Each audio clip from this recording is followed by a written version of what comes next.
sure I get them likes up, family. Get them likes up.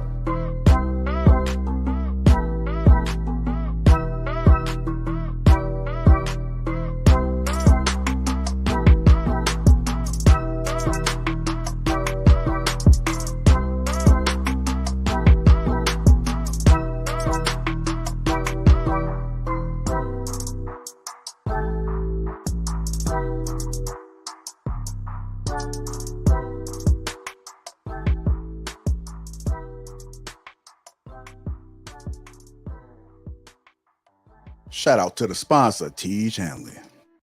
It's too early, but that's okay. My gym workout was phenomenal. Before I went home, I decided to stop over at my mother's house. I haven't seen my mother in 2 months. I know she's going to be very surprised to see me. I can't wait. What the? I couldn't believe what I was seeing. The first thing I noticed was this person's skin. What is going on? Uncomplicated, untreated skin? Who is this guy? I had to take a step back, but then I realized it was my brother. But look at his skin. Have you guys ever seen anything like that? I had to take a closer look and figure out what was going on. Best believe I crept up on him. Peep this. I'm still looking at his skin, trying to figure out, how did we get here? I could do nothing but shake my head. He could definitely use my help. I had to get to the bottom of this. He definitely needed some game about his skin. I'm just staring at it, like looking at it. Come on, bro. I knew what to do. I had to reach in my bag and get that Teej Hanley. Uncomplicated skincare for men. Bro, this is why I'm excited to have Teej Hanley as the sponsor of today's video. They have helped me start and maintain my skincare routine by making the entire process uncomplicated. Honestly, it's the best skincare system for guys like you and me. I recommend you start with their level 1 system, which comes with all the basics. A daily face wash to get rid of the dirt and the grime on your skin, a 2 times per week exfoliating scrub to get rid of the dead skin cells, an AM moisturizer with SPF 20 because you should always be protecting your skin from the sun, and a PM moisturizer to help your skin stay hydrated and healthy throughout the night. My brother was so excited. My favorite part about Teej Hanley is that every box comes with an instruction card that tells you when to use each product, how much to use, and in what order. They really make the process of achieving and maintaining amazing skin easy. Shout out to Teej Hanley. And because Teej Hanley is sponsoring today's video, they're offering my viewers a great deal. Just click the first link in the description, and not only will you get Teej Hanley for the best possible price, but they'll also give you a free gift with your first box. Click that link and get started today for just $30. Feel the Teej. Let the Teej force be with you.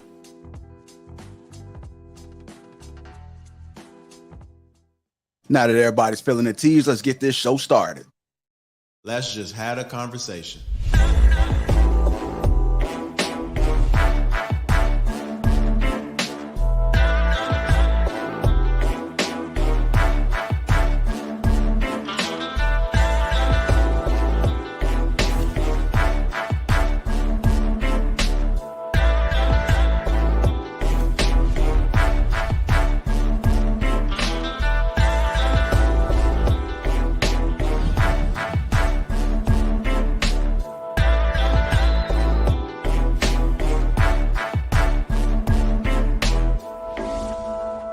Doing, family?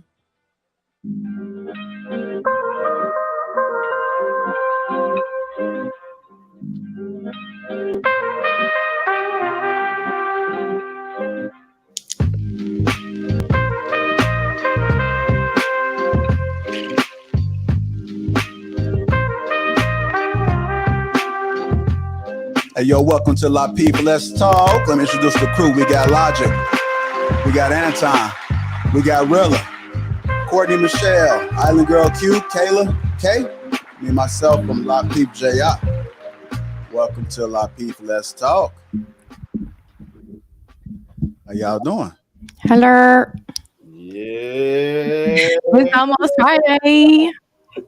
Hey, when I see K, I just start saying to myself, Chaka Khan, Chaka Khan. Yes. I feel for you. As you should. Anton, that's how you gonna stunt, Anton? That's how you stunting? This is exclusive. It's exclusive. That's that new. Not the new. No. What was that off of? What's that skate movie called? ATL. there you go. Yeah. It's Okay, that my fault. new. Okay. JR, did you feel attacked when everybody like said it like you should have known? Nah. Tomorrow's Friday, so I'm feeling TGIF. good. Yeah. Amen. Hey, real quick, JR, before you kick everything off, man, can we just wish Kay a happy belated birthday with her old ass? Yes. Happy birthday, baby girl. It's all downhill from that. All downhill. Hey, sing that song. What's that song? Everybody be singing that little Jocelyn song. What is it? How it go? Oh, God. Yeah. Happy day. Huh? I'm trying to hear. How'd it go, Kay?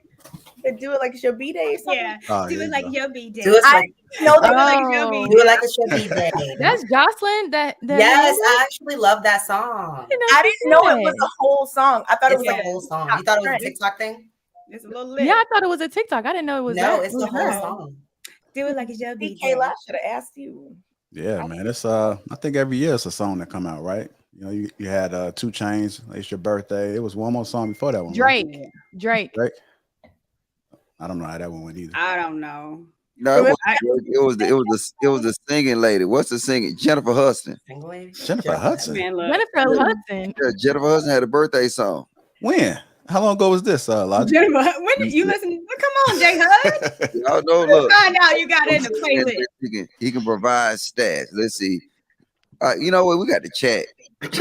With that Jennifer Hudson birthday song. Man, that's the first time I heard of that one, Logic. Look, I'm serious. Matter of fact, Drake it's too. more popular than the other songs. Man, forget that. I'm all about Luke. It's your birthday. It's your birthday. That's old. Anson, you hear this? You hear that? Courtney. Oh, Your birthday. Okay, Mike Dub. them titties, girl. Oh, Lord. Okay. I That's my think it's birthday. time to push on now. Emojis up for Kay. Put them birthday cake emojis up for Kay in the chat, man. Let me see the chat working. And then say those birthday cash apps. Y'all know my cash app. There we go. JR. We appreciate you guys from somebody said Jennifer Hudson. Yeah, I think he was off on that one, bro. No. Let's see. I got them Google best friend. You said who?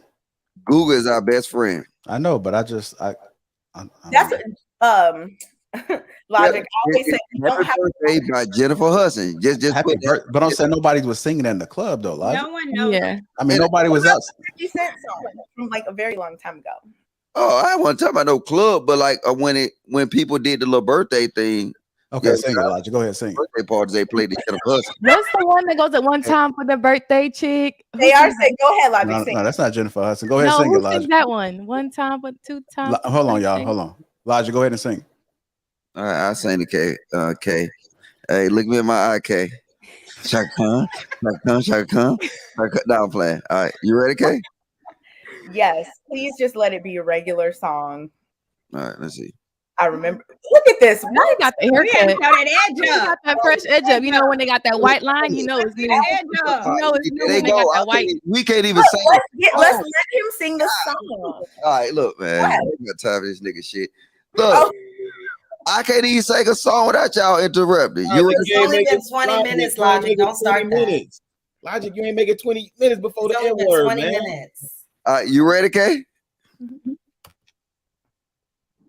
Happy birthday to you. Okay. Happy birthday to you. Happy birthday, dear K. Happy birthday to you. Ain't nobody got time for that. I love Hey, it. That was great. I loved it. It Logic. was beautiful. Thank you very much. I loved it. It was good. That boy got that fresh line up, boy. Hey, low key, Logic snapped though, man. Hey, right. Yeah, there you go. All right, y'all. Now that we I was like, now that we got the birthdays out. different Okay, go direction. ahead. Now I was Logic sometimes comes out with certain types of songs.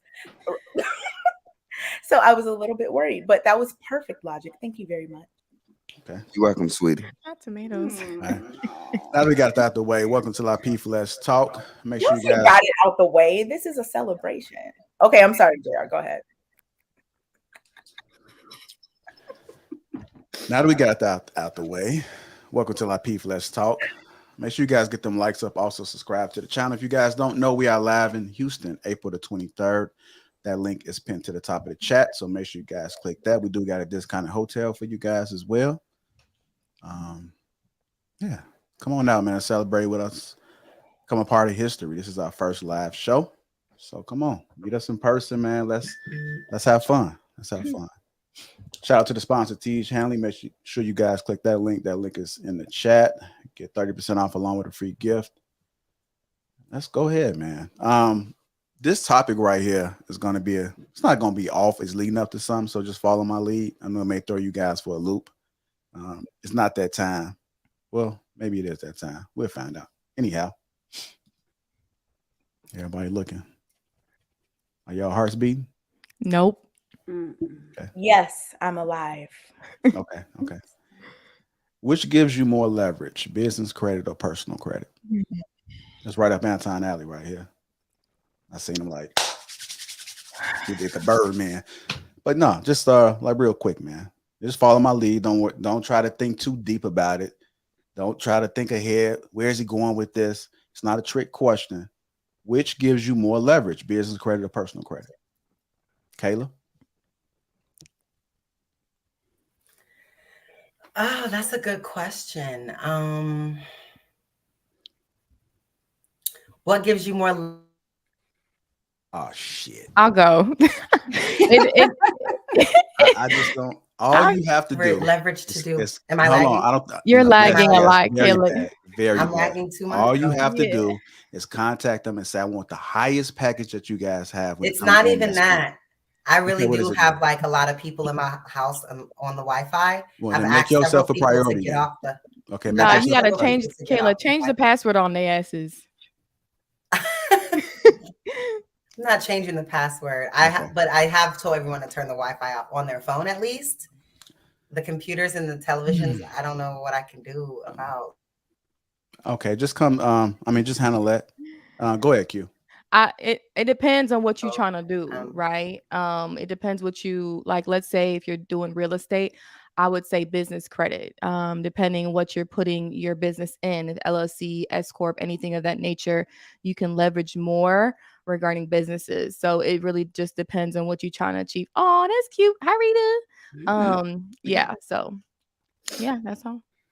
What you think about it, Kay?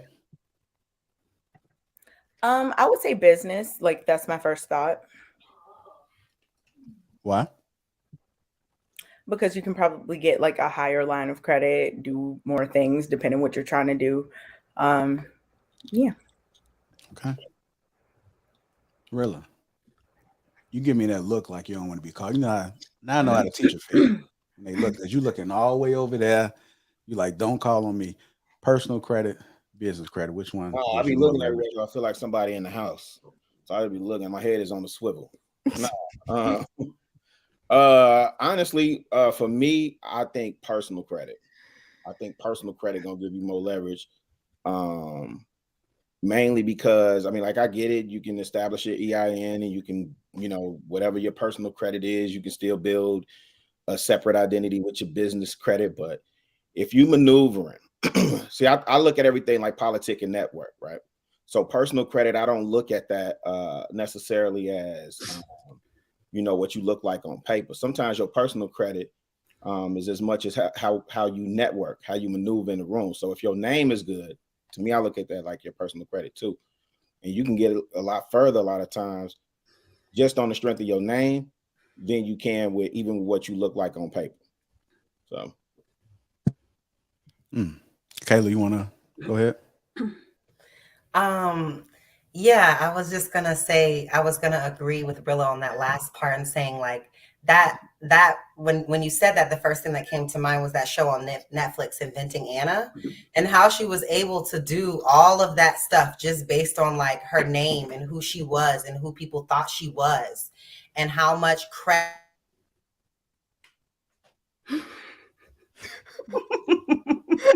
And it's where it gets stuck at. Like, and how much time. Shout out to Oh my Kilo. Kayla God, got this stuck. is my nerves. Oh my God. I've been sitting at my desk all day. I really don't want to go back and sit there. I'm very comfortable here in my space. So this is upsetting. But go on, everyone else. Sorry about this. Go ahead, Anton. I would say business because credit. First of all, you get more leverage because you get higher lines, depending on what your revenue is for the business. Business credit only stays with the business. Personal stays with you for the rest of your life, depending on what it is that you're doing. So, from a leverage perspective, and as far as what it is that you're trying to do, is 100% business all day, every day. What you got on this, Miss Courtney Michelle? I'm going to say personal credit. The reason why I'll say personal is a lot of people are sole proprietors, and to start up a business, a lot of times your business it's small, so it doesn't have any credit to start from.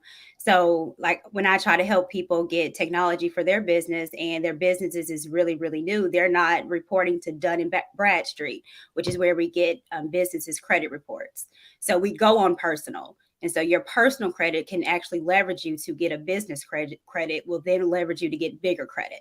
So I would say your personal credit score, and it's always important. I'm big on a credit score because it stays for you for life.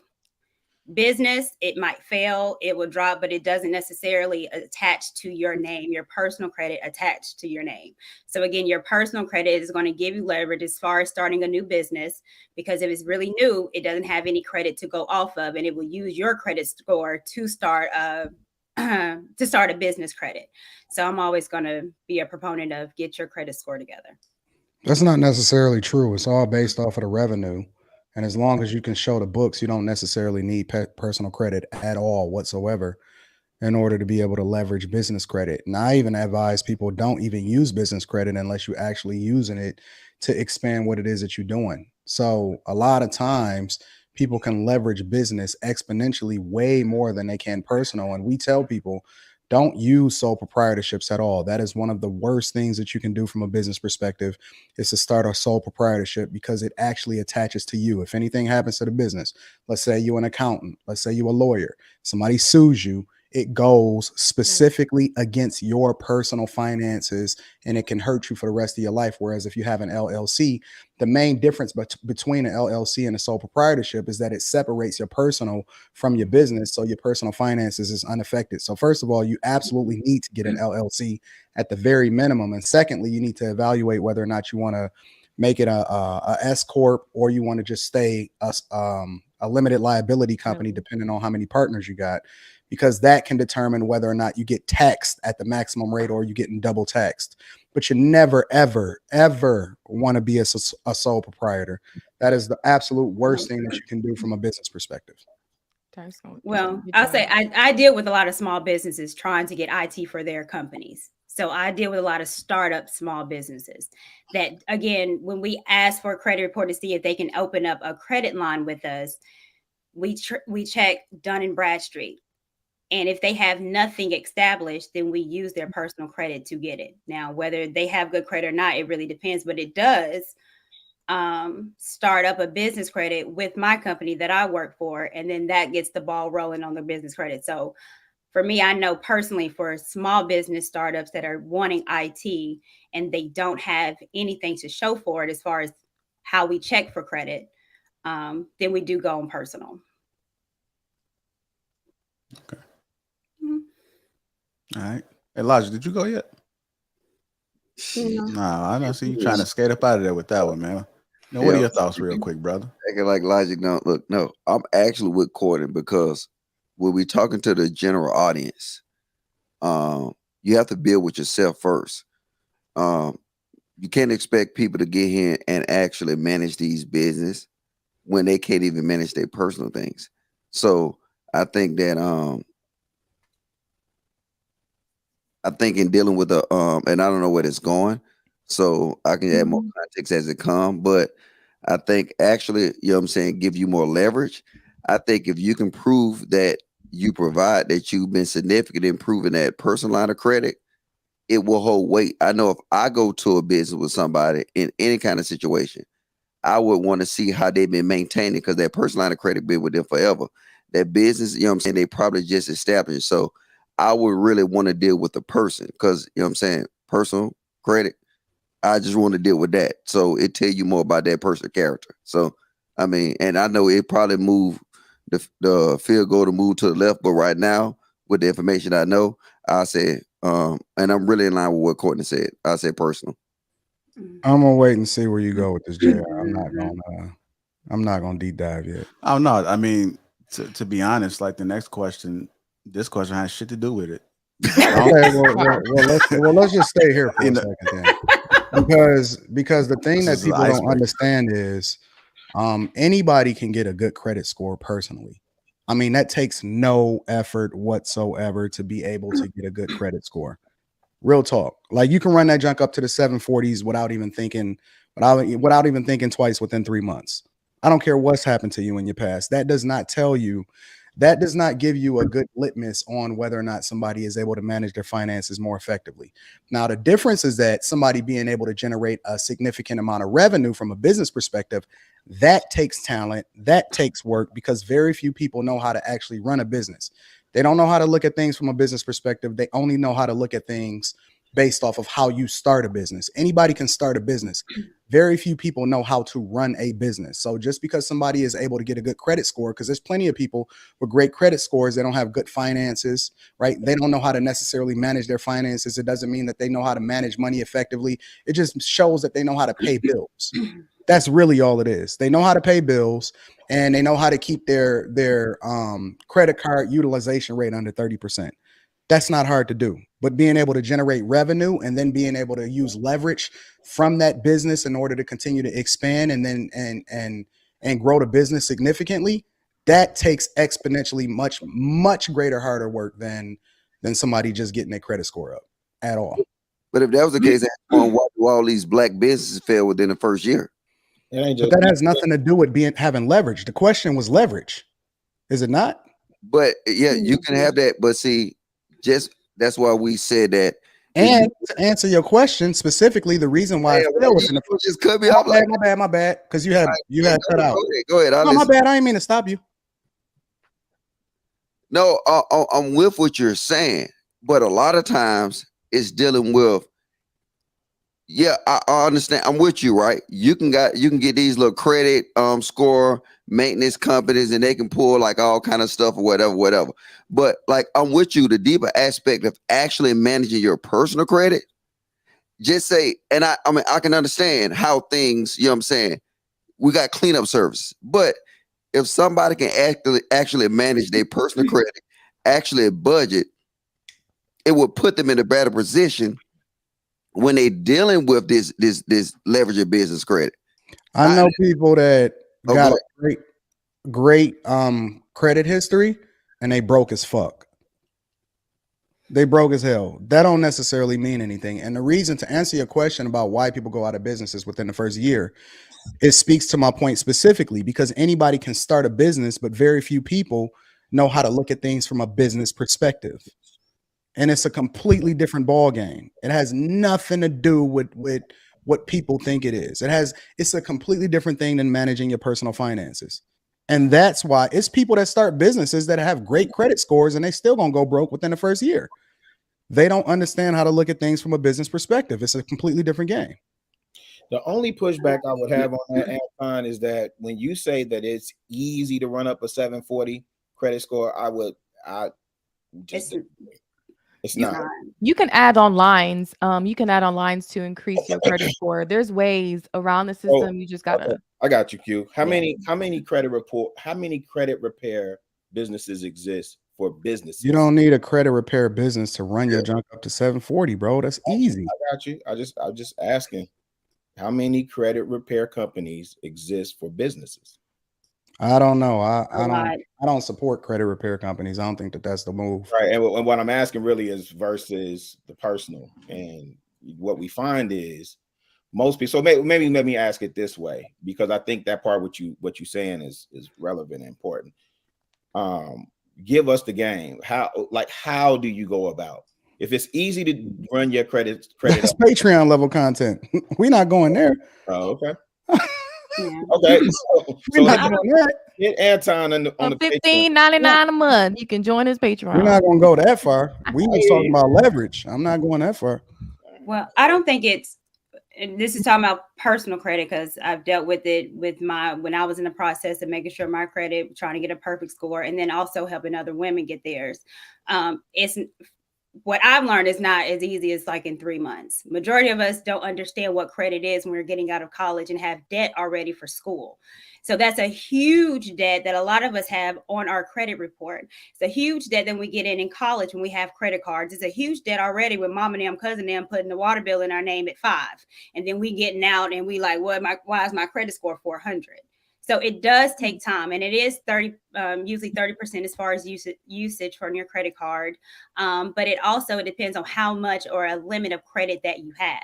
So just because you have a $200 credit card, that doesn't give you any leverage on your personal credit. It's the more credit that's available to you in your name, which helps your credit score. Also, when you get your credit checked, a lot of people don't know that it takes 2 years for it to drop off your credit report. So it's only a minimum amount that you're able to get it checked. But however, that's a light ding. That don't even the impact of a hard inquiry on your credit report is only about 5 points, and then the significance of it drops off after 6 months. It does not affect you that hard. That is not true. Okay. Even if it only drops it does not affect the actual credit score. It does not. So what I'm saying is it's not that impactful. What I'm saying is I didn't say it was this level is this percent and that percent. That never came out my mouth. What I'm saying is everything that contributes to your credit score, and that is something that does. And it takes 2 years for it to drop, period, off of it at all. So it's a lot of things that contribute to your credit score. And from what I've learned, that it usually takes someone around a year or 2 years to get their credit from a 400 to a 700. It is possible. I don't think you need a credit report. You just pay your bills. And what I always tell people is go one small bill at a time. Call these people. A lot of the stuff that you can get removed off your credit if you call and let them know. So it's a lot of stuff that you can do that you don't need a credit group for or repair to do it. So again, I can talk about credit all day. I was in that position. I'm gonna just say this. Go ahead, Logic. I'm sorry. No, you go. My bad. I'm gonna just say this. I think that it's important for people to really, really start doing a deep dive into research, because a lot of the things that we think make sense is a myth. It's not what y'all think it is. Trust me. You can easily run these numbers up without even thinking twice. And there's people that give game out here every single day. I'm gonna just leave it at that. Because I know we got to advance the conversation, and I know Logic want to add into this. Yeah, I don't mean it's necessary. I don't want to actually push back either way, but the only reason I would say, and I like how Courtney explained that, you know what I'm saying? Maybe it's the pink shirt some today, but I like to actually explain that though, is that when you dealing with something though, like you just got to see here when you're dealing with that leverage, you got to realize that, okay, well, personal would be a start, and then business would be an elevated level. So as Black people, and a lot of Black people I know, just understanding personal credit. You know what I'm saying? I got like brothers and cousins that had shit on their credit for like 17 years. And they just understood that, hey, look, you know what? That shit should have been off. Mm-hmm. So it's we understanding that. So I think that when you're answering a question though, it's like, you know what I'm saying, which one give you the most leverage? You know what I'm saying? As Black people, we got to say deal with the person, because we got to deal with the story. Like I said, Anton, you might be at a more advanced level. So you're talking to people that's at advanced level with you. But if we're talking about a general conversation to everybody that's watching this live stream, they're more like, I mean, because I know people that get a 750 and they about to throw a party. They popping bottles. You know what I'm saying? It's a celebration for people to achieve that, because they've been used to most of their time their credit been in the hole. That's my whole point, though. But Logic, let's not just talk about Black people. What about people as a whole? What would you I don't care say? about them. The reason that I don't really talk about or advocate for credit is because that's not beneficial to you at all. Credit does not mean anything to Black people, and that they should not be leaning on that in order to be able to justify their existence or say that they're winning in life. Credit is not the game. You should not care anything about credit. The only thing that you should be doing is using assets. You're better off from a business perspective. And I'm not even talking about having a business. I'm just talking about looking at things from a business perspective. You're better off continuing to leverage the assets that you have in order to be able to move mountains and get deals done. As long as you continue to acquire assets, you don't need credit. You shouldn't even be dependent on credit. The only thing credit does is that it puts you in a position to where you then got to pay the servicing fees for whatever it is that they're charging you in interest. You giving away money for free.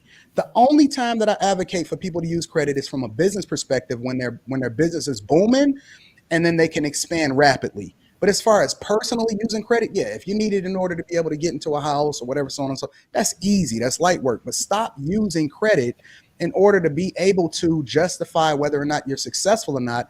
That's the thing that's killing the Black community more than anything, is that they spend more of their money on financing things. And the problem with credit is that a lot of times when you get it, it gives you this false sense that you can spend more than you really do, or than you really can, because then you start to space out the payments, and people then start to look at things based off of whether or not they can afford the payments instead of paying attention to how much they give into the finance companies.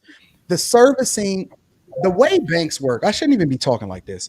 The way banks work, and I know because I've been in banking and I've done it for years, is that when the pandemic hit, everybody panicked and they pulled their money out and they put it in banks. Banks rejoiced. Bank's job is to sell you the picket fence, the house, the cars, and all of this. It's the reason why everybody go out and get 30-year mortgages, because they don't even understand that when you get a 30-year mortgage, right, you're better off getting a 15 for a house that you can really afford, because by the time you pay off that 30-year mortgage, you're going to pay more than double in interest. Let's say hypothetically that you buy a house for between $250,000 and $300,000, and you put 20% down, which means that you don't have to pay PMI, private mortgage insurance, right? What you'll wind up paying is probably $70,000 to $75,000 more in interest over the life of that loan, just because you spanned it out from 30 years instead of 15 years, because we pay attention to how much the payments are instead of paying attention to how much money we're giving away to the mortgage companies, the services of the loan, the bank. They want you to put your money in the bank. Inflation is at an all-time high of 8%, meaning that your money is losing money every time you don't have it in an asset, which means cash is trash. But they take your money and then they loan it out to everybody else, so then you can pay servicing fees and pay the interest on your mortgage, and you're giving them free money every single day. We should be teaching how it is that we can leverage and get assets. People look at me and they say, Anton, you crazy for buying that Rolex. What they don't understand is that I paid $40,000 for it, but by the time I walked out the store, it was worth between 55 and 58. It's okay, but appreciate over time. But my point is that we need to be buying assets. Land. Okay, you got to realize this, Anton. How can the average person leverage these assets? How can the average person that's watching this show right now get these assets? Is it going to be through personal credit, or assets is anything? Assets is anything, and we're not talking about depreciating assets. It's a difference between depreciating assets and appreciating assets. Anything can be an asset.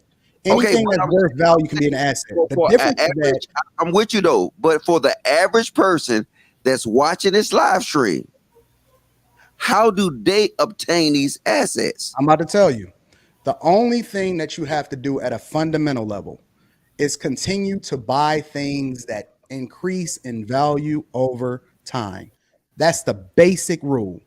Anything, when people look at these shoes, when people look at these watches, when people look at the land that I buy, the real estate that I own, it appreciates over time. I don't buy anything. And you can look at anything that I do. Either it's getting written off from a business expense or it appreciates over time. Okay, so anything that appreciates over time is an asset. You say your watch is an asset, right? Absolutely.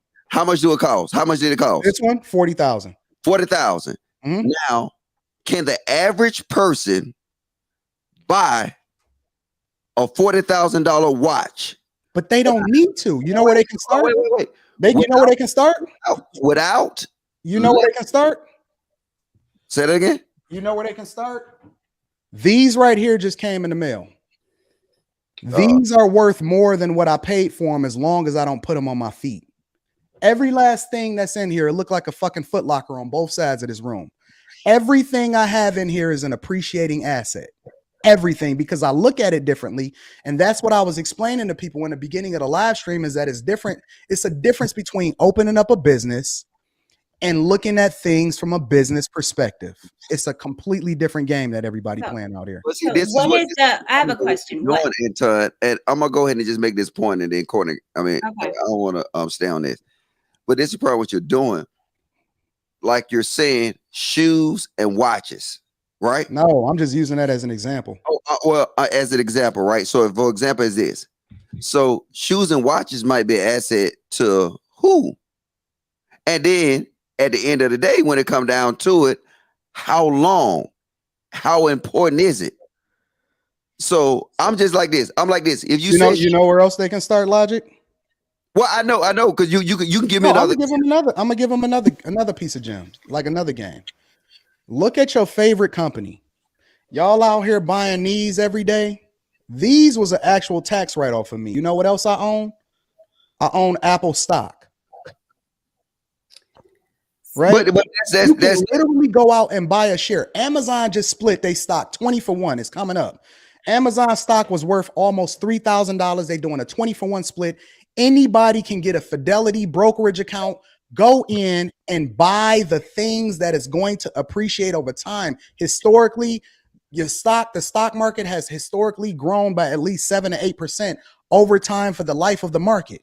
You can go and buy anything, just sit on it. As I'm getting at it, is I'm with you, right? But a lot of this stuff you're saying right now, it falls in the personal ring. I'm with you. Every camera I buy that I live stream on YouTube, you best believe I will be filing it on my taxes. Every last camera, every computer, every light, everything I buy, I be writing it off on my taxes. Long as I meet that criteria.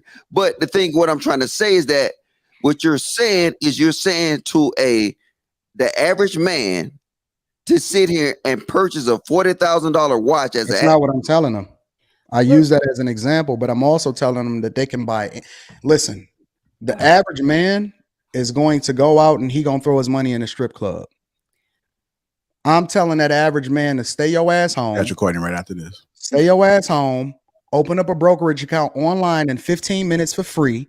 All of us got these mobile devices where you can literally go and do that. And then you can go and research the companies that you love, pay attention to the management, pay attention to the income to debt ratio, pay attention to their long-term strategy, cloud infrastructure, all of your favorite companies. You can literally buy into them. If you love Disney, if you like streaming them so much, then go buy a share of Disney. But what does it got to do with business credit though? I thought you was asking me about assets specifically. No, but I'm saying we got to get Courtney in. Go ahead, Courtney. This is what I was saying. What is the biggest asset that a person has? Majority of us, what is it? Their home. Mm-hmm. Exactly. So in order to get a home, what kind of credit do you need to leverage it? Personal. Right. So that's why I said personal credit, because majority of our asset comes from our homes. But Courtney, even that's wrong. And it's not everyone. And I understand what Lodge is saying. I can't afford a $40,000 watch. And a lot of assets that a lot of people have already had has been generational. A lot of us don't have anything generational go to. So I'm really big on home owning because this is something that I have an asset that's under my name because I don't have anything given to me. So when I'm saying for me, and that's why I said personal credit, because as far as the biggest asset that I have under my name that has appreciated phenomenally since I bought my home is my house. Mm-hmm. Yeah, but the problem is that you're not looking at your home from a business perspective, because if you really took into account the cost of that home, you're actually losing money if you're purely looking at it from a business perspective. You're not, if you look at something from a business perspective, anything, right? If you're going to run a business, it's what you profit, what you take in minus your expenses. Most people only justify their home as their biggest asset and want to plow a bunch of money into it. And we're not talking about this record economy where inflation is out of control and it's a war in Ukraine and it's no supply and it's a pandemic. And we're not talking about that. We're talking about a general everyday situation. The home that you look at or that you live in should not be looked at from a business perspective. And the problem with that is that you're not taking into account all of the costs that go into it. When you pay property taxes, when you maintain that home, when you get repairs, when you pay electricity and utilities and all of that, if you're looking at it from a business perspective and you can't write that off because that's your personal home, that means that that home from a business perspective, yeah, it may be better for renting for most people, but looking at it from a business perspective, that is not a good business decision as far as looking at it from a business perspective, because over the life of the home, if you look at how much you're paying in interest and all of that other type of stuff, you're largely depending on that home appreciating before you sell it. And you got to live in it at least 10 to 15 years before you really get a return on your money. But see, Antonio, a lot of people actually. I'm gonna digress. This is what I'm saying, and I'm gonna get off this because I literally had this conversation with some. I just literally had this conversation with some young gentlemen in a bar today. If y'all in the chat, tell me what's up, brother. All right, and then we was literally having this conversation, and we was talking about actually utilizing and using your personal credit and actually purchasing property, using that equity within that property at a certain time, and then actually investing that into. So we've been having this though. But what I'm saying, I understand your perspective, right? Kind of. But for the average person, the average viewer, they will start at the personal level. Because it's like it really, I mean, pretty much everybody will start at the personal level, especially in the Black community. I'm just be honest. We don't have no legacy being passed down to us. You know what I'm saying? We don't see how, like, unless you LeBron James' son, let's be honest and let's talk to the people that we're speaking to. The people that we're speaking to would obtain access through the personal level, and they will manage it through the personal level. And then now, maybe one day they can get to that business level. But I'm gonna leave it at that. Right, go ahead, Kate. Oh. Kayla was gonna go and then Q. Go ahead. Yeah, all I was gonna say is that I think that your home definitely could be an asset for personal and business. A good deal of businesses, people are in their home, so you can definitely write your home off as your office. You can write off your personal car as your business car. You can write off a lot of things you use for personal for business as starting your business at your house until there's enough revenue to have an office or brick and mortar or some type of warehouse. So I do think that having a home is the first step for people who don't have assets or come from assets or have anything to leverage. Getting your personal credit to a space where you can get a home. And then so what Anton was saying about the interest is like, this is what you do, people. This is what I do.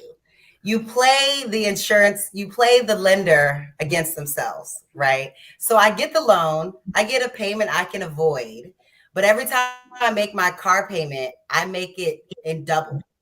So you only accrue interest for time that you have borrowing the money. So the faster you pay it down, the less amount, obviously you'll pay them some kind of interest in the end. You'll pay a lot less versus that payment every single month. Just if like whenever you do get money, you just put a bunch of cash into it, you'll pay down your interest faster. And that would also give the lender incentive to give you another credit or something else because they want more interest from you. Right? Even though you're not going to pay it, if you continue to like pay it off as soon as you get that credit line. But that's just another thing. That's for a whole other conversation. But you shouldn't even be buying cars. Y'all should be leasing cars. That people can do. Go ahead, Q. They shouldn't even be buying cars. They should be leasing cars. But that's a whole nother thing, bro. I want to what Logic said regarding the personal credit, right? I feel like we as people, we need to branch out and educate others because there's other things we can do. I flipped houses with one of my coworkers and we didn't have to use our personal credit, right? We got a self-directed IRA from 3 rich men because they looked at what cash we had in our account, right? So you don't always have to leverage or run your credit. And I feel like it's because we're still stuck in the bubble thinking, oh, we need credit for everything. That's not true. right? So there's other ways being in wholesaling or being in flipping that you can leverage other people's money instead of going through the bank and paying high interest. So I'm just talking about from my perspective what we did. I mean, and then you're paying a lower interest regarding these guys instead of going through a bank. So you don't have to deal with credit all the time. You just have to find those other options and alternative options that you can use. So yeah. So Man, I there's just so need many to layers to All this right, conversation. final point, y'all, so Ah. we can. I just needed to know that, you know, I just need to find 3 rich men. No, it's not that. We're in financial services. So we go to these, we were going before COVID, we were going to these classes and stuff like that. There's other things that they look into. Of course, we're going to pay an interest rate because instead of them having that money just sitting there, it's getting like what, 1-2%. And then we're paying like what, 8%. But you can do more things out there than just using your credit. You just have to go educate yourself and go find it. But they look at other I mean, you things gotta regarding find what we had. VCs. Listen. Do y'all know that y'all can find literally leverage your Roth IRA, which is a Exactly. contribution that you can personally make up to $6,000 a year that essentially does not, you will never have to pay taxes on that money ever again. Mm-hmm. As much You as don't it pay grows, as you continue to multiply it, you will never have to pay taxes on your Roth IRA ever again. And if you're married, it doesn't even matter if your spouse is working because you can then double the contribution to it, which is up to $12,000 again a year, and it continues to grow exponentially, which means it snowballs. Do y'all know that if you lease a car, there's literally lease hacks where you get? I just turned in my personal car that I leased. They literally paid me $5,000 just to give it back to them. Literally. Yeah. Do you know that you can write off the entirety of a lease payment as long as if it's allocated for your business, everything associated with it, the insurance payments, the lease, everything, you can literally write that off as a business expense. Whereas if you buy it for your business, as long as you got a personal vehicle, then you have to take into account depreciation. Like, it's so many life hacks that puts more money in your pocket. What people are doing, this Dave Ramsey mindset, that's good for people that's just trying to get to the starting line. It's a whole nother level of game and money as far as how it is that you can level your money and your resources and your assets in order to continue to level up in life. It's so much money out here, and people are playing themselves by putting themselves in a box and then thinking that just because you do it ABC, 1 + 1 don't equal 2 in the finance world at all. That's all. I'm gonna leave it at that. Yeah, And not only that, life insurance. yes, but I'm not gonna go into it though. Like I said, it is. So what you're saying is you're saying something solid, but you're leaving gaps into a lot of this stuff. And like I don't even want to get into it because I can talk about this for the next 4 hours, and I know that JR is trying to move on. I don't know what he got planned for the show, so that I'm just kind of like weaving in and out. But I guess my goal in this conversation, which I didn't even know what the conversation was going to be, is I want to inspire people and get them more interested so that they can start leaning into stuff that actually add value into their life instead of some of the most toxic stuff on the internet. Spend 10% on the toxic. Spend 90% being inquiring and getting curious about how money works, because all of this information, bro, I spent the majority of my time in the library. That's what my work study was in college. Yeah, all I did was read and study. Say something like, don't buy a car, right? Yes, or don't. It's certain cars to buy that will be an asset. And then you got to do some work and research. And again, that can be a whole 2-hour conversation. And that's why my goal is because it just holds in the conversation. Yeah, I blame JR for that damn question. No, don't blame me. But not only that, y'all do y'all thing, bro. The Roth IRA and life insurance, like certain types of life insurance, if you start that from young or even build it for your kids, you can pull money out. That's how Disneyland was funded. He pulled money from his life insurance. So but this is what I'm saying. I bought a 77 Eldorado 8 years ago, right? The amount I purchased that 77 Eldorado, that I didn't put no more miles on it, right? It gained value. But if you buy a Toyota Corolla, yes, it's gonna lose value. So, like I say, it's rules to the game or whatever. And I don't think this topic was meant for this conversation. All right, so y'all just make sure y'all go ahead and give me like that Chevy Chevelle then, since y'all buying cars and all type of shit like that. I need a yeah, just get that Chevy Chevelle for me, and I promise you I won't drive it. I'll just let it sit up and accumulate. If you guys just tuning in, welcome to Lapeef Let's Talk. I heard you, brother. Let me move on. Let me shout out some of these super chats real quick. Mike Dub, appreciate the $100 super chat. What's up, fam? Happy belated birthday, Kay. Appreciate that. Yeah, the super chat $4.99. I was a finance manager at an auto dealership for over 15 years. That time, spot on when it comes to what he's saying regarding credit. Appreciate that super chat. And then also from Jess, Right Music. I got a tax right. The super chats is advertising and marketing. There you go. So make sure y'all guys hit the super chat. Hit the super chat, like Logic be saying. Yeah, Logic be saying. God damn it. Appreciate all the super chats that are coming through and all the constant support that you guys are giving us, man. Green Gang, I see you guys in the building. Appreciate that. See you, JB. So the reason why I brought that question up, it was an icebreaker, but the only thing that I'm gonna pull from that is leveraging.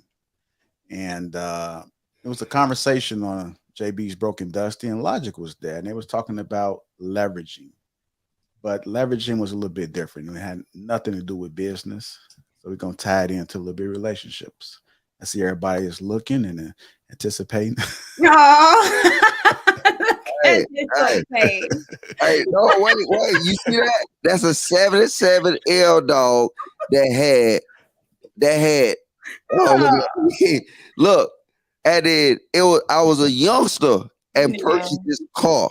You with no beard. All right, you're a hater. I'm still in the fucking military. Oh, look at Logic. I was a youngster and purchased this car, and now I'm with what Anton said. This car actually became an asset, and then it was really just a hobby for me. So I'm with the game he spent, but I say it is. I want to get on Anton. Hey, Anton, you gonna invite me to the Patreon meetup in DC? You got to be a Patreon member to show up, bro. We're gonna have that mug rocking in 2 days. It's gonna be lit up in DC. Wait. What if I just say fuck it and I just donate? You know what I'm saying? I just put $100. So, because it's not about the money, it's about the people that do the work. And so we come together. We have good vibes. We have drinks. We network. We have a good time. So it's not about the money. It's just about cultivating an environment and a culture in which you have some of the dopest people that's trying to go in the same direction and that's trying to build. And I just bring them all together, and that's why I fly to everybody's city every month. All right, well, I'm just so if I join the Patreon right now, I'm gonna get an invite. The information is in the Patreon. This nigga here. All right, y'all. So as I was saying, there was a conversation on JB's Broken Dusty last night, and the question I want to pose to the panel is: does a woman have leverage if she makes the same salary as her man? Does a woman have leverage if she makes the same salary as a man? I see Rilla head down. I see Anton got his lips tight. Am I frozen? What the fuck? I'm sorry. Can we start?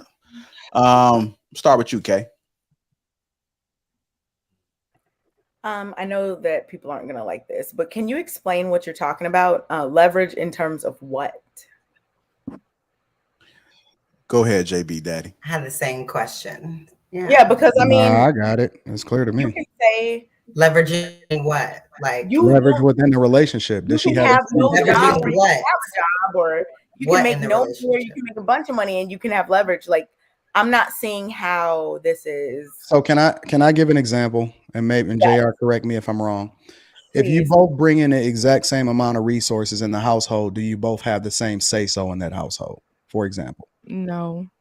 It depends on the people. Say so in regards to what? And money? To anything that goes on in the household. Like, does the buck stop? Is it a partnership? Is it a hierarchy and the man ultimately make the decisions and then the woman ultimately default to him? Or does the woman have more say-so? And we see this on a regular basis, and women that make more than men a lot of times emasculate the men in the household when it comes to certain subjects, depending on what it is that they're talking about. So do you have the same leverage in order to be able to say, hey, you can or you can't, right? Because if a chick, for example, I'm gonna just create a scenario. If a chick didn't come in here with nothing, right? And she walking around and she didn't help you build it, you can leave and you can leave the bank book on the counter and you know what I'm saying, take what you came with. Ain't nobody tripping off of that. But a man, for example, that's dependent on a woman is more likely to deal with more if she's the one that takes care of the majority of what goes on in the household. So she has more leverage in that relationship. That's an example.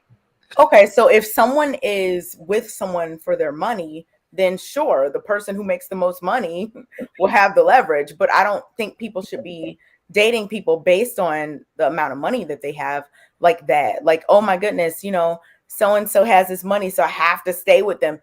I don't think as a man or a woman, you want to be in that position. So this question, does a woman have leverage? That's why I asked for clarification. I noticed that JR moved on. Like, let's go to the next person. But I didn't do nothing like that. What are you talking about? You did. No, I but, didn't. No, I did not. I did not. I did not do that. The question. Anton stepped in. Yes. Anton stepped in and said that.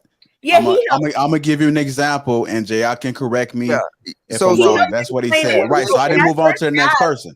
But when I didn't move on to the next person. I didn't do that. Yeah, you told a bold-faced lie. When I first asked, you didn't do that. No, yes, you did. You told a bold-faced lie. JR passed it to me, and Anton spoke up. That was a bold-faced lie that you just told, and then now just bold-faced lie. Nah, bold-faced. Oh, damn, bold-faced lie. Bold-faced lie, Kate. No, I literally. You were wrong. It's fine. It's okay. It's fine. It's fine. No. It didn't happen. It didn't happen. It did not happen. Okay, we got we got 1,200 people. Can you explain it? You went to the next person. So based on what Anton just said, you know, again, I don't think that, you know, you should be basing your relationship and leverage on money. I think that's how things, you know, turn bad for some people.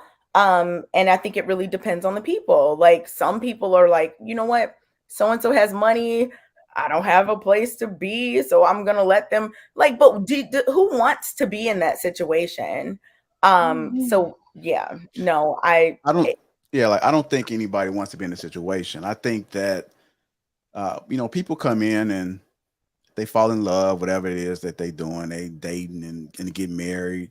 In different households, it just say they 50-50 or, you know, 60-40, whatever the case may be, they come in there. But what I'm asking is, if a woman makes more, let's just say that conversation never came up about it's an issue with her making more. Does she have leverage? Like, in her head, does she envision, or do things naturally happen within that household where she might feel like she have leverage? I'm gonna say no. You know what? I don't think necessarily, because it depends on the woman. If a woman is like, you know what, I make more money than you, so I'm going to be this way, then for her, yes. Some women are like, you know what, you're my man, you're, you know, the leader or whatever. For them, no. It truly depends on the people. I don't think that this question, ain't had nothing to do with that. They brought it up yesterday. I'm just bringing it in. I'm not here to discuss about the question. The question happened yesterday. I just carried it over to the next day. So we're not focusing on the question. I just want the question answered. I'm gonna say no, because I've been in that. Sorry, go ahead, Rulu. No. Go ahead, Q. Go ahead. No, I'm gonna say no. I've been in that relationship. I dated someone I made more than him. At the end of the day, he's a man. I'm not gonna control him because I made more than him. Like, that's at the end of the day, he's the head of the household. Well, we didn't live together. He's the man. He's gonna be the protector, the security, and all of that. Just because I make money is not all and everything to me. And I can't hold that over his head. But that's just me, though. At the end of the day, I'm going to be that feminine. He's going to be masculine. Just because a man makes a certain amount, I'm not going to deem him as less of a man in my eyes. Well, go get a nigga to work at Food Line. No, I can't believe this shit. Either way. Oh, man, I'm gone, bro. Stop the cap.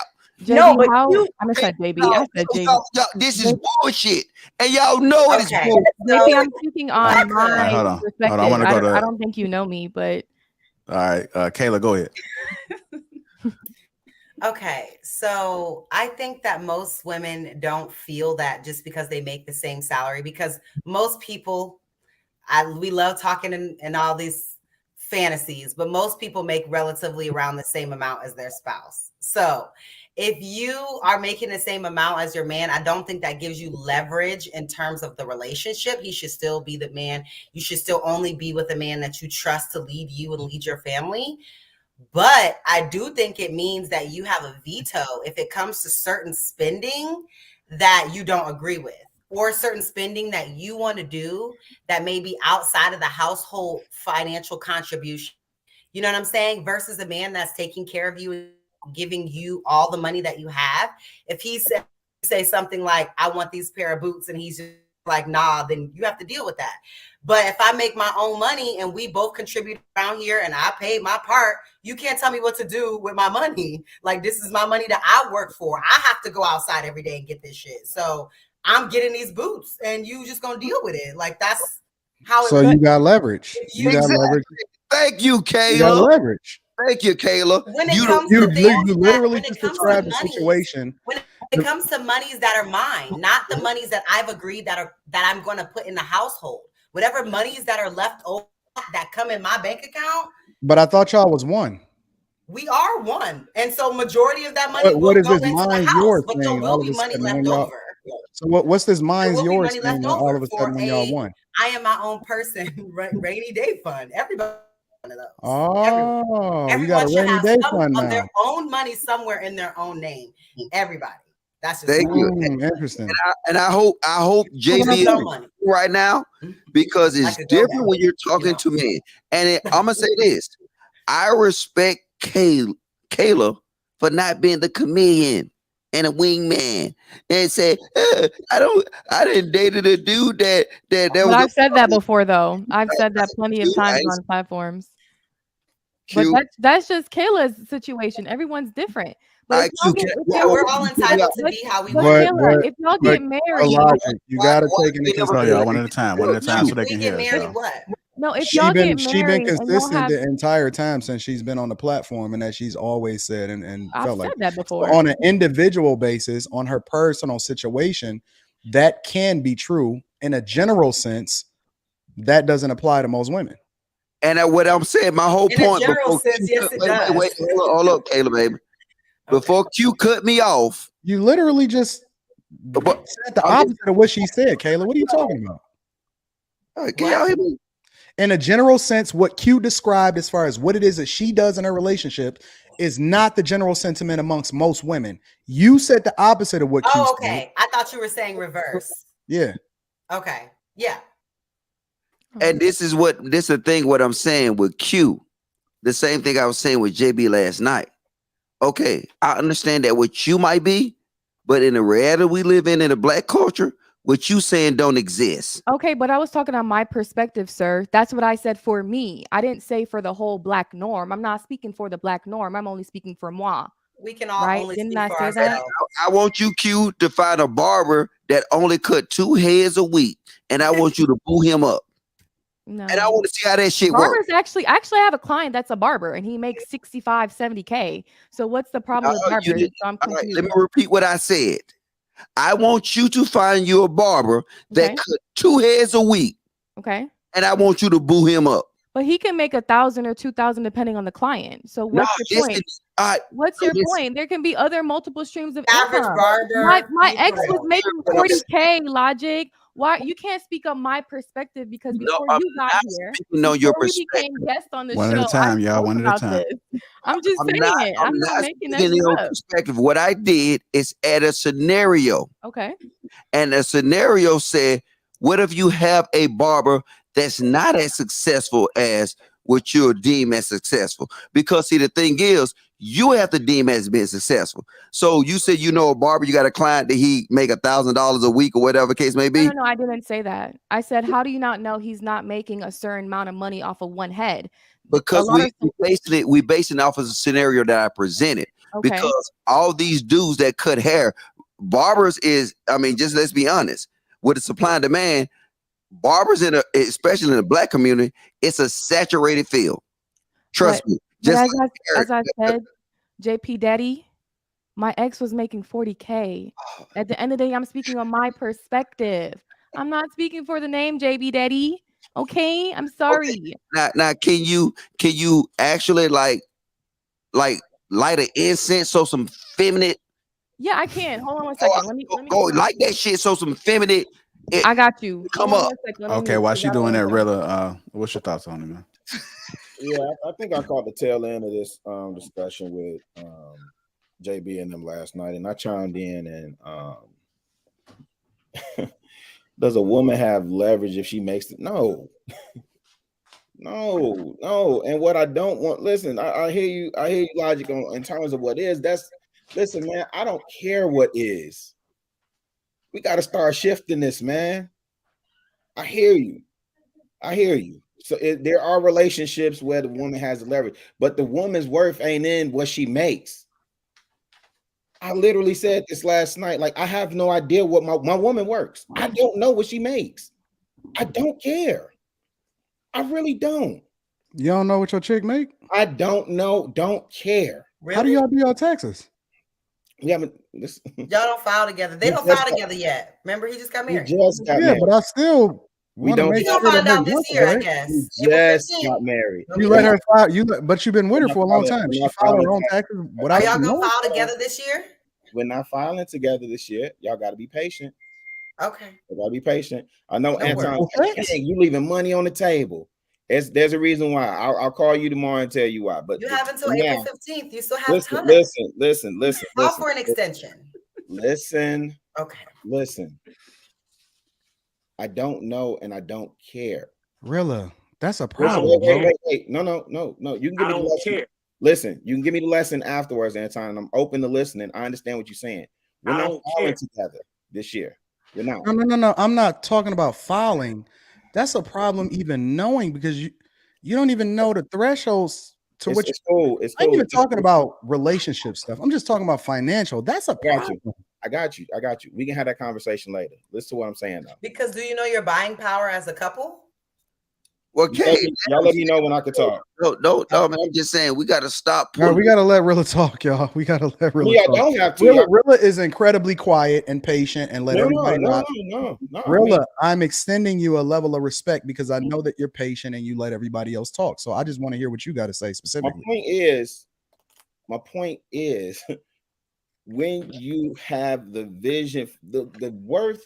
The woman's worth and what she brings to the table isn't in what she makes or what her salary is or anything. I'm not saying, because I think Aaron came in too and he made the distinction also that it's not that I'm not saying her money doesn't have value. It does. I'm not saying that. What I'm saying is I pay the bills in this house. I pay that. What her money does bring, when those Amazon packages come up, I know what side of the budget that came out of. Right? When it's time to save up for this, that, and the third, woo-woo, we know what we dipping in for that. But I really don't care. So when I say this is the direction that we're going in, it's not based off of what she makes. It's based on the vision that I set for the household. So I do understand logic in terms of what you're saying. Like there's a lot of 50-50 partnerships and there's a lot of people that say, and let me say this too, because people get this confused too. That doesn't mean my girl doesn't have a say so. That doesn't mean I don't consider her feelings, her input, her insight. That doesn't mean that. What I'm saying is the way that I move isn't based on what she makes. That's the point that I'm making. That's can you do this for me, Rilla? Can you read what's on my screen and tell me what's incorrect when we're dealing with this? Can y'all see it? Tell me what's incorrect about what's on my screen right now. Incorrect about what? Just enter the statements that's made on this screen right now. Tell me what's incorrect about any of these statements. I don't know what this is referring to. You talking about how men look at women versus how women look at men? Yeah, this the concept of relationship and the value that and it just a snapshot of the things that people bring to a relationship. I don't know. I'm gonna leave that for the ladies.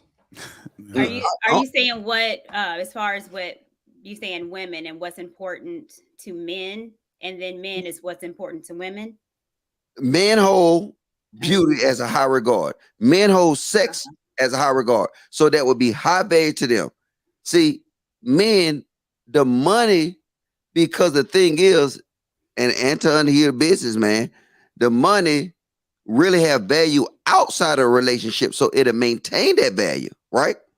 Now, when you go to men money is high value because a lot of chicks that men get It's based off of their money first.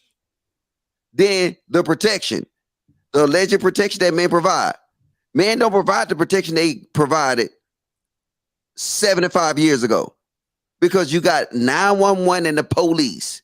So that's why women feel safe being by themselves, saying they're an independent woman, that they can do everything by themselves because they know if they got a problem with you, any other dude, they can call 911. And now dick is little to no value because they can go to Walmart at night at 2 o'clock in the morning and get some dick if they really want it. So now if you deal with it, Logic love Walmart. There you go. That is not the meeting place. Walmart got there. The bad chicks got there. But look, I don't go no cheap Walmart. My Walmart is legit. But they all got the same prices. They got everyday low prices. You said cheap prices. Nah, I don't care about the price. They all got the same prices. Logic. Like great value. Yeah. Well, what I'm saying is based off what I presented, and we can go more in detail, but we stand surface. Surface, if a woman can provide monetary value to that household, and she providing sex, and she providing goddamn beauty, you know what I'm saying? And if you have a kid, she getting up in the morning, she's getting the kids ready, she's cooking, she's going to 9 to 5, and after she go get back from the 9 to 5, she picking up the kids from school. She's preparing dinner. She's sucking and fucking on a dude. And she getting the kids ready for the next day. So now if you take money out of the equation, you'll even it out because she's doing her role. But if you involve money in that, these women have too much fucking leverages. That's why this shit fucked up. I'm keeping it funky. I'm going to fade away on y'all. I can't do this shit. I'm not muted, damn. Yes. Logic, come back. You was making some sense. Come back. Yeah, put that little dog away, that little rat away. Wait a minute, You got a dog? That's a rat. That dog actually kind of cute. Talk about prompt. Do not talk about him like that. He's not a rat. When you get a dog? I told you I have family in town. It's not my dog. It's my mom's dog. Oh, okay. Can we see that little rat? What is it? Let me see. Our rats. Let us see it. You want to say how to the people? Oh, that dog actually cute. You know that dog actually make you more feminine having that dog. Like the way he lick it, lick her face, doggy. Oh, Lick it, face it. He's a little like Tita. He's so small. Oh, look how little he is. so cute. Everyone go back with mommy. All right, let me tell y'all this, man. I'm so glad. I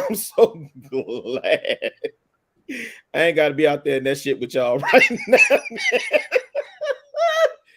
It sounds bad out there right now, man.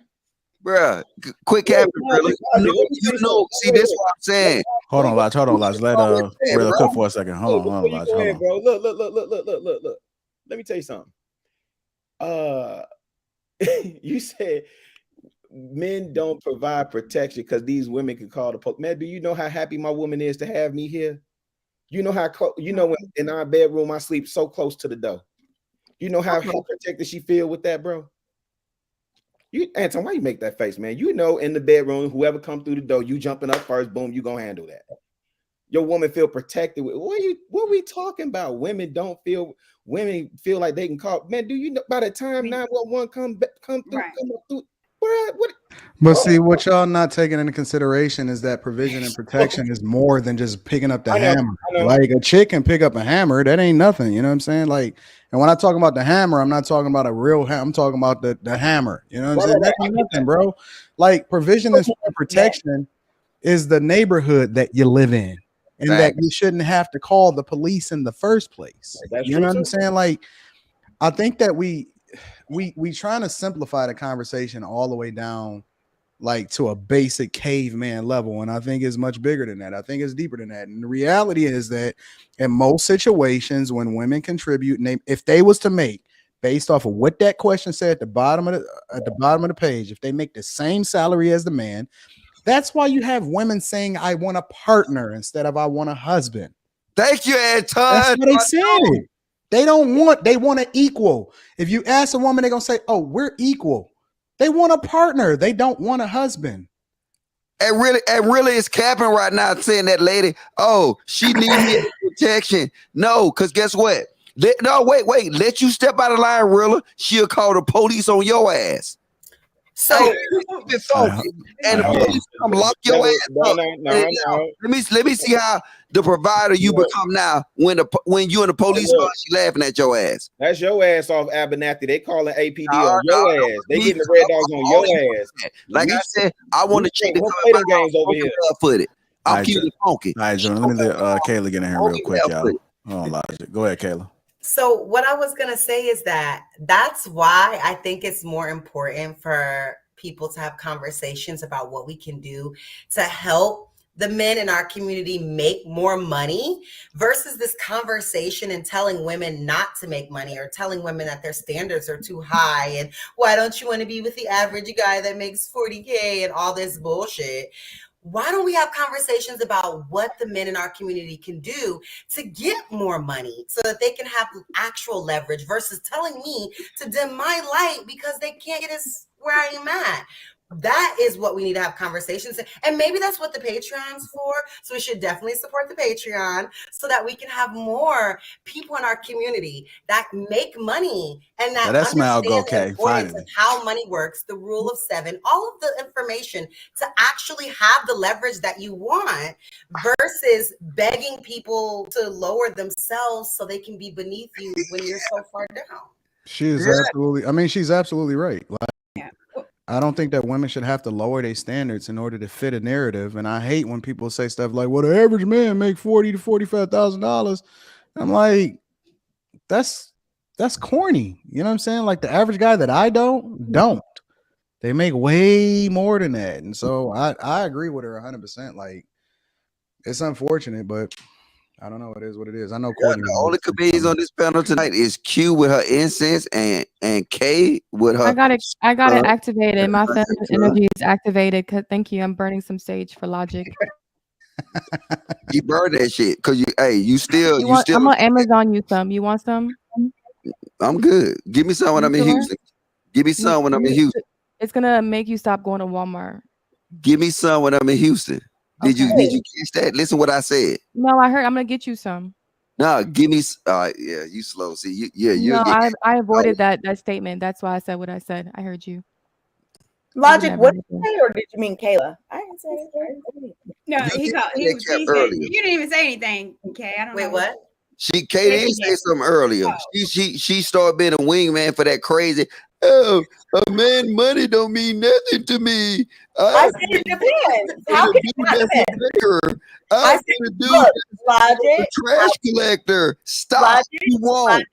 I said it depends, and based on the answers that just came through on the panel, clearly it depends because there were differing answers. So yeah, y'all kept maybe we should go to Walmart and start thinking like Logic. I want to see what I don't go to Walmart. I don't know the last time I've been to Walmart. I don't go in. We're gonna go to Courtney, y'all. Go ahead, Courtney. Go into Walmart. I don't know. I think what we're learning, and especially over the past year and a half, is what women think that we leverage with our salary, men don't necessarily care for. I don't think that as far as women, we understood that. So does women have leverage if she makes the same salary or even more? Yes, a lot of women think that we do. A lot of women think if we make more money, we have more leverage, more say-so in a home. What a lot of men think is that I don't care about how much you make, whether less or more, I still want to be treated as the head of the house. I think a lot of times with our relationship, that's where we butt heads. So I think we need to, when we talk about partnerships, there's a lot of men, and there was a guy on one of your shows, JR, with the locks on Kay and Kayla show that actually said he does want a partnership. So there are men, he wants a partnership. He wants it to be 50-50. And those are men like that. There's also men that want to be the head of the household, but they do have to understand that there's women that use money as a leverage. And to say that we shouldn't understand that, but it is what it is. And it'd be false to say that a woman is going to be okay with just making less than her man and to always hold him at a high regard. A woman wants to be provided for. A woman doesn't want to pay. I don't care if she makes $100K or $20K. She doesn't want to pay for anything. She don't want to pay. So can I got the money. I just don't want to pay. So we can. Well, what I'm saying, I mean, we can say, yeah, if he makes less than me, I'm going to treat him as such. And I think that's a really good idea. But is that the idea of every woman? It's not. Okay. And, let me say this. A woman would be more willing to work with a man more often if he's at a level, because she's always tried to push him up as more. So it's like, okay, you make 50, I'm at 100, but what are you going to do to kind of get up? So that's where I want to think. But if you're stagnant and you're okay with 30, if you're okay with 40 and she's going up, it's going to be a problem. Okay. And it sounds messed up, but it's true. All right. So this is Courtney. If we having these discussions, should we address the majority behavior or the minority behavior? I would say the majority. And I think we can also say, you know what, this is what I think. But however, I do understand that this is how women think. Okay. So now you said we should address the majority of the behavior, right? Now, isn't it fair to say that a majority of the culture we live in, women use money as leverage? That's why I can't find a chick that work in my building. Because you know what they do? They'll look at me and say, well, you make 170K, I make 170K. And you know what I said? Well, fuck you then. Wow. I said, hey, and I already told the story. I told the story already on the Lapeef Network. Wait, hold up. I told the story on the Lapeef Network about the damn white dude that just started. And then his wife that been there for like forever. When she got married and pregnant, you know what she did?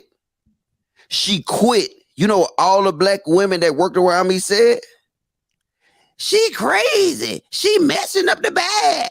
I can't believe that. How's she gonna do that? Now, she got a different moral compass.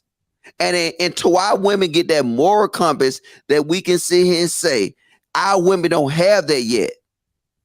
So until we get that, I say this, you come in my house, you gonna come in that bitch barefooted and butt naked. And I'll put clothes on your ass. And if you don't like it, stay your ass outside. Well, I'm going to say majority of women. I'm not going to put it as just black women. I think it's a woman's nature that doesn't want to pay for shit.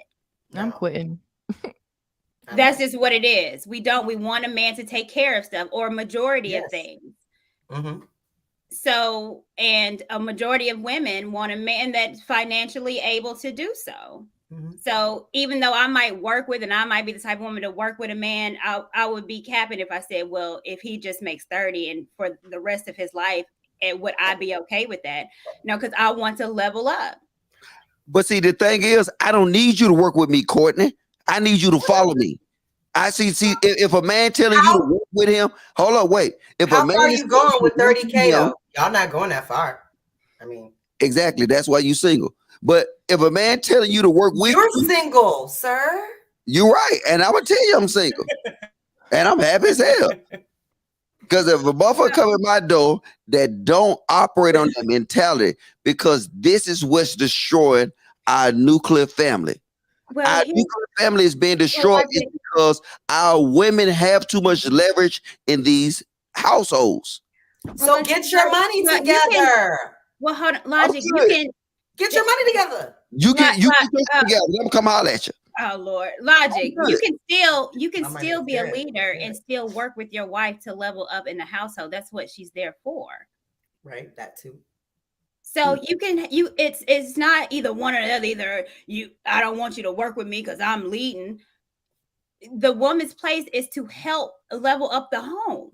But now, how she plays her position. Hold on, Logic. Hold on, Logic. No, I want to answer though, because I just want to get to the as soon as she finished. All right, as soon as she finished. Go ahead. Well, go ahead, Logic. That's fine. Okay, so why when I say come to my house naked and barefooted, everybody like, oh no. We don't know what that means. Can't imagine us doing that to you. That's why I made my face. I don't know what it means. All I know is that you just want me butt naked. I do, but still. But look, you need you an old foo-foo. It's the concept, right? Is that you come to Like I said, I don't agree with a lot of shit Anton say, but when he started talking about the structure and all that shit, I can agree with him. So far, he on point tonight because you come to that house. Look it up. Kayla got a dude, but she can't even keep her internet up. That mean that dude ain't doing something right. Keep that shit funky. Okay, so let's just be honest. Let's be honest, Logic, because I understand what you're saying. But however, when dealing with a woman of an age over 35, we do come with things. We're not just showing up at your house butt naked with butt naked and what? Like with flip flops on. With flip flops. Walmart flip flops. Okay. We're not just coming like that. And I think it's an issue if you're dating someone that's 35 and a woman that can just bring her naked body in flip-flops. It got to be at a particular age where you have to come more of that as a woman. I understand that I don't want you to feel like your job or your salary is your leverage. I want you to understand a particular gender role. However, you too old to be coming over here just butt naked. What have you been doing with your life? No, what you got to realize, Courtney, is like when the dude say he don't care about your money. All right, cool. Scratch that, right? So I don't care about your money. What else you gonna bring?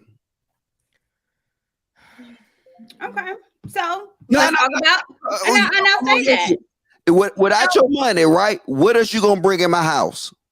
Okay, so Mr. Logic, if me and you were to get married, what I bring, you might not care about my salary, how much I make. However, that will help the household. I come with assets. No, it won't. I come with assets. That's what I'm saying. Because I'm at an age, I should have something to show for it as a woman that's over 35. But this is what I'm saying. If you come to a household, I'm with you. Yes, you as a woman that's 35, you will have these acquired assets, right? I understand it, right? But once you come in that household, all that shit doesn't matter no more because your primary responsibility will be providing for that family. Because at the end of the day, that man got to go out and what? Work. He got to make sure that he can take care of the family. He can have the resources surrounding on the family. But your role, as defined as it is and as important as it is, it's not actually going to a 9-to-5. You're wasting so much time to a 9-to-5 that you would be stressed out. Okay. So why would they want to stress you out? And then dudes wonder why they chicks get fat.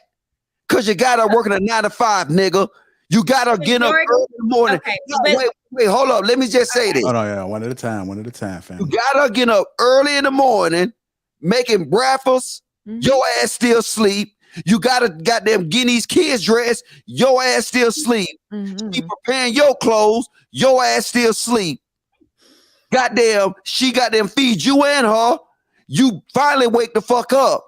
Then once you wake up, you take your ass to work. She take her ass to work. She get off. She got to pick up the kids. Then she got to prepare for dinner, go to the grocery store, all that little bullshit. And then she got to suck and fuck you. And after she suck and fuck you, she got to get ready for the next day. Period. Hello, But that sounds like a lot of work, my nigga. Let me feed your 9-to-5. I don't like so you won't be stressed out about shit. So I'll never be able to say, hey, Courtney, you're getting a little fat. No, I can say, Courtney, you got from 9 to 5 to get unfat. And it's harder for you to get unfat. Everything else, I can't complain because I'm not offering you the time. Right. Resources it's fast. But here's so Logic, this is what I'm going to say to you. Logic, where did you go? Come on back, Logic. He's always going somewhere. Where we at? How you gonna do that in Houston?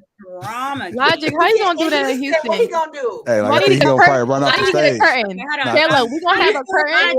We gonna have a curtain. Logic gonna sit between us, and you gonna hold one side of the curtain. We gonna. All right, Fade him out. Logic. Fade him out. Can you come back? Ooh. So Nah, I can. like he hear us. He right there. Operation Okay. Wingman, please come back. Logic, a few minutes ago, Logic asked the question, are we talking about what we're wanting individually or our anecdotal situations, or are we talking about in general and for the regular general public? What you're saying, I love, I adore. For the general public, we have to work. Women have to work. We don't have it where the man can just take care of household bills and the woman can't work. Majority of us don't live that way. In order to take care of these kids in a household, mom and dad have to work. That's true. So we're talking about what the general public is doing. The general public is working. So now, how do you make the relationship work when the woman and the man have to work? And what I'm saying, it can still work, and the man still can feel like a man if she works as well too. But generally, we have to. We don't have a lot of us don't have the privilege of a husband taking care of everything and all the kids and able to live a particular life that's not in the hood, that's not in Section 8. So again, we're talking about in general. And so therefore, majority of people a woman can't just show up bucky naked. You can't do that. I have to come with something else for the house because you're going to need a little something to help it go work through. What I'm showing you is how fucked up our blueprint is that we operate on. And we wonder why these other kids exceed at a higher level than our kids. What are you talking about? Cultural, or what other kids are you talking about? I'm talking about black kids versus everybody else. How about that? Okay, but everybody else, have so working parents. Don't we got to teach on the panel? Yeah, but you understand majority of. Wait. If we got to teach on the panel, we shouldn't debate this, right? Okay. So, tell us, of your students, do majority of the parents work? Hold on, y'all. Hold on. Let her answer. Now I'm playing. She got it. I want to know how much participation. I don't know if she's in a black school or white school or mixed. But if she's in a majority black school, how much participation do she have in PTA, all these different programs in school, being in the black community? And school teachers came on Anton panel and answered these exact same question. They said minimum participation. Is that right, Kate? Were you asking? Okay, I didn't know if this was like a rhetorical, but I have 100% of my class connected on Class Dojo, just saying. And so, people reach out as needed. I'm not sure exactly what you're asking me. The parents participate, like progress report pickups, reaching out if they need something, reaching out if they need support, if their kid needs support, if I reach out to them. I mean, the majority of parents absolutely are responsive or reach out to me. I'm not sure was that what you were asking? Yeah, you must not teach an O block. or must just have a view of certain people that could be incorrect. All right. Well, I don't know. Well, maybe the other teachers that was on Anton panel maybe like 3 weeks ago, maybe they're lying.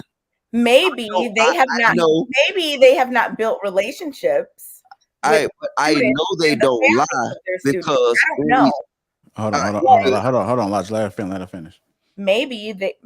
I mean, it depends. You have to do work as a teacher to, foster a relationship between you and the parents that you interact with.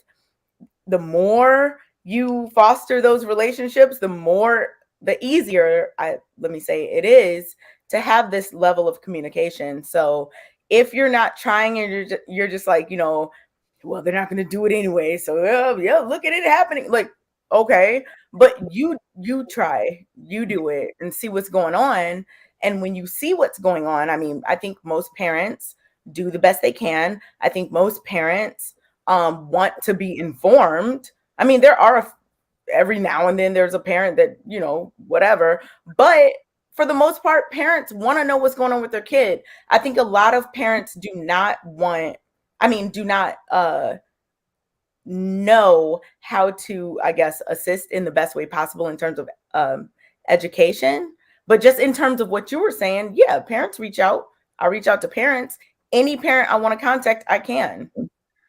If somebody can't find their parents, like for their students in their class, then look at what you're doing. And I'm not saying that there are never parents who don't, of course, but look at what you're doing. If you're like, a whole class, I can't reach them, then you need to do better as a teacher, because what? I've been in education since what, 2009? That has never been the case. You must teach in Bel Air.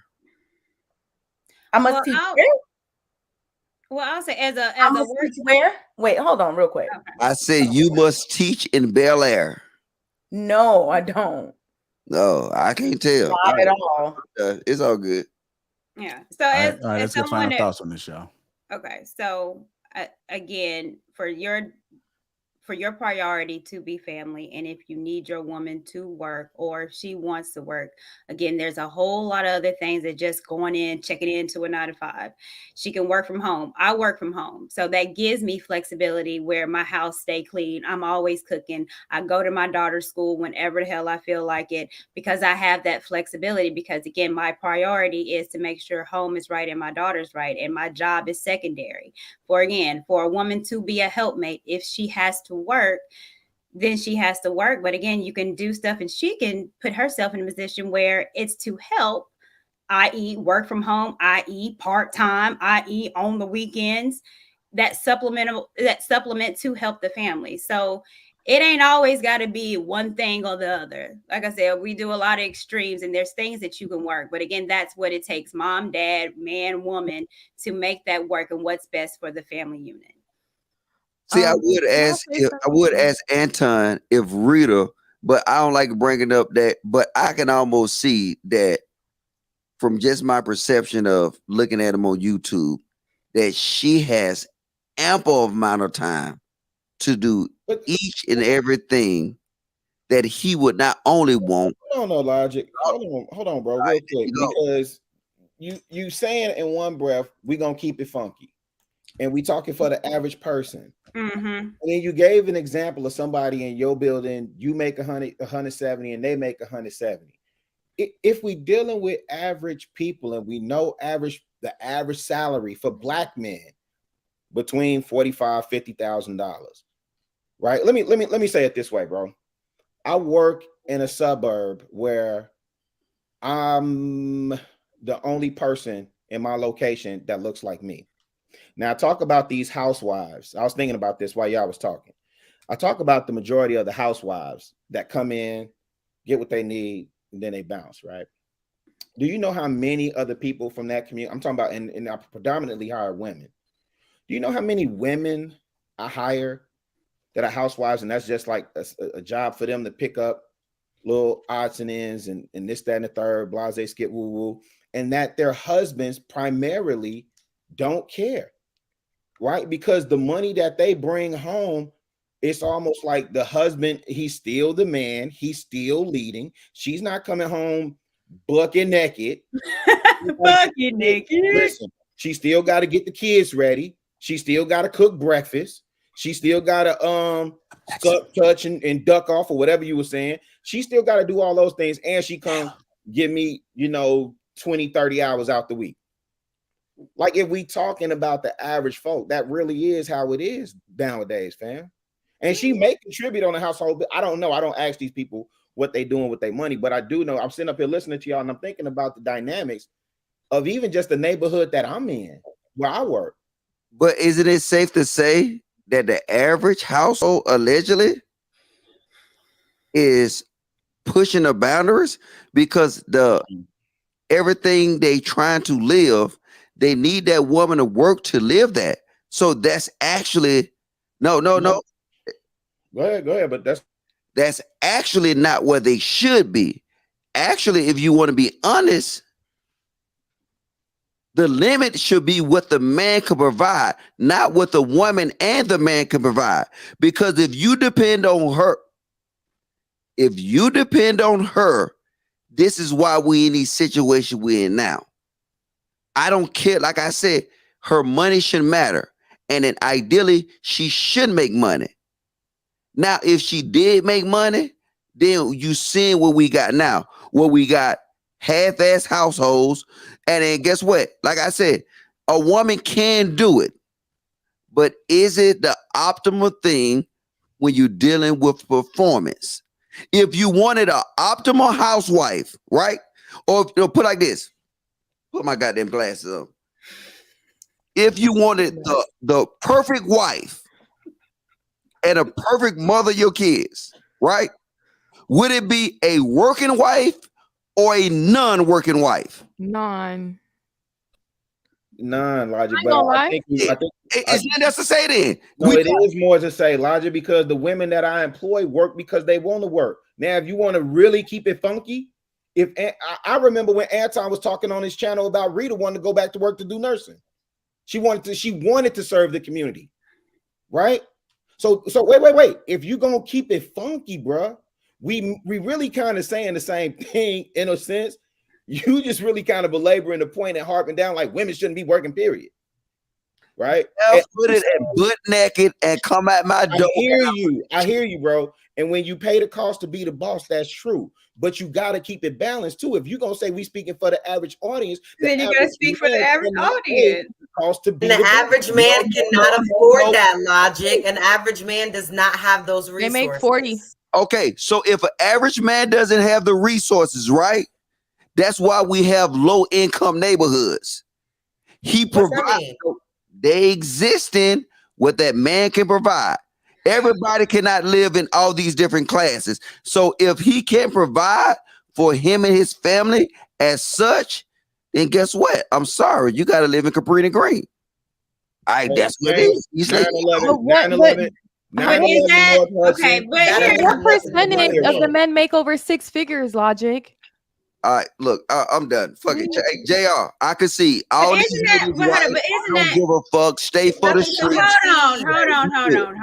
Because Anton just said that provision looks like woman, not being in the projects and being in a nice neighborhood where you don't have to worry about who's knocking at your door, who's calling them walking across the street. So now you saying that I want her bucket naked. Even if I'm making 35 and 40, she's still gonna be bucket naked, but she got to be bucket naked in the projects because that's all I can afford. Oh my God!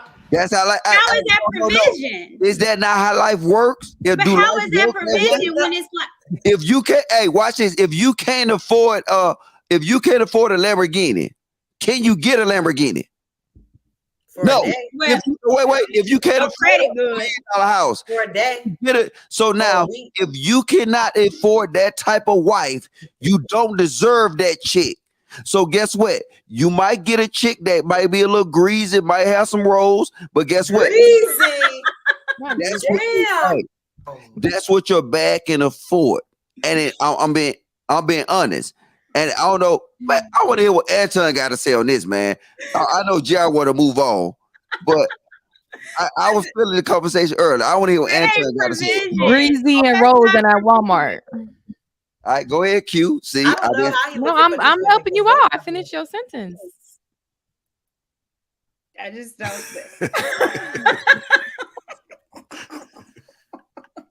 Keep on. I still look cute in that bucket though. You put the logo on the bucket. For real. You put the logo on the bucket.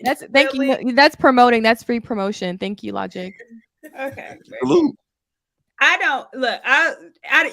don't call it partnership, but I don't think it's wrong for a man that says, yes, I want a woman that I could appreciate, a woman that has a decent job or that works. There's men that want that, and if that's what they want, a woman want, that's on them. Because most men need that, and so most men need what? A woman to work. A woman to work. Men that have means can't afford it. Right? What are we? Let's be honest. You over there talking about chameleons, but you're not living in reality, JB Daddy. Before YouTube, I'm gonna be honest. Before YouTube, like I was telling this the other day, I didn't have so much men saying they don't want their woman to work. In today's lifestyle, you need your woman to work because it takes two to afford. Like, let's just be honest. If we talking about the norm or whatever Logic be saying, the general, how many men are making 6 figures? the norm. Most people are living together because it's too expensive to live alone. Exactly. They can't afford Most people get $1,000 comfortable in a by relationship themselves. and move right in. Why are we spending bills in two different places? Hey, can Anton please stand up? No, we already know he don't want his wife to work. No, well, hey, how you gonna speak for him? Burning that sage. Oh my gosh. Money burning that sage. Ooh, Let that man speak. That's our Let us problem. pray for Logic and his Walmart team. No, don't pray for me. You need to come to somebody's door, butt naked and barefoot. No. And that's it. Well, you can still show up bucket naked. I just have to with the trench coat, put my clothes back on and go to the heels, in the heels with the lace. With the YSL heels. Feeling good, right, Kayla? As soon as that nigga get that nut, hey, soon as he get that nut, what you had on prior to that don't matter. Hey, Logic. Hey, now I want to hear Anton, man. Wait. Mr. Lee is in the comments, Logic. Stop saying the N-word. Logic, that's 20 times you said the N-word. Cause I'm dealing with these women. Excuse us? What did we do to you? What does that got to do with anything? I want to hear Anton, man. So the women do have leverage. Over him. Go ahead, Anton, stop begging him. Chime in. Chime in for JB. What do y'all want me to ask? Y'all done asked a lot of different stuff. I don't know. Logic begging for you. Logic going over. Logic need a wingman right now, Anton. Yeah. My chick hasn't worked in a long time. My chick hasn't worked in a long time. Weird. I think the caveat is just that I think that it's too much time in a day for a woman to just be sitting at home chilling and doing absolutely nothing. The thing that I'm an advocate for is I think that works when you have young children, but once you get children that grow up and they start to actually go to school full time, the thing that I've always pushed Rita to do is not necessarily stay home, but to make sure that she find her purpose. You know what I'm saying? I want her life to be purposeful, and I want whatever, and that's whatever. Like she spent time volunteering. She spent a lot of time building and really helping and taking care of my mom when she had, my parents had got sick, so we had moved next to them. So she did a lot of that. And then when all of that went on, she was like, hey, maybe I'll spend some time in school. And so she started to find her way from that perspective. But I think it's a lot of time in a day. When you think about it, it's a lot of time for a woman to just be sitting at home. It ain't enough clothes to wash. It ain't enough dinner to cook. And I prefer to go out to eat more than I actually prefer to eat at the crib. So I've never wanted her to have to work in order to, I don't believe in her bringing resources in order for us to survive. If she finds purpose in work as a result of how she want to live her life, but I don't want her to ever be stressed. I want her to do what she want to do in order to add the most value into life. So now she works for me and she spends the majority of my time. If anybody ever send me an email, she the one that answer it. She the one that does a lot of she oversees, another assistant that we have. She minds a lot of the different deals that I got coming through. I bring her into a lot of the different places that I go to, and she the one that actually makes some of the decisions, or she just whispers in my ear and say, yo, Anton, look out for this, look out for that, look out for that, because she's a very, very, very smart person from a business perspective. So I lean on her in a lot of ways in order to be successful or to get me in certain places. But her value doesn't come from her needing to bring in resources. Her value, comes from her really finding her way. And I just afford her the ability to be able to do that because the best version of her is the best version of me. So yeah. Really and I'm glad you said that, Anton. I know I don't want to belabor the point, but a lot of my girlfriends that don't work, that kids are older and going to school and they're at home because they don't have to work, are drunk the whole entire damn day. They're drunk. They are. They go out. It's a happy hour somewhere. Do you know how many times I have to hear that? They're drinking. They're out spending money because there's nothing. A lot of times there's nothing else to do. They don't have to take care of no kids. They're at home. I mean, how much cleaning and cooking are you going to be able to do? Yeah. They're drunk. They're literally are drinking. She'll do general cleaning, but like we just had the cleaning service come in and they did that this morning. They did the deep cleaning and did all of the baseboards and you know what I'm saying? They did all of the deep stuff, but I prefer Rita to spend her time actually figuring out what makes her the best version of her. I think Okay, the but I think the better. Hold on, Logic. Hold on. Let me finish. Let me hold on, baby. Hold on. I just Hold want on, to. baby. All right, go ahead. Go ahead. You got a pink shirt on. Go ahead. Thank you, Tennessee State. I think the best idea would be to make sure you don't have to work, baby. Everything is taken care of. However, if you want to volunteer, if you want to do something, go work at Tiffany's on the weekend, go ahead, but you don't have to. So set up I'm trying to tell you, set up the family where she doesn't have to work and can leverage and do something, but give her an opportunity to do something. Bored mind, what they say is a devil's playground. What's that saying? Yep. An idle mind. An idle mind is the devil's workshop. Right, there you go. Yep. Don't forget that. They drank it. I don't even know what my flights are. I don't know. I'm trying to save you, I don't know nothing. JB Daddy. Hold on. Let me just say this one thing. Trying to help you. I would say you was right until I seen these white guys at my job get their wives to bring in these fucking sandwiches that taste like goddamn God made them, and it looked like it's a fucking artwork. And then I'm just saying, no, they is doing something. And I'm like this, and then I'll be up there looking like a fool, the only black dude that don't have a sandwich that was made by a culinary master. And I'm just like, what the fuck am I doing wrong?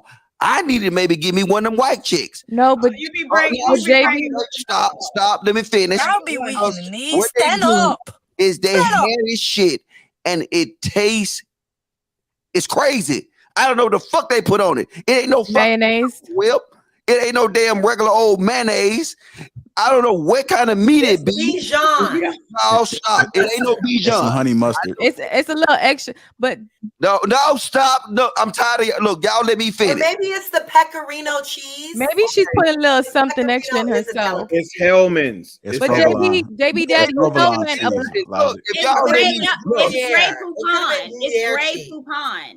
It's Grey Poupon. Okay. Listen what I'm saying. And sriracha. There you go with this nigga shit.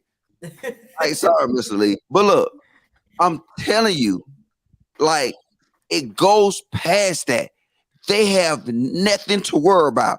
And y'all, the typical black woman says, oh, itemize lead to item time. No, it don't. Because that's what they do. I'm being honest with y'all. Logic, I got a question. If a girl makes you some chicken and rice, if a girl makes you some chicken and rice, I bet you that white man would love to try it, and he gonna try that chicken and rice and be like, "Fuck that sandwich! I want some chicken and rice." So stop. Bullshit. I'm gonna say this. Let me just say this. Let me say this. Bullshit. That's why I see that's some typical old black woman shit that you just said. Yeah. I don't want no fucking chicken and rice when they got crazy shit. Nigga, you want a sandwich? Crazy shit, and the fucking like it looked like we're gonna get a therapist on the show. You want an Arby's sandwich over chicken and rice? You gotta be lying. What kind of sandwich is it? Is it like them white people are rubbing off on you? The shit be on Arby's. You don't know white bread. She probably it's on white bread. It don't be on no motherfucking white bread. It's on Arby's. If you want to know, I'm gonna tell you. How you know how that sandwich tastes, Logic? Cause they give me some. Because he's stealing out the refrigerator. Give me some. No, wait. You mad because she gave it to her husband. I guarantee y'all, all y'all can go over y'all refrigerator right now, and y'all got some Wonder Bread. They don't use no fucking Wonder Bread. Panera Bread, Arby's. Come on. Listen, man, this is what I know for sure, and I believe this in my heart, and I've always said it. I believe that all women are inherently the same. I do. I don't think that it has anything to do with whether you black, white, Hispanic, whatever. I think that all women want the same thing. And when you provide an environment in which a woman can thrive, she will absolutely take off and be the best asset, the greatest asset that you've ever had in your life. I honestly believe that. And I think that the bad rap, and I just did a show the other day where a white guy was on there getting his nuts handed to him by his wife the other day. Literally, it just happened. And if you go online, and maybe we just living in this bubble that we don't get outside of our comfort zone and see what the heck is going on in other cultures, all men and all women are fighting from all different cultures. It's not just us. It's not just black women. It's not none of that. People are trying to figure out what this thing is supposed to look like, because what tradition tells us is different from the circumstances that they face in a day. And their grandparents and their great grandparents lied to them and told them that this is the way you're supposed to be in a relationship, and they didn't give them the game. And so people don't know how to successfully have a relationship. But if we're just putting it on one group of people, I don't think that that's an accurate depiction. I think that the same scenario exists across the board, and women want the same thing. And if you provide them the room to be able to thrive, they will absolutely be the greatest asset that you ever had in your life. It's very simple. Can I ask Logic a question? Did you try the sandwich, or did it just look good? I'm curious. Logic, the refrigerator. Hey, Logic, it's a yes or no. It's a yes or no. I told you, I tasted. Hey, Logic. Oh, you tasted it? What did it taste like? It was a pub sub, wasn't it? No, I thought maybe it was Panera Bread. Black women shit. I bet she can't make it. Ask her next time what meat she used. Good though, Kayla. Don't front on Publix now. Oh no, I know. I worked in the biz for 7 years. I know. Okay. I ain't gonna lie, HEB sandwiches be good. I worked at some fine dining restaurants. That's how. And you see this? They want to get purchase sandwiches, right? You see the typical black woman shit? Oh, I'm gonna go. All the things. No, we're just letting you know there are good sandwiches out there. Oh, but no, hold on. Just saying there's good. Get your white woman then. Damn. Y'all just say all of you started sandwich, but you make shit. If I'm giving you fucking 9 to 5 to make a sandwich, goddamn it, make a sandwich. Yeah, but you can't come in. Wait. But you can't come in with the angry mode. Like, you got to be chill, honestly, like, because it's a way to communicate with your chick without even saying anything. Like, you know, I can look at my chick or just move a certain type of way, and she already know, you know what I'm saying? I ain't got to say nothing. And so, you know, you got to kind of create a peace, like a calmness, because if a chick feel like you treating her like a little kid, you know what I'm saying? You're not going to get the results that you want. And so a lot of it is us. A lot of it is it's not just money. People think it's only money. Money is just a tool and a resource, but it doesn't make you a different person. You got to create the environment, you know what I'm saying, to where they actually want to be around us. And if you don't create that environment, they're not going to thrive, because then they're going to just be doing stuff just to make sure that they don't get in trouble, just like a little kid, instead of doing things that actually make you happy. It's just a completely different vibe that you got to create. All right, y'all. Go ahead, brother. My bad. Am I the only person that noticed Anton got in his Maury Gator flavor, you know, Detroit-ism? He got in his pimping. Y'all, Court, you ain't see that? What? No, I missed it. He just said, you know, I just move a certain way, baby. He was getting with the goatee. He hit him with the, you gotta believe in me, baby. Baby, I can give you trying to do his best for both of us. Baby. What is that? I mean, it's the time to get aggressive and it's the time to chill. Yo, take me out to dinner. All right, y'all. If you guys just tuning in, welcome to Lapeef. Let's talk. Let me super chat right here. Real B. Shout out to Rilla. Y'all be tripping sometimes, but I like the platform. Now, okay, and ladies, I'm black single father in Los Angeles. We are not deep at PTA meetings. Get along. Let alone live LAUSD TV board meetings. Why can't people understand what are things are different in different places and different? But you know where the men do was a damn. There you go, Q. You know where the men do show up, Kay? When it's time to coach. When it's time, on the football field. I'm very much involved in my daughter's school. No, I'm not diminishing that. I'm just saying I'm adding perspective, because I know when I showed up for my kids at PTA meetings, and I was one of the few, I was looked at like a goddamn unicorn coming through the door. Oh, hey, there you go, Logic. You know, like Annalisa said, she'll be in Houston. Annalisa said she'll be in Houston. Annalisa, giving out hugs. You know, she said she's gonna be the one. Annalisa, because she said she's gonna be the one that says, "Logic, here's your hug." She's gonna have a shirt on that say that. So just look out for that shirt. I'm gonna give you an example, right? Look, I'm gonna show you here. Now we gotta move on. No, I ain't gonna talk about this, though. But I literally tried to DoorDash me some damn sushi, and all the damn sushi places closed because I'm on fucking Lapeef, and I can't now. I don't know what the fuck I'm gonna eat tonight. Get you a sandwich. Why did you wait until 10? Well, if you had a better attitude, you'd have a woman that'll make you a cold cut sandwich. Sandwich. If you had a better attitude, I can call a whole bunch of them, but they then better call come. Don't order Where Uber are Eats. they, Logic? Where Call are them up. they? We'll be here. We're gonna see what they cook for you. That Walmart ass food. Yo. All right. Yeah. All right. Make sure I get them likes up. Also subscribe to the channel. This question is for the people that are looking away. Kay and Rilla. Kay and Rilla. Smile. Anyhow, we still talking about leverage. I got one more question about leverage, but what's been going on in Chicago? Like, what's one of the biggest news that you're seeing in the media right now? Willie Wilson donated $200,000 worth of free gas. And what else? Yeah, I don't know. I don't. You know what's funny? I really don't pay attention to the local news as much as I should. Well, it ain't got to be the local news. It's just okay. Go ahead. Okay, let me see. Have you been saying anything in the news at all that's happening in Chicago? What besides like? I don't watch the local news that much either, but it's on social media too. Talk about. It's on social media. What, G Herbo? You want us to talk about? Are you talking about just Juicy? Oh, there you go. Juicy Smoothie. Oh, that ain't Chicago. That's just Juicy That Smoothie. that's Chicago.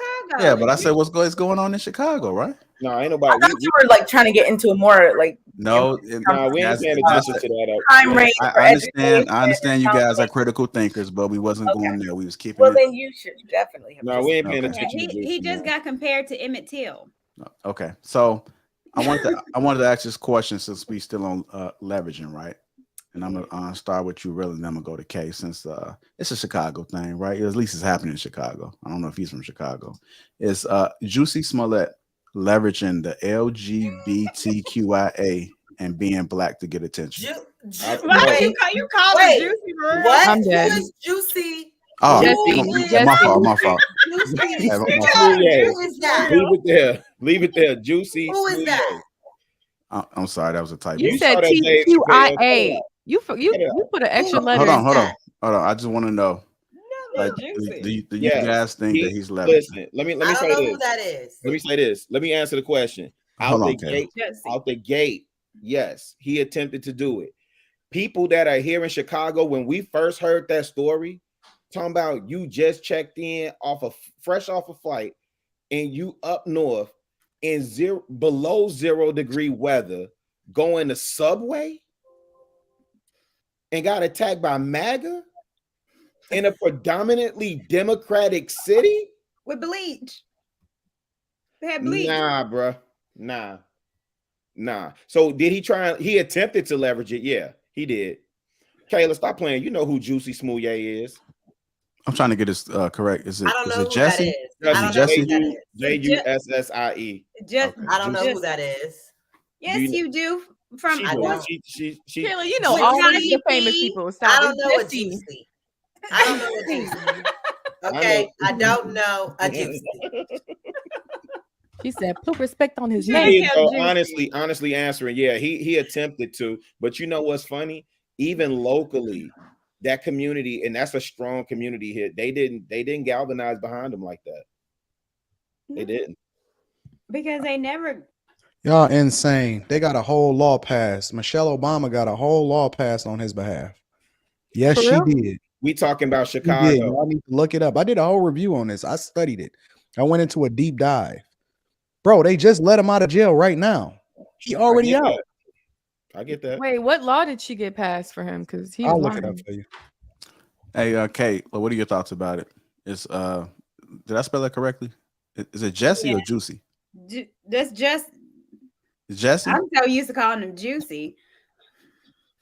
I really want to get it. Let me look. It's Jesse. It's Jesse. And Anton, let me say this, bro. I'm not saying you not it's called the anti-lynching bill. It was passed after right after that, and one of the people that was the biggest advocates on his behalf as a result was because he leveraged the relationship that he had with Michelle Obama in order to do so.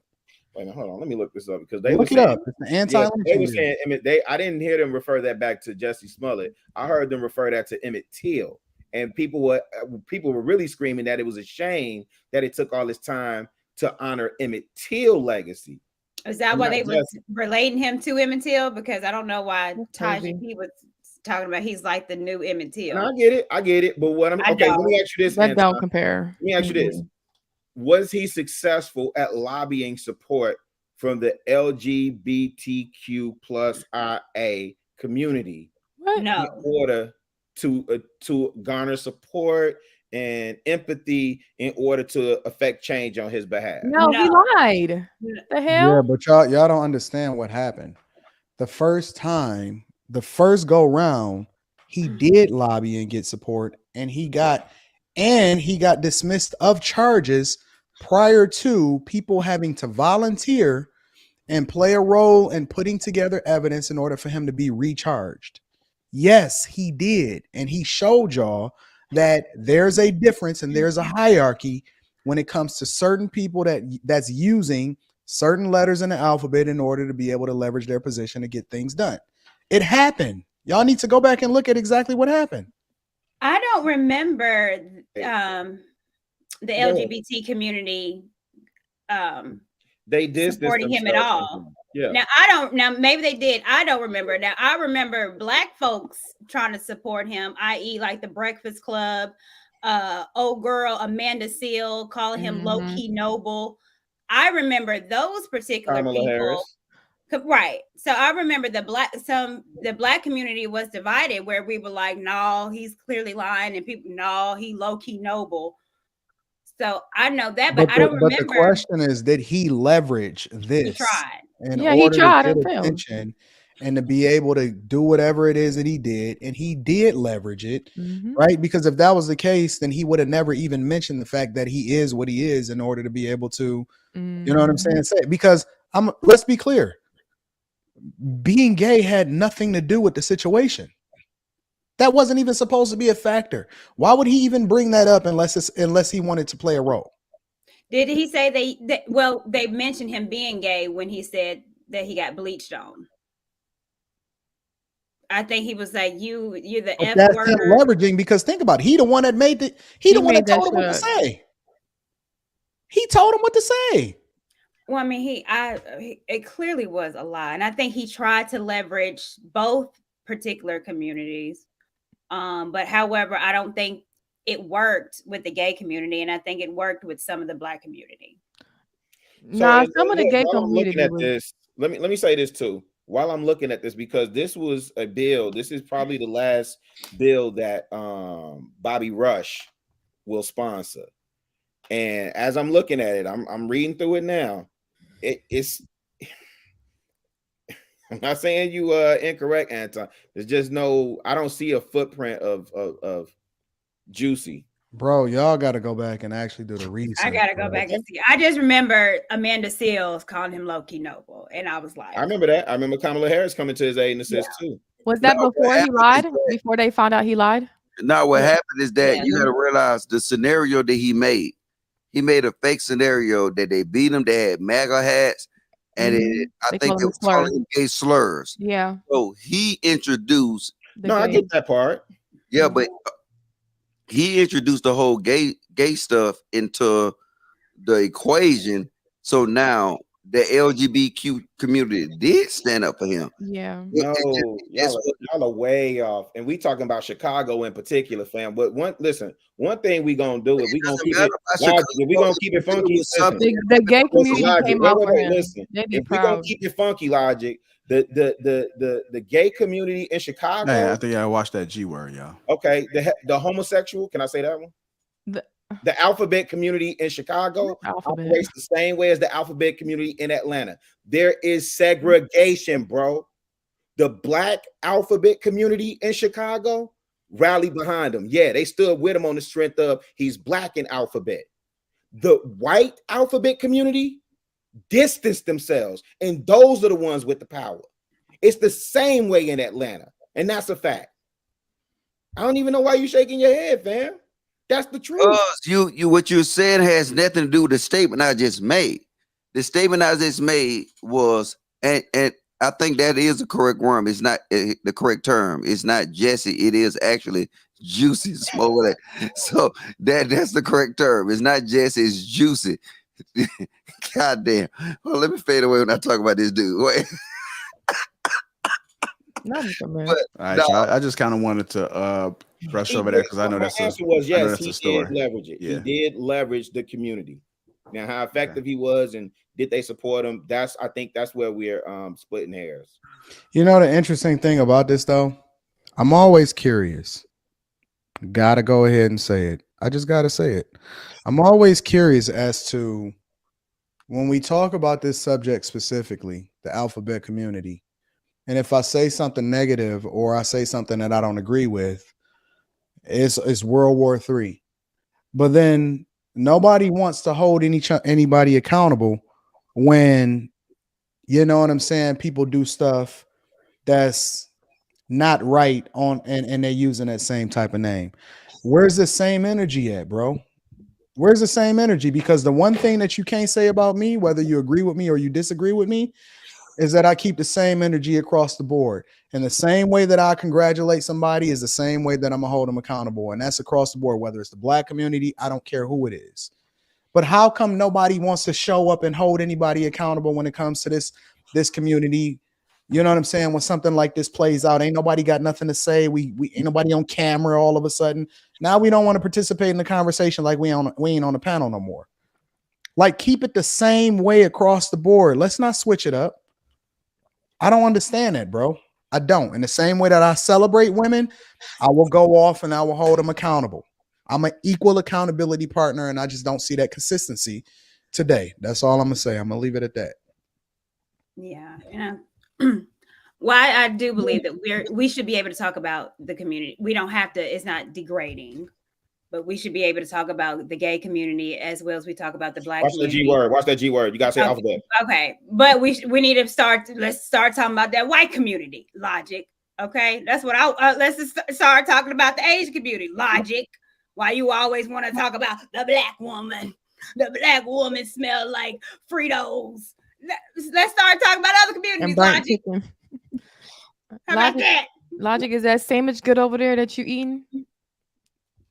The Black woman always gotta walk like she got a bunion. Oh well, smell like fried. White people do too. Mm-hmm. But the Black woman always scratching her head like this. They do too. Logic. Yeah. You know, let's just have a conversation, man. That's what the platform is. How all conversations. You know, we can't avoid everything, but make sure you guys get them likes up. Also, subscribe to the channel. Make sure you guys go ahead and get your tickets, man. I knew somebody fell off. Hold on. Q, your stomach looking flat. I've been working out. Getting them crunches, girl. You need to be drinking that water. Hush your mouth. Put that down. Hey, Rilla's eyes is a little low on the screen, huh? Where your red cup at, man? Let's talk about that hoodie you got on, bro. I'm drinking water in a Starbucks cup, brother. There you go. All right, y'all. So you know, what's the one thing that because you know summer is approaching, right? It's starting to get nice out.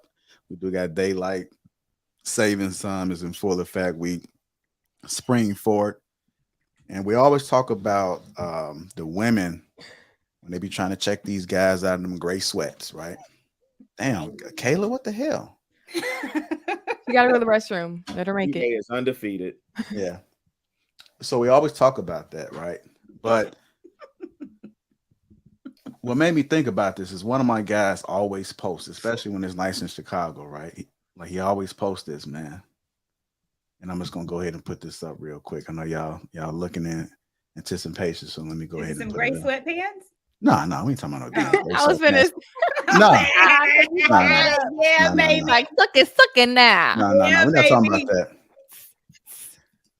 that. The days are getting longer and the weather is getting warmer, which means one thing is sundress season. Period. Sundress season, man. So I kind of want to break that down. Like, I'm asking men, like, what is it about the sundress? And are women aware of what's going on when they wear these sundresses? Is it just for like comfort? Is it easy? Do sundresses have to be short? Because then you see them coming down like gowns, they long. Let's talk. I want to get the women's perspective and also the men's perspective. But I'm gonna start with the men first, you know, and let's be like respectful. Don't get too explicit. Logic. If it goes there. But like, what's going on with the sundress? Do we like it? Is it something we look forward to? I'm gonna start with Rilla. Go ahead, Rilla, because I know.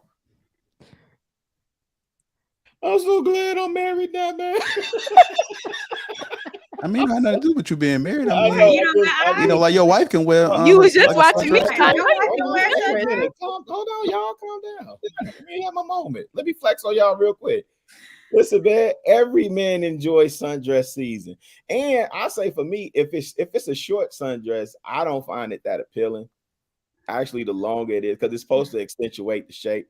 But I think, you know, women equate the gray pants is the same way they look at gray pants, how we look at sundress. But yeah, every man anticipates sundress season, man. You know, I'm a connoisseur of fine art, so you know you can purvey and survey the landscape, man, and appreciate the fine art and keep it moving. But I'm really curious what Logic gonna say. No. We're gonna. I think we're gonna get to Logic last. Go ahead, Anton, with this sundress.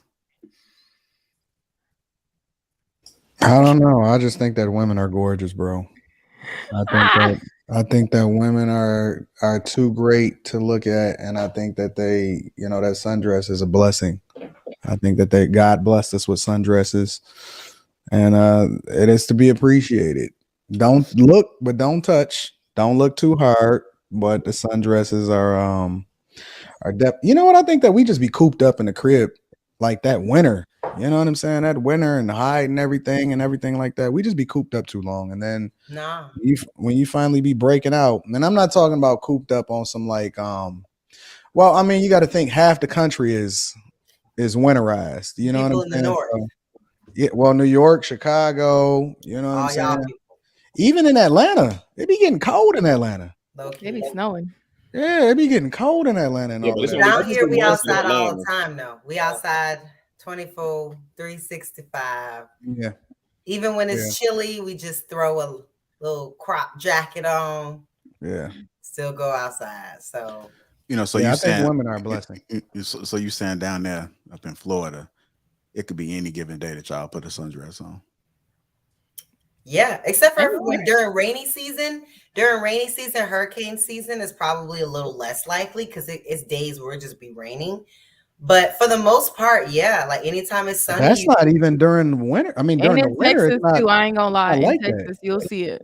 Ain't no humidity in the winter. You can catch someone with the sundress anytime. You can catch someone in shorts anytime of year, anytime.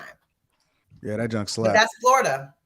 Yeah, it's coming near you. Anton, you said it slap. You said them sundresses slap. Yeah, man. I think that women are like they're the most phenomenal creatures on earth, bro.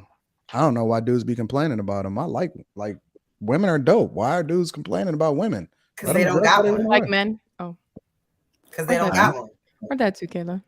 All right, Courtney, go ahead and chime in on this.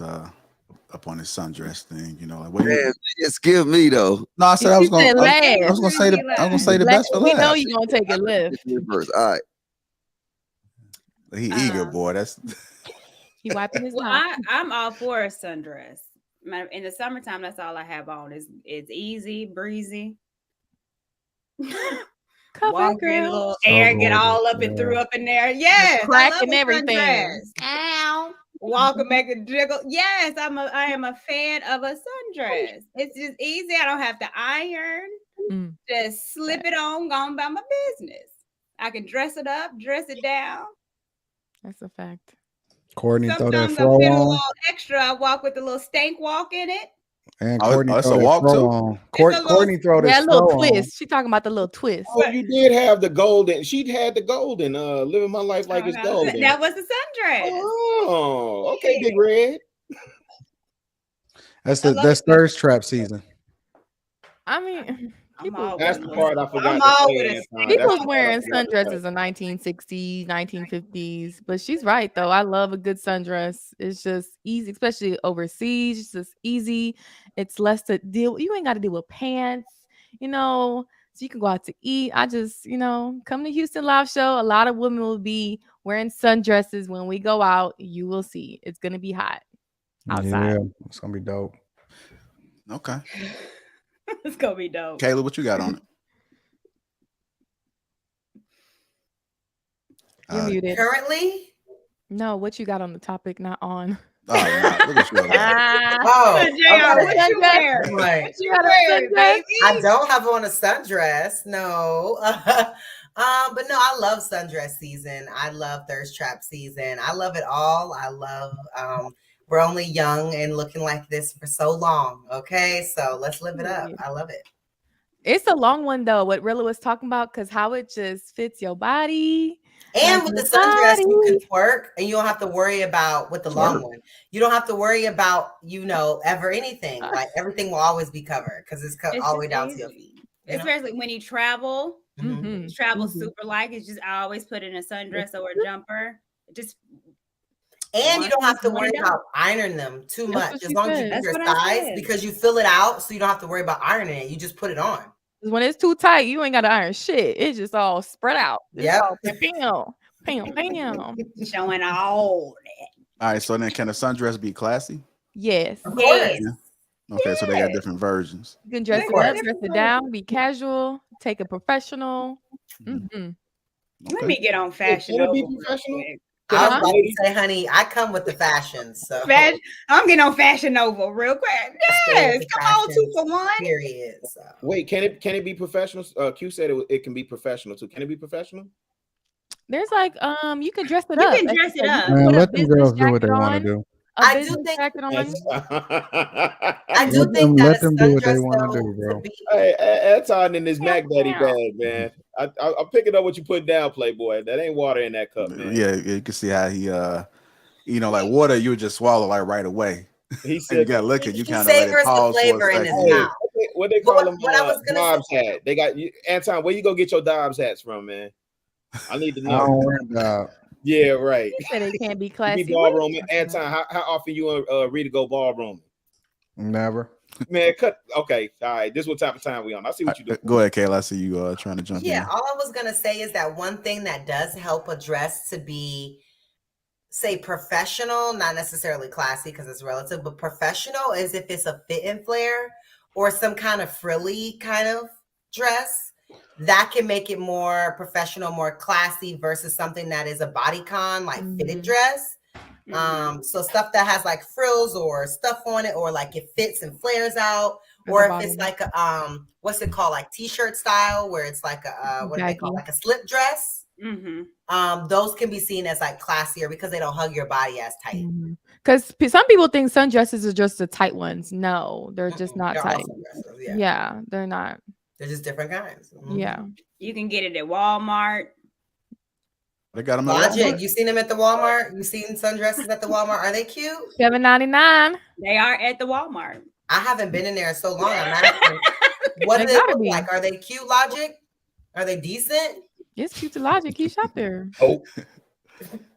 All right, Logic. Go ahead and chime in on this topic real quick about the sundress. My apologies for skipping over you, but I know you probably got a lot to add to this.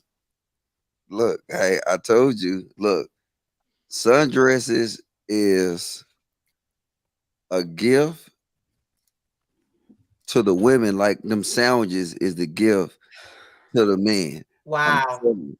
Hey, it's like a sundress. You can taste that shit in your mouth. What? Like your imagination can go wild with a sundress, because it's kind of like it'll be like a little classy little look, and it's not revealing. But I think my best experience ever was I was down in Miami, and then everybody, that sundress capital of the world, and Atlanta though, and then it started raining. Oh my God. Going on? So what happened when the rain hit their body with the sundress on? I'm curious. Oh, why don't y'all put on the sundress, throw some water on y'all, then we'll see. Why would we do that? Yeah, I'm just saying, y'all know what's gonna happen when you do that. Where the story was getting though. Weird. Oh, there you go with your camera off talking shit. No, but really, like I really think that like if a man, I think that's one thing that a man, that's like number 2 on my list. Like when she come to my house barefoot and butt naked, I already have a closet full of sundresses for her. I mean, that gonna be the Mr. Logic outfit. You ain't gotta do that with sundresses because they can go out in sundresses. They can go chill in sundresses. You go shopping in sundresses. You can go around the house in sundresses. It's like really sundresses is like I said, it's sent from the gods. So do they gotta when you get a different chick, do you get a whole new rotation of sundresses, or they gotta wear the ones that the previous chick wore? Nah, I ain't no cheap nigga though. Yeah, I recycle the sundress. Yo, no, that Walmart $7. I will recycle my gear. He just washing them. Have you ever seen the sundress that's at Neiman's and Marcus? Them shits can run all like well up into the 1500s. Wait, Logic, did you say you have a closet of sundresses? No. You better hit up Fashion Nova. Logic, you said you had a closet of sundresses. Now I'm saying he wants to. My standard is for a chick that like if I say my standard chick to come to my door barefoot and butt naked, I already provide a whole closet of sundresses. I was about to say, like she coming to work, right? I gotta provide the uniform, right? And what better uniform for a woman than goddamn sundresses? I thought she was gonna be butt naked though. No uniform. It'll So save you money. you're saying she comes in with nothing or whatever, and you provide her with clothing that I get it. He's a provider. He's a provider. The question that I have is, why can't he provide his woman some shoes? What is your obsession with dirty ass feet? Like, why do you want people with dirty ass feet? I always talk about having no goddamn shoes on. I don't understand. He want to own fufu. You never heard of the term? You never heard of the term butt naked and barefoot?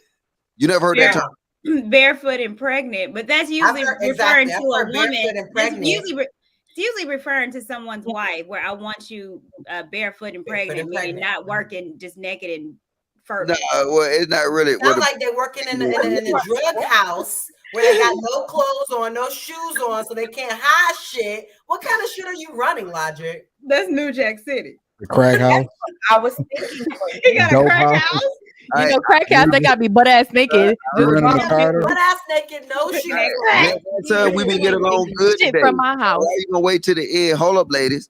Why ain't I gonna wait to the end and try to throw some shade at me? No, it was a good joke. So I'm not. Just because I say, look, you know what? If I want you to be joke, the Carter, I'm gonna provide it for you. That was Kayla that actually said the joke. She just threw the alley-oop. I just dunked it. That does sound like a crack house. It sounds like Did it not sound low key like a crack house? I was just saying. Low key. Wait a minute. Did Anton, come on, bro. Like, hold on. We got to pause the show for a second, JR. What's up with these hoodies, man?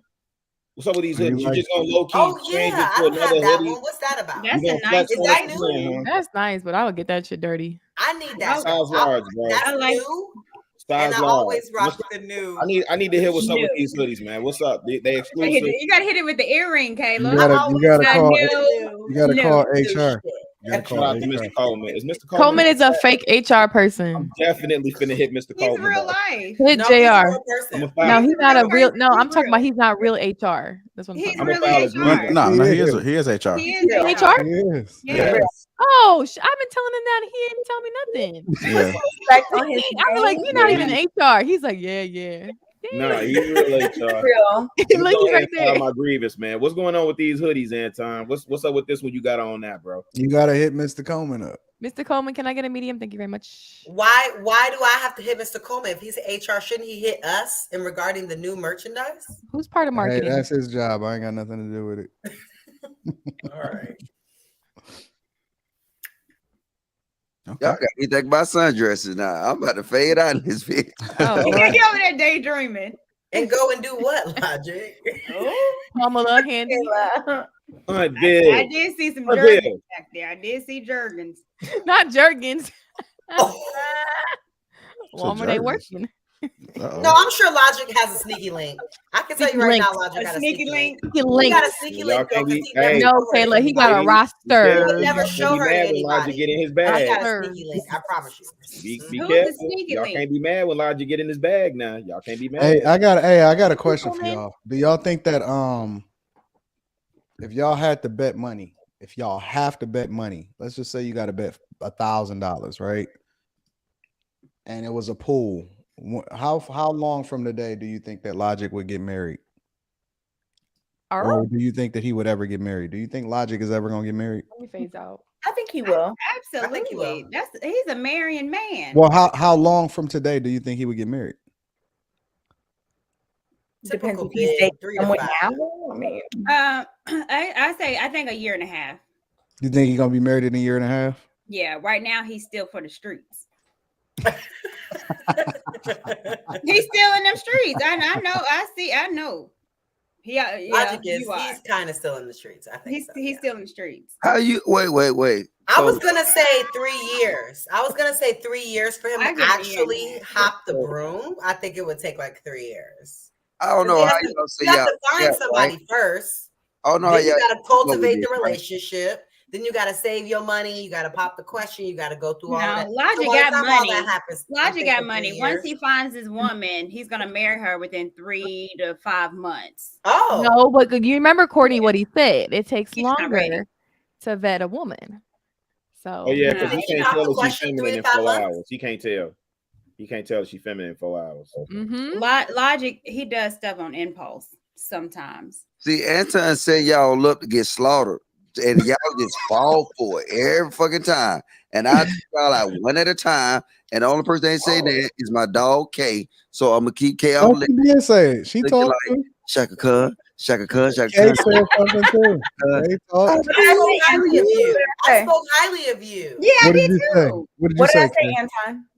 I don't know. I heard you talking in the very beginning. Oh, okay. What did I say? The reason he said that was because I said that I think he will get married. Right. You said something. What Logic? Why did you take any of this? What they were saying? They never said nothing negative. They just said that they think he would get married. Somebody said, look, like I said, if y'all women and y'all observe, right? Somebody said I'm still for the streets. Like, why? I'm gonna just say this, right? You do talk about going to Walmart a lot. Literally, you talk about going to Walmart a lot, bro. No, look. Literally, today was the first time I went to the bar in a long time, and they missed me in that bitch. So they was like, "Damn, what you been doing?" And then another dude, matter of fact, I even told Jared about this shit. Dude, like pulling up, was like, and this dude always used to look at me and shit, and he was like, "Mr. Logic?" I said, "Nigga, what the fuck are you?" I was saying, nigga call me Mr. Logic, and this is my bar I go to. Infuse, if you go to Infuse. That's crazy, ain't it, Logic? No, wait, hold up. Don't. If you go to Infuse at Allen Temple. I just said it's crazy. I agree with you. I'll be there tomorrow after you know what I'm saying? The Logic. Don't be telling people to pull up, Logic. That's not a good deal. Look, you trying to do your own meetup now. I see.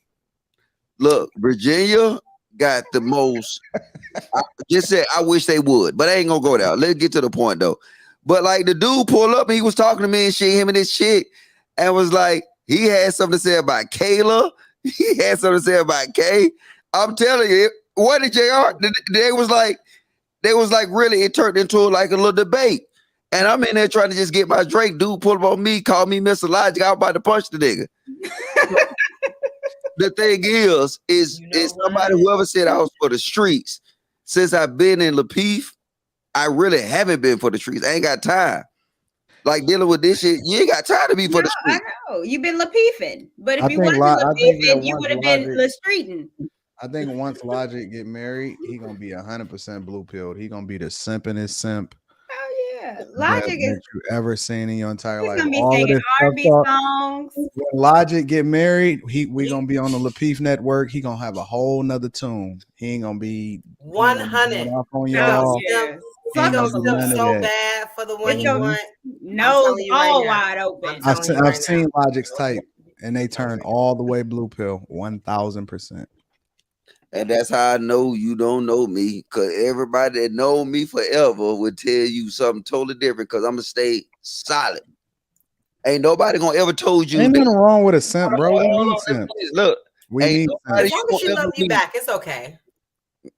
You finished talking, Kayla? I agree, Kayla. Because see, that's the kind of shit I don't like. So I won't take that kind of shit like that. You couldn't if you wanted to. What are you talking about? Let's get realistic. Hey, that nigga Logic hit you with that TI talking about some nigga. Anton set y'all up and y'all fall for it every time. It ain't even finished, but I let y'all go because I'm trying to be nice tonight. You know what I'm saying? No, look, Logic. I was actually, bro, I was agreeing with you when you were saying somebody ran up on you and called you Logic. I had told JR I was at Pier 31. Somebody hit me, Chicago Rilla. So I was like, oh, it's really real out here now. You know what I'm saying? You know what?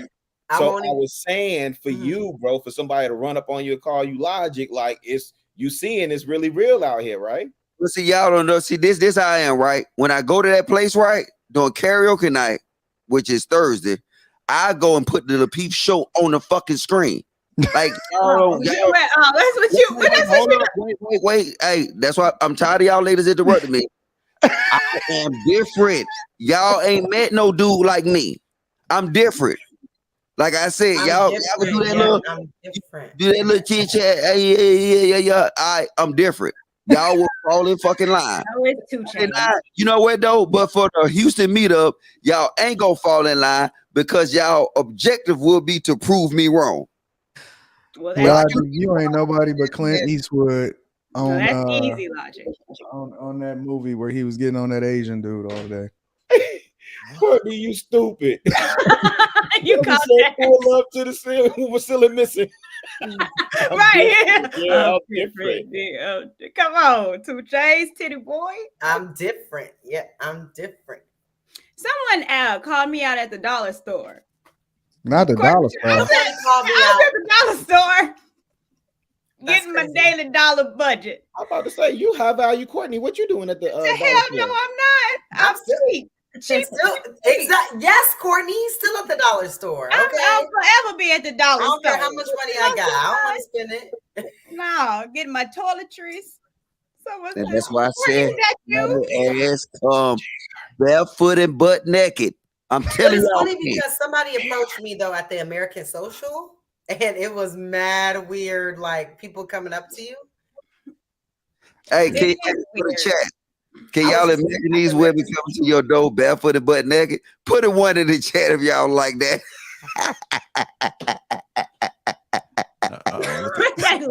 That laugh is so old. Man, he is it's all real. Yeah, like he's definitely ratchet, right? Yeah. Dollar stove, Dollar General. Anybody at Walmart is ratchet.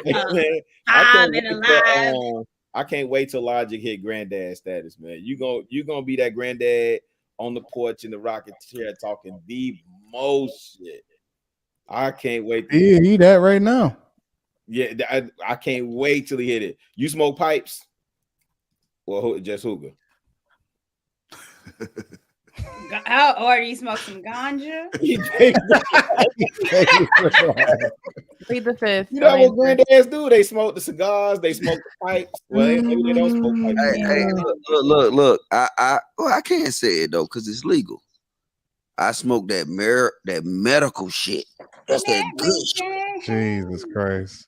That's that shit that hit your chest. That's why I did the voice and everything. I mean, hey, when y'all see me and I fade away, what you think I'm doing? Oh, Jesus. I'm just playing. That's a joke. I do not condone that unless you got injuries in the wartime. They give you it for, you know what I'm saying, like therapy and stuff like that. Don't do it. Wait, is something wrong with ganja? Yeah, what is wrong with it? Right. What's wrong? I get prescribed it, so I'm within my rights. It's medical. Medicinal. It's natural. Yeah, there you go. It's good too, and I can get edibles. I don't understand why y'all are gung-ho on Western medicine, which is the same thing, that stuff that's natural that they take out of the ground and add chemicals to it and sell it to you versus stuff that just comes out of the ground, but whatever. Hey, Kayla, I got a brownie that'll have you goddamn doing like the Michael Jackson. I'm telling you. Look at her. She gonna hit that yeet. Nah, those Those edibles, really, they're dangerous. I don't do them. No. Oh, Unless I know I'm staying at home and I ain't edible. Logic, you see, because that will mess you up. Hey, shout out to your whole. Hey, shout out to JB, man. He said Logic be having his lady squat and cough to check for contraband. Yeah, there you go. What? All right, y'all. Let's move on to our our next topic. Let's get into the meat of the conversation. Kay, I'm gonna have you read something, so stay on cam for me. Thank you. Ralph Lauren came out with a little collection. I don't think they released it yet, but it should be releasing. What is it, on the 18th or something like that?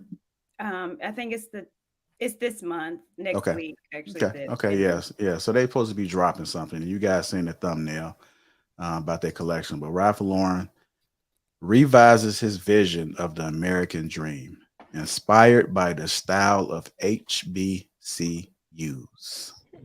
Okay, if you don't mind, how you read this? You're such a good reader. I didn't have any clean nail today, but whatever. You should have wear your Perry. I know. He said, "Great, but I'm not sure that this is going to be my future." Lauren recalled during an interview last week. I said, "What do you mean by that?" And he said, "Well, I just don't know if this is the path. Is this a company that's going to be all white?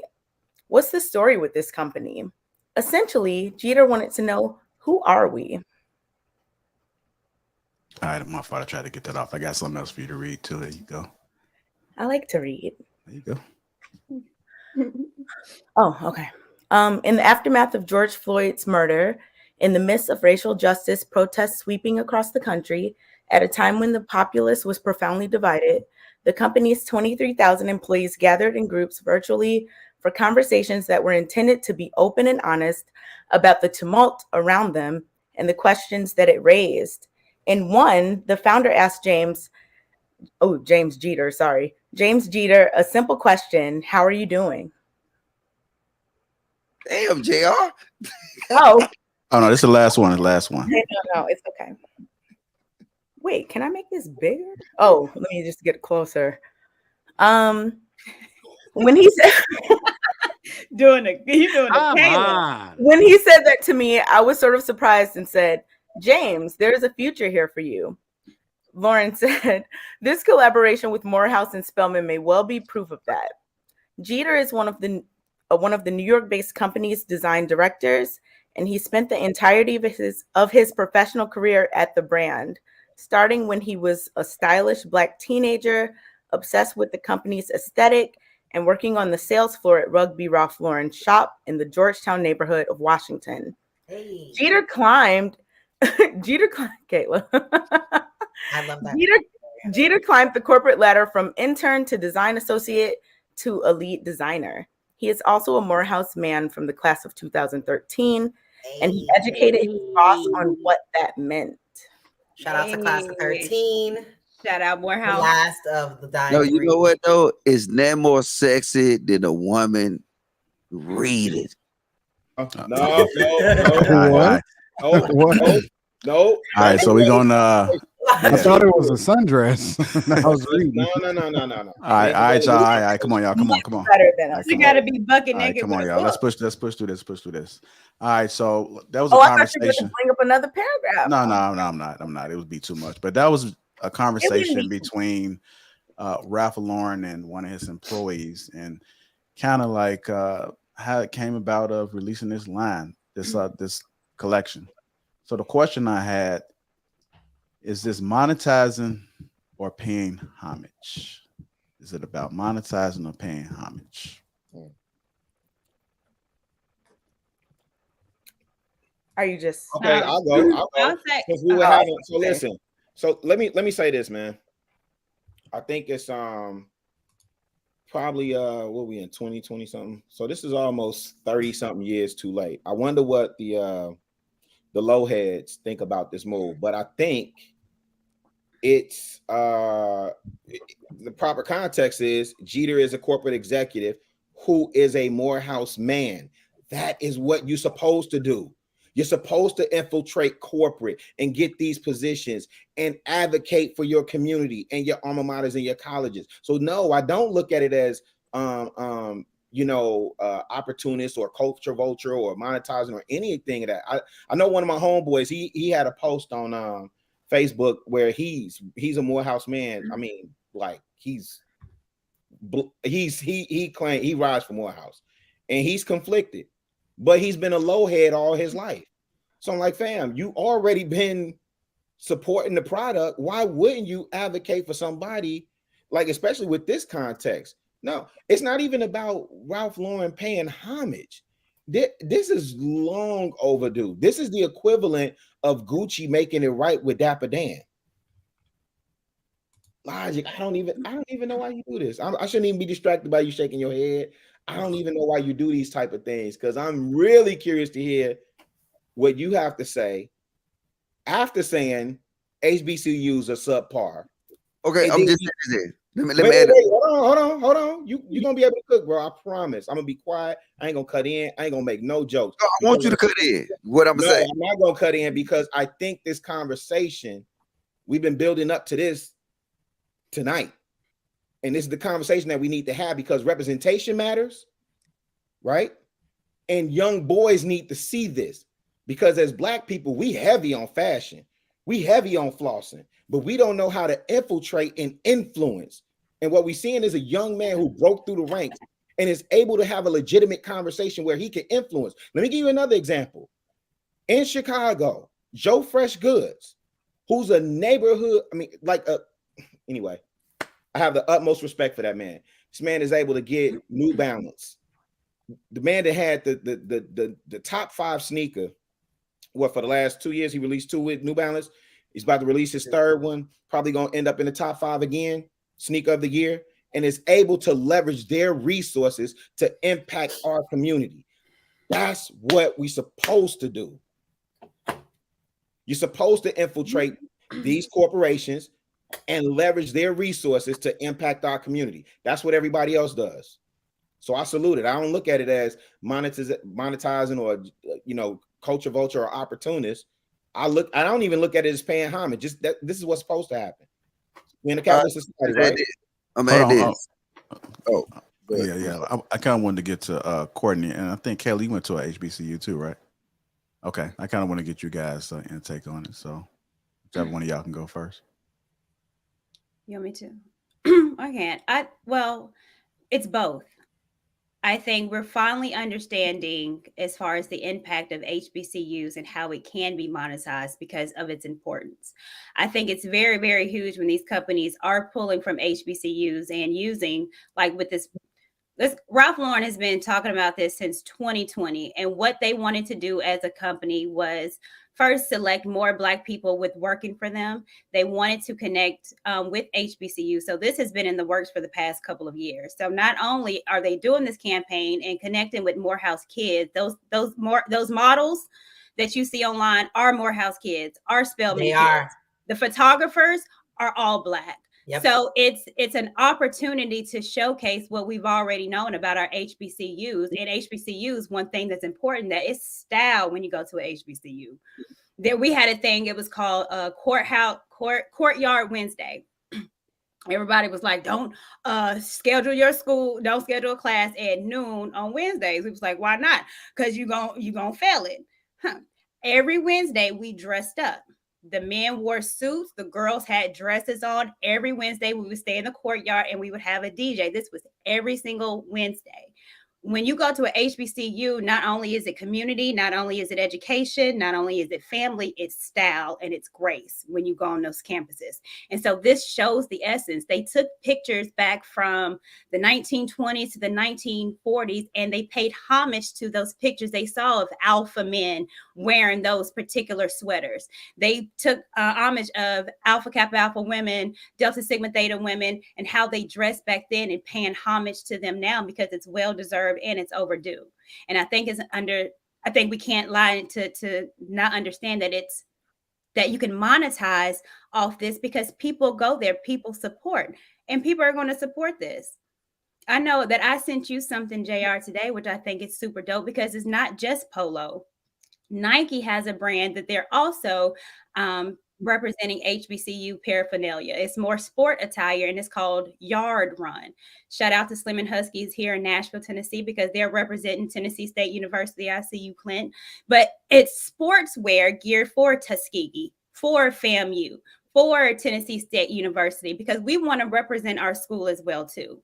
So it's a market that hasn't been touched. I think it's important that it is, because we care about our schools. We do care, we do give back to our schools, and it's good. We talk about Black image. We're talking about creating the image of what the Black man needs to look like on TV and in videos on the internet.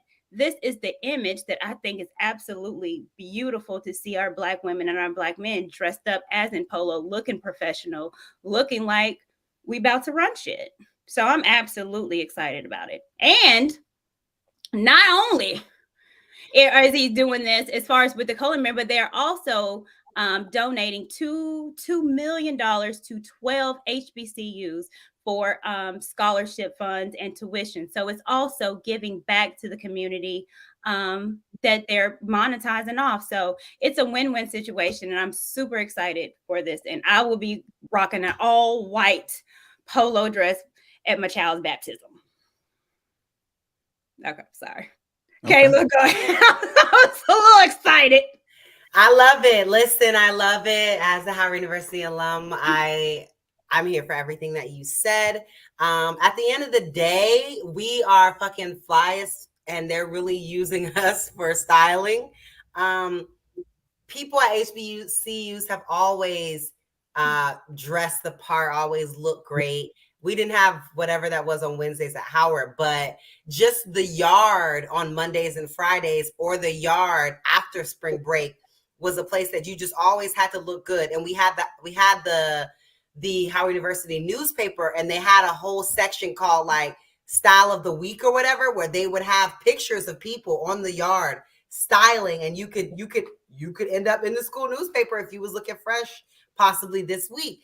So that's always been a big thing. So to see them collaborate, it's a good thing, as long as everybody is getting what they deserve, and as long as everyone's getting paid fairly, and everyone's treated fairly, and everyone is dealt with fairly, and things are negotiated in a particular way, then I'm all here to support it. Now, if they're using it to monetize and not paying the people who are contributing the content, the creativity, the styling, the profiling, then that's a problem, because you're no longer monetizing for a beneficial to the people that are creating it. And then that totally discounts the whole paying homage part, because where is the check, right? So I think that as long as all of the things are adding up, then I'm all the way here for it. I love it. I can't wait to see it come out. Growing up, I was a little bit preppy, as we may have noticed. So I was the type to shop at places like Polo. I was big Abercrombie and Fitch and like Hollister and American Eagle. Like those were, that's where I shopped as a teenager. So I love this style of clothing. So I'll definitely be getting something, and I'm excited about it. I think it's cool. Yeah. And I think it's important. It's not appropriation, because they had the idea, but however, it's all the entire program and what they're doing is all Black. Yeah. And they even asked the presidents of Morehouse and Spelman as far as their input as well too. So we've always wore polo. This has always been in hip hop. You've always seen T.I. polo.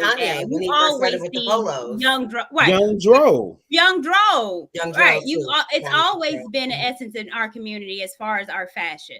Yeah. So why not show fashion on the other side of how Black people do dress, the upper echelon maybe, or, just looking fly. So.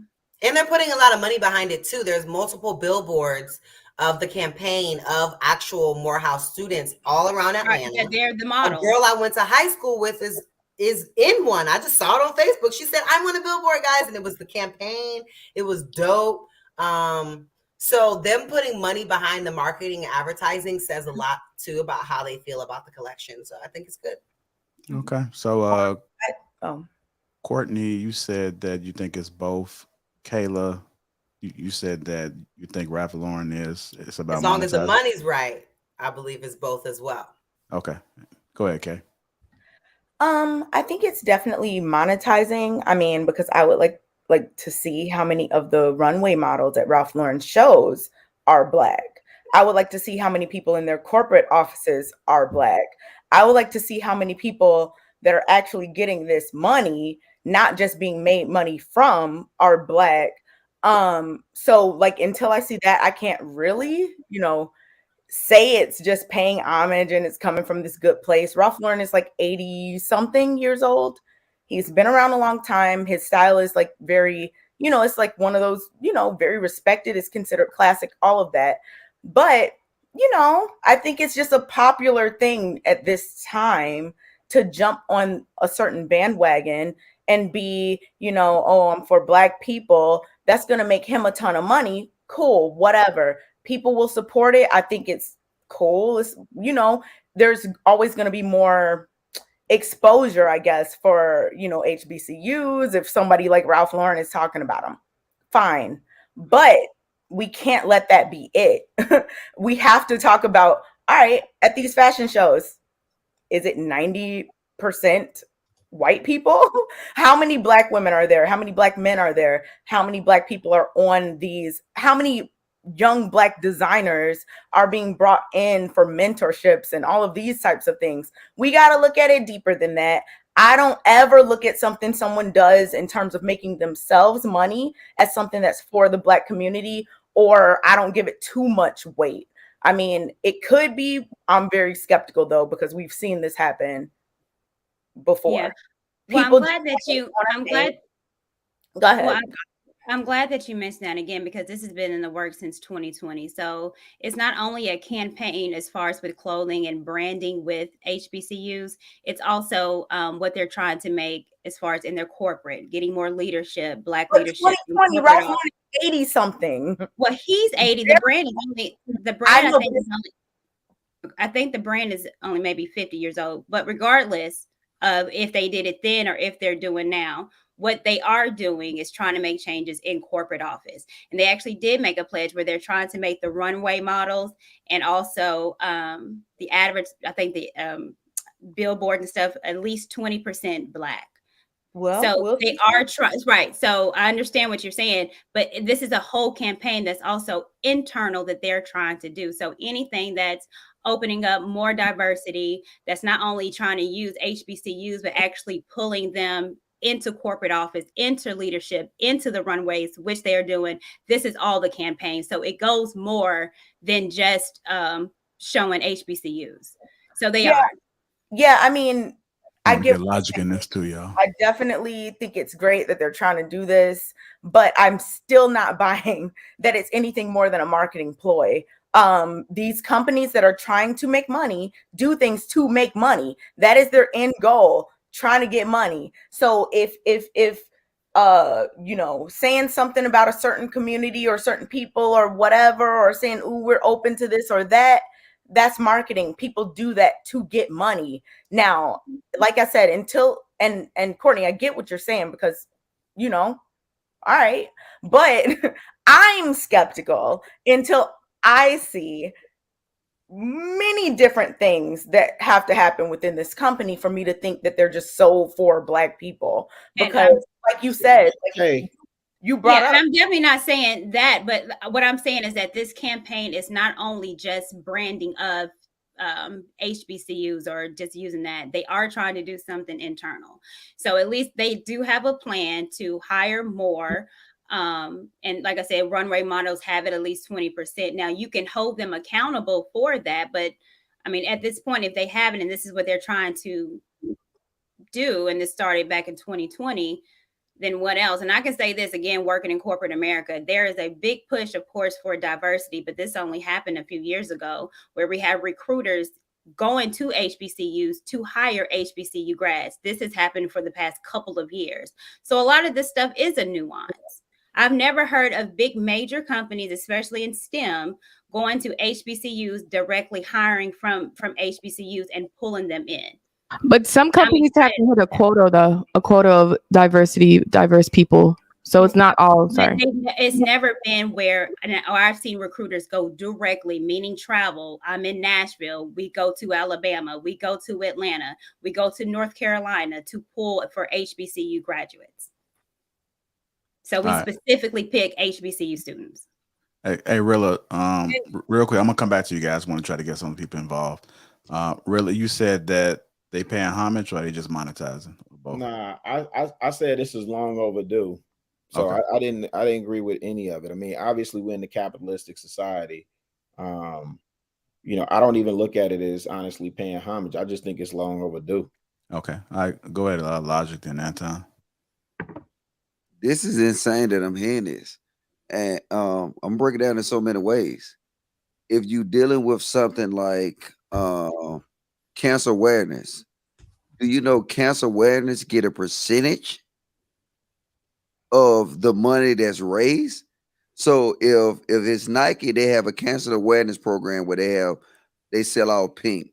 They automatically give a certain percentage of what's been sold to cancer. Now, if we sit here and just do the math, right? This is how it's pandering at max.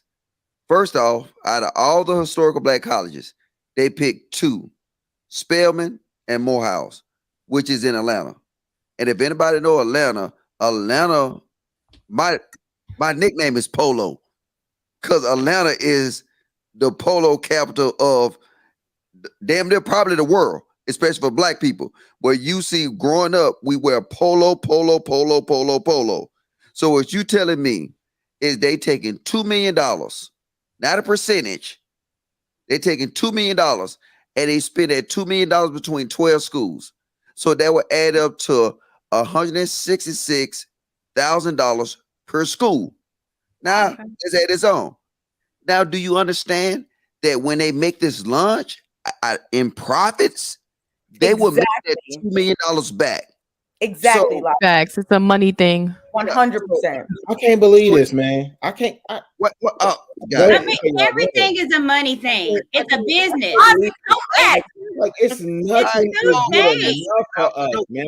No, just hold on, y'all. One at a time, so we can hit a point, y'all. Listen. See, like you're looking at it from, I can understand the pride.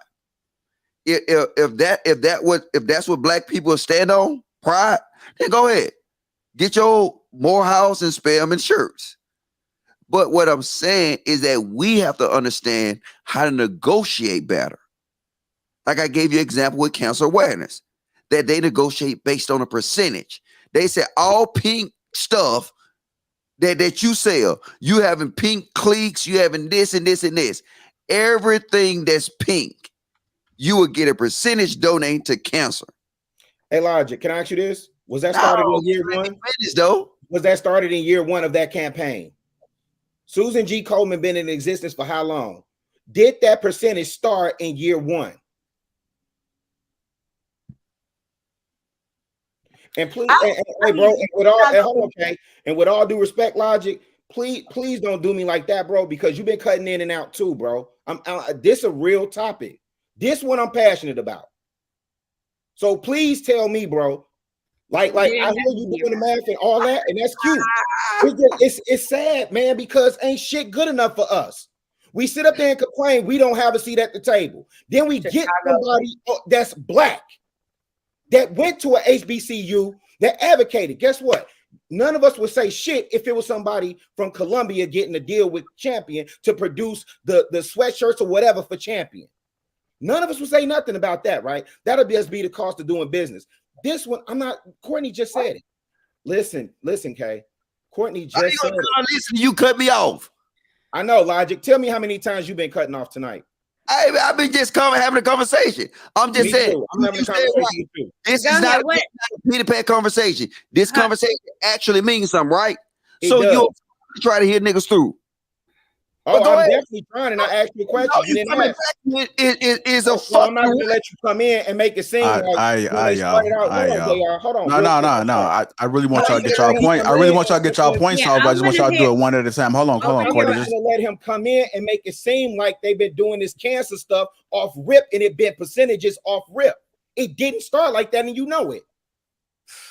They built up. They started this way. Let's see how it work out. Then it builds up. They've been doing it for years, bro.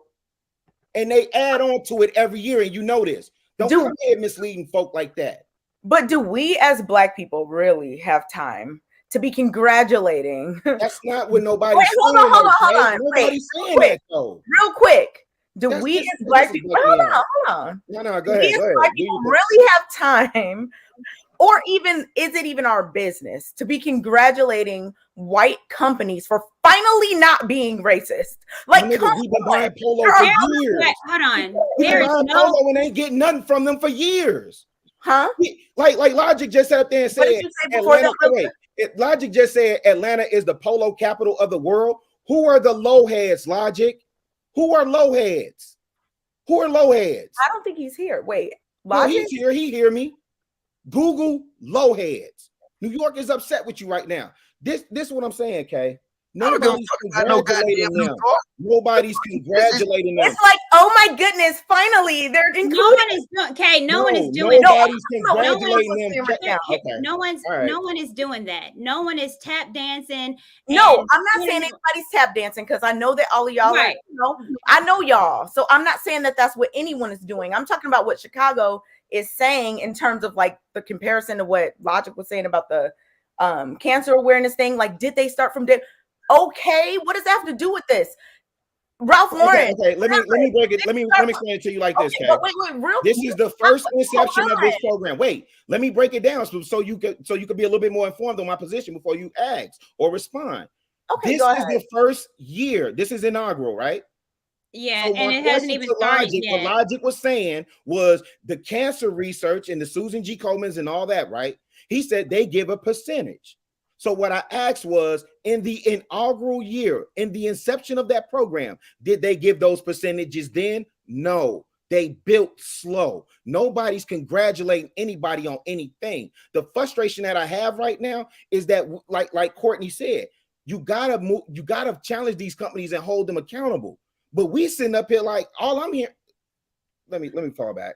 Okay, so I got what you said, Rilla. The first time you said it, I get it. You're saying, we got to start somewhere type of thing. Did they start with this? But look, we're starting somewhere. My thing is, these companies have the ability, and they've had the ability to do certain things. So no, I'm not going to be, oh, yay.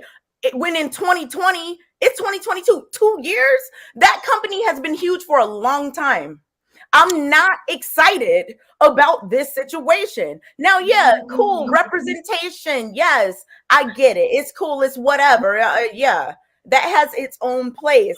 But me personally, yay, you're doing it. Ralph Lauren is 80 something. He could have been done this. He's probably been, let me not even. But I do know that Ralph Lauren I just want to know.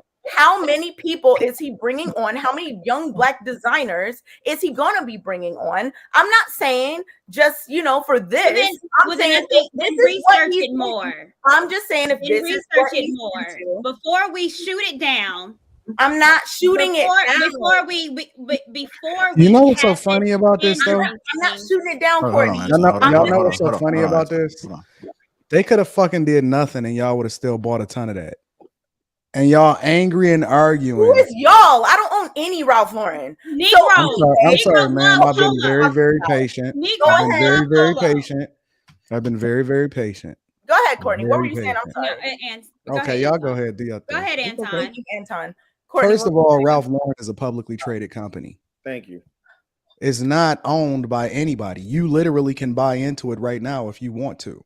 So it's not any powers that be that do anything because it's not privately held. Y'all need to educate yourself on exactly who it is that you're talking about and who's saying what. A. Okay. B. I'm sorry. Did you want to say something, Kay? I wanted to hear what Courtney was about to say. Okay, I'm gonna bow out. I'm gonna let y'all have a conversation. I want to know. No. Let Anton finish, please. Anton. I want y'all to be happy. I'll wait. Listen, I have time. I'm not going nowhere. She wants to hear what you got to say, Courtney. I'll hold on to my point. I have no problem whatsoever. I didn't forget anyway. So go. I'm old. Go ahead, Anton. First of all, it's a publicly traded company. If all of y'all literally wanted to get together and you wanted to get some of the most prominent people in your community that you felt had the most power and you wanted to have a takeover and buy into it, you literally could. Not only could you do that, some of your most prominent people that you herald and celebrate and all of that, they'd appoint them a seat on the board to be able to determine what happens within the company if you wanted to buy that many shares. Okay, so Anton. Okay, I understand that. Thank you for sharing that. I would like to finish my point, ma'am. If you're gonna let me talk, then let me talk the whole way. You jumped in while me and Courtney were talking. Okay, that's why I said that I was gonna wait until y'all was done so that y'all can get everything out, and then I would share my point afterwards. Not out. Okay. Listen, this is something that you're clearly passionate about, so go ahead and do what you got to do. So Anton, like I said in the beginning, well, he went off camera, but what I was gonna say to Anton is, like I said in the beginning, I want to see who's in, these certain corporate positions. Who are the main people that own the largest shares of these stocks for this company? I mean, if you think it's Black people, you can look it up. Specifically, SSGA Fund Management, HS Management Partners LLC. Are they mostly Black? Financial Corporation. You know more than Asset Management, and literally, these companies are companies that manage assets. Okay, so are these people mostly Black? I'm sorry, did you want me to answer the question, or do you just want to argue? I want you, because sometimes you get away from the question. I'm answering the question. This is who owns the company. Are they mostly Black? 4.2% is SSGA Funds Management, HS Management Partners LLC, 4.114%. These are the ones that own the majority shares of the company. Are the people point that I'm making Black? Is that these funds manage so many different things in addition to what it is that you're looking at from Ralph Lauren. They make money for the pension funds. They make money for whatever it is that they're managing, whoever invests their capital with that specific thing. Now, if you want to have a further conversation or you want to ask more questions, that's fine. Okay, because the problem with your argument, Kay, is that you don't even know who fucking owned the company, but you're asking a disingenuous question as though you already know the answer, and you're making an argument based off of something that you have no idea about. Okay, so since you know more than me, I'll admit that. No, I just looked it up. Google is your friend. Anton, about this. So you tell me, are most of the people that are invested in that company Black? You tell me you know. I don't know, and neither do you. Is the point? You can't make an argument. You can't make an argument over something you don't know. The same one that you just said to me about me not knowing applies to you too. I'm not making the argument against the company. That's the point. Oh, okay. I'm not arguing against something that I don't even know. You are literally a ghost shooting in the dark, and you have no idea what you're talking about. You just said you don't know. I'm not making an argument against the company. See, and this is where you fall flat, because it's here we go with educated as you are. You can't admit when you off. Neither you don't know what you don't know. More than me about this, but you told me you don't know, so we both don't know. Okay. So the point that I'm all right, go ahead. I'm a go ahead, Anton. The point that I'm making is that anybody can buy into ownership, and nobody is locking anybody out. That's A. B, they could have not did nothing, and y'all will still be making songs about it, talking about polo this and polo down, and we all know we all do this and all do that. That's B. C, a company has to make money at the end of the day, right? And the question that I have for people that is against anything from a capitalism perspective or marketing or whatever, because you're buying the clothes anyway, the question that I have is, what is the minimum threshold and barrier to where you say, okay, I'm okay with having this conversation or rocking with this company? What do you want? Because the only thing that people do is they complain about what they don't have as they're getting more. All you see, people would have never, nobody was talking negatively. I'm sorry, ma'am. Courtney asked me, could I talk? I would just like to finish my last statement. Can I finish my last statement? So you wouldn't understand this. I get it. All right. That's cool. You've said that multiple times. No, he didn't I didn't finish what he had to say. Courtney, you've been here when he said certain things. There are certain things he won't understand based on his views. He doesn't align based on blackness. He doesn't think, he thinks but right now he's not talking. Okay, this is the difference though. Okay, he's not talking about blackness. He's talking it from as far as making money in a business perspective and being capitalistic. Well, but so that's the point that he was trying to get it. He was talking about management and who owns it and who doesn't. And he's saying that Ralph Lauren is not the man that has all the power, that you can actually invest in it and own some of it. So he was talking about the business side and how we champion, and we're still going to rock and all this polo gear, but yet we have something to say negative when they adding HBCUs to the roster. When I say they're giving 2 million, well, that's not enough. Well, it was more than they were doing 50 years ago. When I say that they are hiring more Black people and they're going to have 20% increase that's on the runway, it's more than they did 50 You know what the weird thing though is, Courtney? They're doing it. What they're going to these schools and doing internships with HBCU specific graduates and the students that are there. They're giving them internships. Do you know how huge an internship at Polo is? You know what the weird? Hold on, Courtney. You didn't even hit the main point though, Courtney, is because every single Black company that we can identify has sold it off to a white company supposedly anyway. Where are these supposed Black companies that you then support in place of Ralph Lauren then? Oh, you jumped off camera on that one. She don't want to talk no more now. No, I want to talk. I just really got to go to the bathroom. I'll be right back. Oh, you got to go to the bathroom all of a sudden right now. Whenever we ask a pointed question that warrants a direct response, who are these specific companies? Stop. You're not about to create this. Oh, you wanted to come back online in order to say that? Just wait. I'll be back. Where are these companies? Where's the Rockawares and the Fubu's? Let me say something. And all of these companies that sold the majority of the shares of a company over into somebody else. Where are these companies at? Let me be very clear, because I'm seeing, especially I see you, Jonathan Berryville, in the chat talking about we're so gullible. It's not about that. I get pissed off when I want to go buy Tennessee State University and I can't go buy it in a Nike store, but I see Harvard everywhere. I want to see my school represented.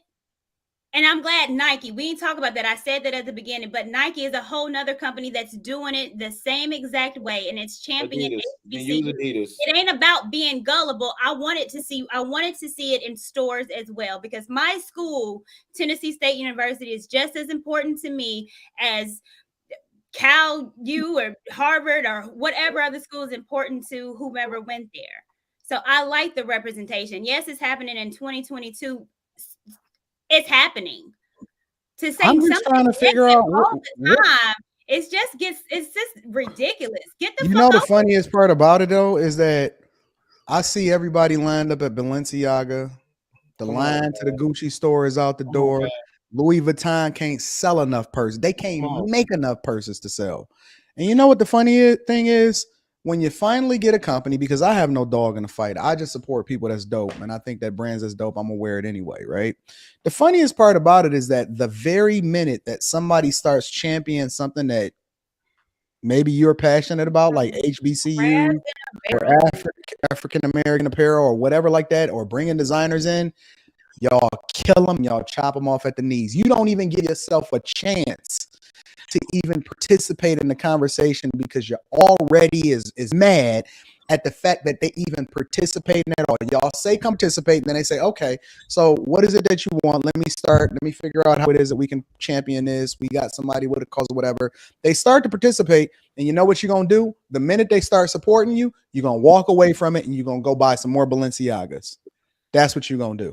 It's like when I go to it's literally a crabs in the barrel mentality. Hold up, Rilla, because I think it's so important. It's so funny. And I wish a student would, when we're traveling to HBCUs trying to recruit. And this is a new program that just got in my company a few years ago. And a student come up to me, yeah, you want to hire me because I'm HBCU. Well, you should have did it 5-10 years ago. I'm here now. They didn't have the opportunity, but today you do. So take advantage of an opportunity. I'm here at HBCU. Yeah, we should have done it, shoulda, coulda, woulda. It didn't happen. So we're going to shit on a whole program because it didn't happen 15, 20 years ago, or we're going to take advantage of what we have right now. I'm at your school today. The funniest thing about this conversation, Courtney, is that when this subject got brought up, and again, it don't make no difference to me, so it don't move me either way. When I seen you talking about it, you were super excited. I haven't seen you light up about a specific subject that we talk on the panel in a long time. And when it lit up, I was happy for you almost, and I don't even care like that. And I'm like, hey, wait a minute. Let me see what Courtney talk about. And I was just listening to try to understand so that I can get more information. And he was breaking it down. He was talking about the different designers and all that. I'm like, wait a minute. Okay, shoot. Maybe that is a dope thing. Maybe they like I was looking to understand and learn more. And the very minute when you look at the difference between then and the difference between now, it was like somebody just shot your dreams. It's amazing. Hey, wait. Let me just say this real quick. Let me just say this real quick, Anton. Let me give you the backside of what you said, right? So you said, hey, seat at the table. Let me, for all the people in the chat that's talking real oofy goofy shit, let me tell you this. Most of the people on this panel know where I work for in real life, right? So 2020, all this shutdown is happening, George Floyd going down. The company I work for specifically said, people of color, we hear you. You are being seen right now. You have a seat at the table. What do you want? In Logic's words, what did niggas ask for? The right to wear a t-shirt. You could have asked anything of that company. In that moment, you could have asked for funding in the neighborhoods that these stores are located. You could have asked for more scholarships. You could have asked for more resources. You could have asked for a ton of things. And what you asked for was for the right to wear a freaking t-shirt. Now you got a direct line, right? And this is what Ivy League graduates and MBAs and people do all the time. You got a person with a direct connection to a company that impacts the when Kanye came out, what was he? Pink polos all day. Now you got somebody with a direct connection. Kanye ain't never have a deal with Ralph Lauren. Went up there and told Sway, ain't no Ralph though. We got a direct connection, and before we can even figure out and participate in a think tank, as Logic would talk about, on how, okay, cool, these are the starting blocks. How do we build on? We already coming to the table with that ain't enough, that ain't shit. I ain't finna. The question is Ralph Lauren monetizing or paying homage? Like what? It's literally the question. It wasn't like, what should we do with this opportunity? It's a question. Okay, I hear you. And we're having a conversation around the question like we tend to do, right? So do you think so? So here's what I think. Here's what I honestly think, and I'm gonna fall back like small back. I think that they paying homage because honestly, I think that when they make this deal and they doing this type of stuff, in a way, it alienates a lot of their core base. Because listen, I know y'all think that y'all the only people that buy stuff, but it's a lot of other races that buy clothes too. And Ralph Lauren sells clothes to everybody, not just black people. And so I think that they ran the risk of alienating a core base of who their customers are in order to be able to make this deal. And I don't think that you also taking that into consideration also. Well, I'd be curious to know what percentage, what is the percentage of black people that actually support or buy, like how much of black dollars account for Ralph Lauren's bottom line? I'd be curious to know that.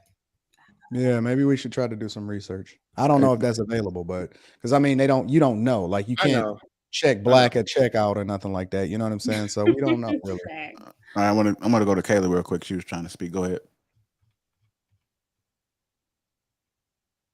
You on mute, just so you know. It's right there. You see it? It's right there. Focus. Shut up, JR. So I've been hearing a lot of things, and I like some things I'm hearing. I don't like some other things that I'm hearing. I think that, strangely enough, Anton hit it on the head with the whole alienating their base, right? Because I don't know if you guys do, but I watch these Karen videos, right? And I watch these white people And a lot of them have problems with the t-shirt. A lot of them have problems with the rhetoric. A lot of them have problems with just people of color in general. So for them to do the collection and be so bold about it, HBCU about it, that definitely was a risk from a business perspective. When it comes to their main core people who are buying like the everyday items in polo, not just Black people who may buy polo for a go out outfit or a special outfit, but for their core base who buy like underwear, t-shirts, regular things on a regular basis, those are white people. So understanding that risk that they took, that is a point that I will agree with. Now, I just think that overall, this subject is a little bit weird because we all understand how much Black people are fighting to, how much we've come, how far we've come, but also how we're still fighting to be integrated basically into American business. But I think that it all comes down to your perspective on how you feel about that. And there are people that don't agree with that and that feel that we should do our own thing and have our own things in our own community and all of that. And then you have the other side of Black people that want to integrate more and have more representation within the society that we live in here in America. So I don't know. I think both sides have some type of validity in that, but overall, I'm excited about the collection. There's nothing nobody can tell me about it. Seeing that billboard up in my city, seeing people I know, seeing people that look like me represented there, definitely was paying homage. And like I said, the monetization of it is a good thing. If that money was going into the pockets of the people who were involved, are going to go into future pockets because this opened doors for more people of color to be a part of that business. Now, of course, people of color can start their own businesses, but where do people learn these things? Working at other people's businesses. And then they go and start their own thing. And then they create something for our community. And so understanding the ins and outs of how they work is also beneficial in us developing how we are going to do things in competition with them or just in the marketplace with them. Us trying to develop our own community or whatever we're moving towards as a network of Black people. But I know I said a lot, but hopefully, we all caught it. Yeah, that's what I got. Hey, go ahead, Logic. Can I answer? Because I got cut off before I even got, you know what I'm saying? Oh, Logic, just say what you're going to say. Good grief. And then now, and this is what happens all the time, is that when I present what I had this nigga. I mean, this hairline is very crispy. Wow. So crispy. So I had to take out that screen, man, so I can get serious. Go ahead, get serious. It's all about you, Logic. It's all about you. It's all about you. You want to feel probably love a lot. Hey, look, but this will come down to, right? What I was about to say. Make sure you keep it funky. And I understand what Richland is saying. But you got to realize, like I said, maybe Jared need to give us these topics in advance so we can do some research. No, I'm saying. No, listen to what I'm saying. Yeah. Maybe if he get us these topics in advance and we do research, we'll probably pause a little bit. So now when you bought this, when he first bought this topic up, right? The first thing I did is I researched previous donations to Morehouse from 2020 to 2021.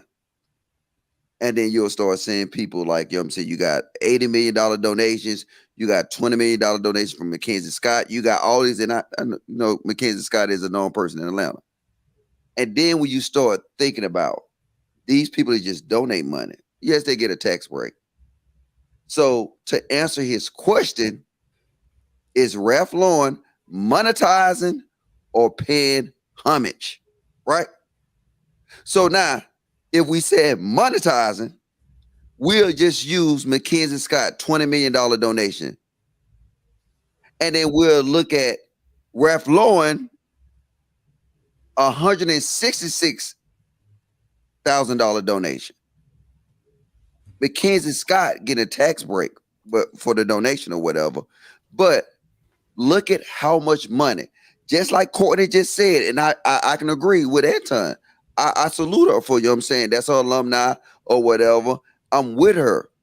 But you got to realize is we get hustled so hard because we so happy just to get attention that they'll throw us anything, and then we'll be like you said, I'm just happy that somebody doing something for us. And then if we that people that we just say, hey, you know what? You can be robbing us blind, but I'm just so happy you doing something for us. That's why.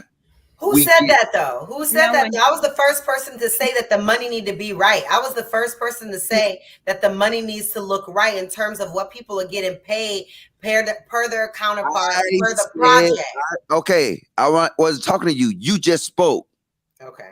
All right. So, and then it's not a direct shot. Listen what I'm saying. In business, in anything, I do state sponsored contracts, right? You know we do. We look at the last years of contracts so we can negotiate. So if you're gonna go donations and you say these people is set to make a lot of money,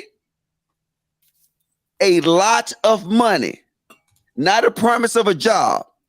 Because the promise of a job, somebody can be easy to hire, somebody can be easy to fire. So, like I said, and then now, and if you do research on most of these schools, especially Howard, they talk about how horrible their dorms are. If you look at Spearman and Morehouse is in the hood. All HBCUs are in the hood. And just so you know, if you Google right now, look at Harvard University, and they have the same complaints as far as their dormitories because they're dorms. They're dorms. All of them are dorms. They're all dorms. They've been there since stop talking about HBCU. What did you say? Anyway. Hold on. I don't have time for this conversation. Wait, stop, Kayla. Courtney, what did you say that I didn't just say? No, you have this thing that you always. No. I'm saying, what did you just say? Did I not say that Howard University dorms are trash? Yes, some of them you are. did. Okay. And then what about? And then that's when I said. All right. Well, you guys win because there's no conversing with you guys. Conversing. Okay. So logic, because I've gone against you in terms of things you've said about Black community, Black HBCU, all types of stuff. Just to clarify, because I'm not sure, maybe this is what you're saying, and maybe where's the disconnect. Are you saying that, what is the result of this, publicity or this whatever, if things are still the same way based on the amount of money that they're getting? From this, I'm saying this, they're getting pennies, and this company. This is what I'm saying. I agree with you. I said the same thing. Pennies, they get pennies to these schools that are barely standing up. People are really excited about I'm giving pennies to schools. He's talking about that. How much was it? Well, first, it hasn't even happened. So y'all are doing a whole lot of talking shit about something that hasn't even happened yet. It ain't started. So you can't say they giving us pennies. They ain't gave us nothing because it ain't started yet. Okay, well, give me in any other instance, when have we not gotten pennies? Is this about to be the first one? But don't nobody owe you nothing. The thing about HBCUs. Don't nobody owe you nothing. The thing about HBCUs is not that they give us crumbs. They're private schools. Wait. They are private. Courtney, you off. Courtney, hold on, Courtney. I'm not paid for the shit. Courtney, you off. And y'all proving my point why they trash. Hold on, Courtney. Hold on, y'all. One at a time, y'all. One at a time. I didn't think we were talking about the HBCU. I thought we were talking about the donations and the Ralph. Who owes y'all anything? I was just trying to see if that's what you gonna complain about something that somebody is freely giving you. Nobody said that you had to shop at Ralph Lauren. When the last time you shopped at Ralph Lauren? I mean, not JB. Clearly, I'm reading your name off the screen. Logic, were you talking about the money that was being donated? Yes, I was talking about the money being donated. Okay, so like when I was talking about crumbs, that's what I was talking about too. I wasn't saying it like anything about a HBCU. I was saying like in terms of these companies that have the ability to do certain things. I think sometimes since we have been shut out of so much that we have a tendency to get really excited about things that just are not benefiting us on a larger scale. How are they not benefiting us? I'm saying money that you didn't have before.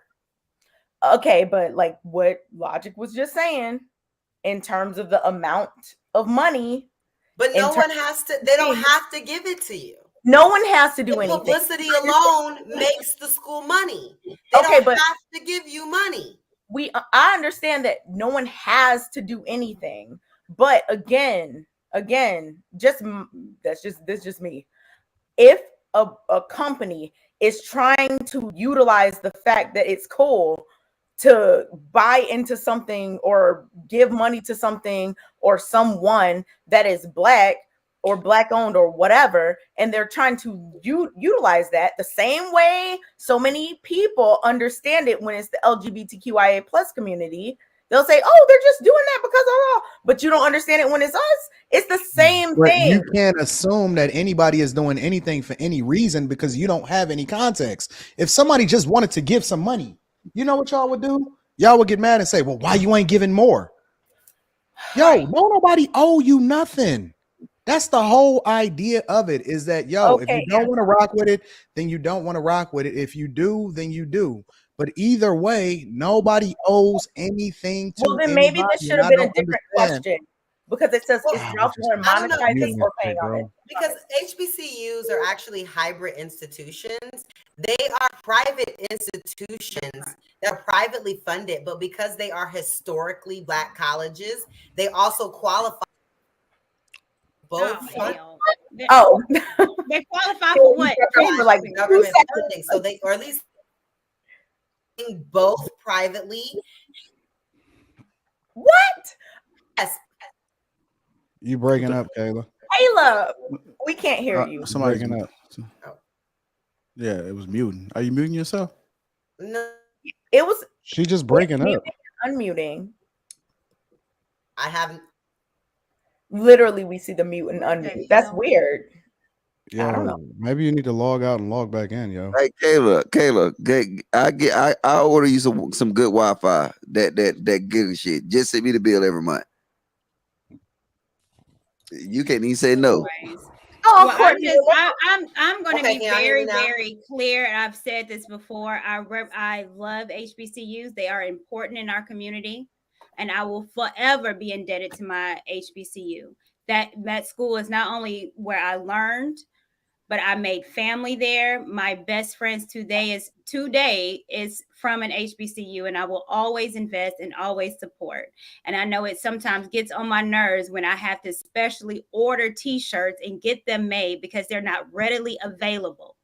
The reason why is that there's almost 6,000 colleges and universities. There's only 107 HBCUs. We are very small and minute in this world of colleges and universities. The biggest HBCU is North Carolina A&T, and it's only 11K. If you go to UT Vols, UT Knoxville, this school is at 30K. So our schools are very, very small. There's not a lot. So we've never been represented because there's not a lot of us. But I find it very interesting that the majority of doctors, majority of dentists, majority of lawyers, majority of politicians, where do they all come from? HBCUs. So to say it's trash when the majority of our leaders, our Black leaders, our Black professionals come from it, kiss my ass. Yeah. Right, go ahead. Hold on, Kay, because I know Kayla was talking. Hold on, Kay. Go ahead, Kayla. Yeah, I don't know. I'm off mute now. Yes, you're back. Okay. Sheesh, I lost my thought on that, but it was just saying in terms of like the investment that we make in our HBCUs because they are private institutions, that there is no in-state like fee that you can pay. Everybody pays the same amount. People take on a lot of debt I do think that in itself and the type of commitment that people make to HBCUs and the way that people disrespect it is really weird. It's so weird. I think it's strange, but I do think that ultimately the type of doors that are open to people that go to HBCUs versus PWIs sometimes, I think that people undervalue, like the relationships that I had with my professors.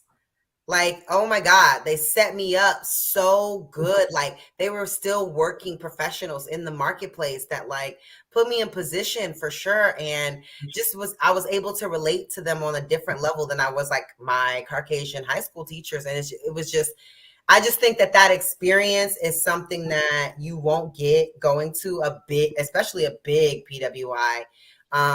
And I think people don't, understand the value of those little things and that mentorship and even the Greek life and all of that, and just the bond and the brotherhood and sisterhood that Black people build on those campuses is like, there's nothing like it. And I feel like until you've gone there and you did, that's why I said Howard Homecoming is coming this year, so anyone can attend. Until you like maybe are in the environment, maybe you don't get it. I don't know what to say about it, about people that don't don't. I don't know what else to say. I mean, we can say the same though. This is what I'm saying. Oh, because I've been quiet, right? No, you have not. Kayla and Courtney, I think y'all are right about it. You have absolutely not been quiet at any point tonight. Right? Not any point tonight. Let me suck them titties, baby. Wow, I haven't heard that one in a minute. No, I have been chill. I'm dead. I let y'all do these. All right, come on, y'all. We almost there. Let's just get through. Come on. I'm just saying, I let y'all do these historical Black colleges, right? And I get y'all, right? And I understand y'all went to these schools. Y'all have a level of pride.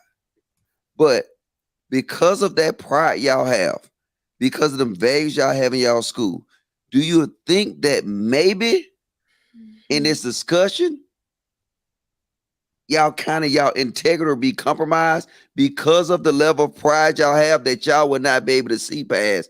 Y'all would not be able to see past your pride to the actual details and facts that's been discussed.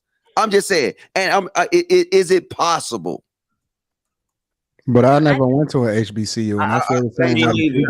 I said the people who went. I'm not talking to you, Anton. No, I think it's very important. I think it's very important that when you have a discussion about historically Black colleges and university, that you actually have people that went there, that lived on campus for 3 years, that continually support. Did you not hear my question?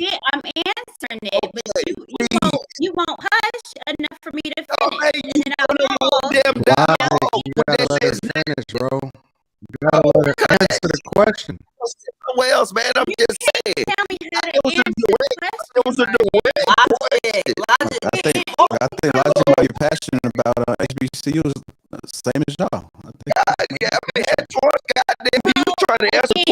Let me show you why it's so important to follow through with the amazing ideas that you have. Now, yesterday in HBCU news, this went crazy. Ralph Lauren unveils a collection for HBCUs, Morehouse and Spelman. Now, let me show you why the story is getting real tricky. In 2018, my business partner Justin and I created the Black Ivy League to highlight the HBCUs in an upscale fashion. We wanted to highlight schools like Morehouse, Spelman, Howard, Fisk, and Dillard. And to show you I'm not capped, look at the date, November 21st, 2018. We actually even had a logo made. Now, I want you to pay really close attention to the sweater, this Spelman sweater that Polo did for this collection. It looks very similar to the one that we want to do for our own collection, the Black Ivy League. Even their marketing and branding have the exact same feel that ours had way back in 2018. Now, I don't want this to feel like I'm bashing Ralph Lauren at all. I appreciate them for putting on for HBCU. But it's nothing like supporting your own people. So with that being said, this fall, Black Ivy League will drop. We're going to see this idea through. Support that dude. No, I would buy. Oh, y'all full of shit. Hey, wait, hold on. How much? Okay, Logic. No. Somebody can make a TikTok video and that's the end of it. Wait. No, it's a TikTok video and all of a sudden I got to do that. Fuck that. Don't direct shit to me. On anything you got on your flag. Don't direct shit to me if you don't let me. Much black on because you said don't direct. Hey, No, nigga, I'm talking to you. Don't direct shit to me. You're not gonna let me say shit. So how much about that shit? You get through bumping your gums, and when you get through more than my gums. I'm telling you, don't direct shit to me. I'm directing right to you, and I'm asking you directly. Since you said go support that man, how much black on the barrel is in your go to? How much is in your wardrobe? Some nigga shit. How much is it? Okay, cool. I don't you get through bumping your gums. How much black on the barrel? From anything in your fucking emotions. Did you hear what I said? I'm gonna say you niggas can't get out of your emotions. That's why I heard that part. I heard that part. So when you said go support that man, up and then answer my okay, cool. Now shut the fuck up. That's what we don't like. Up and let her answer my question. Wait, you gonna tell me to shut the fuck up? Chill, man. Hey, wait, hold on. Million times. We got emotions. I mean, y'all real passionate about HBCU. You know, like when we had this conversation months ago, I didn't see this much. Y'all, because I wasn't here. I wasn't here. Wait, hold on. I should have went to HBCU. I gotta see what the fuss about. I looked up something on Forbes that we were all wondering. No, chill. Yo, can y'all let them have a conversation? Hold on.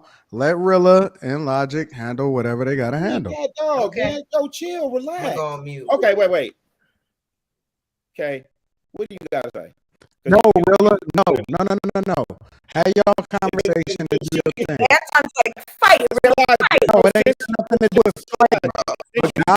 But men know how to handle stuff and they I'm saying, and I apologize. Because you're actually feeding into what Anton was saying. I wasn't talking to you, bro. I said, conversation. Nobody here, none of y'all. You gotta be kidding me. There ain't no conversation to be had. No, Logic, you gotta be kidding me right now. You gotta be kidding me, bro. Because when I start talking, before I can even get two sentences out, somebody gonna cut me off. Y'all too emotional about this historical black college shit. You decline to answer because you got a whole lot, and it bugs me out. You from Atlanta, you sitting right there with Clark, Morehouse, and Spelman, and you talk a gang of shit on HBCUs regularly. So I'm asking you, black man. You said go support another black man that's doing his elite Ivy League representation of HBCUs. How much black-owned apparel do you have in your wardrobe right now? Every time you see me in this live stream, that's all you see me wear. I see you wear your homie shit. But did you not just say? What the fuck did you just say? My nigga, do you not understand what the fuck I'm saying? Did you say? I said how much black support? Jesus and all you see me with all that education, you making all that money, and you acting like you don't understand motherfucking English right now. I understand English. No, you answer the question. You wouldn't just say I got a bunch of t-shirts from my homeboy. I said how much black-owned apparel do you have? So you should be able to rattle off a bunch of designers that you own. I can. So how much do you own? You got so much input on the subject, bro.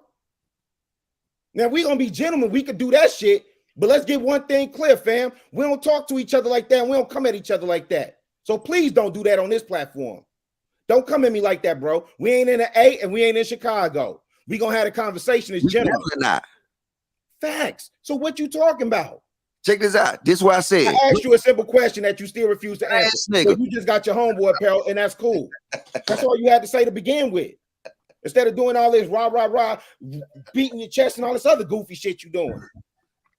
Hey, what the fuck is you doing? Nigga. Hey, go to your historical black colleges and jack them off. Because guess what, nigga? Like I said, y'all, you can't have this conversation. Y'all are compromising this conversation. And I understand. That's why I said to Courtney, I can understand a level of pride.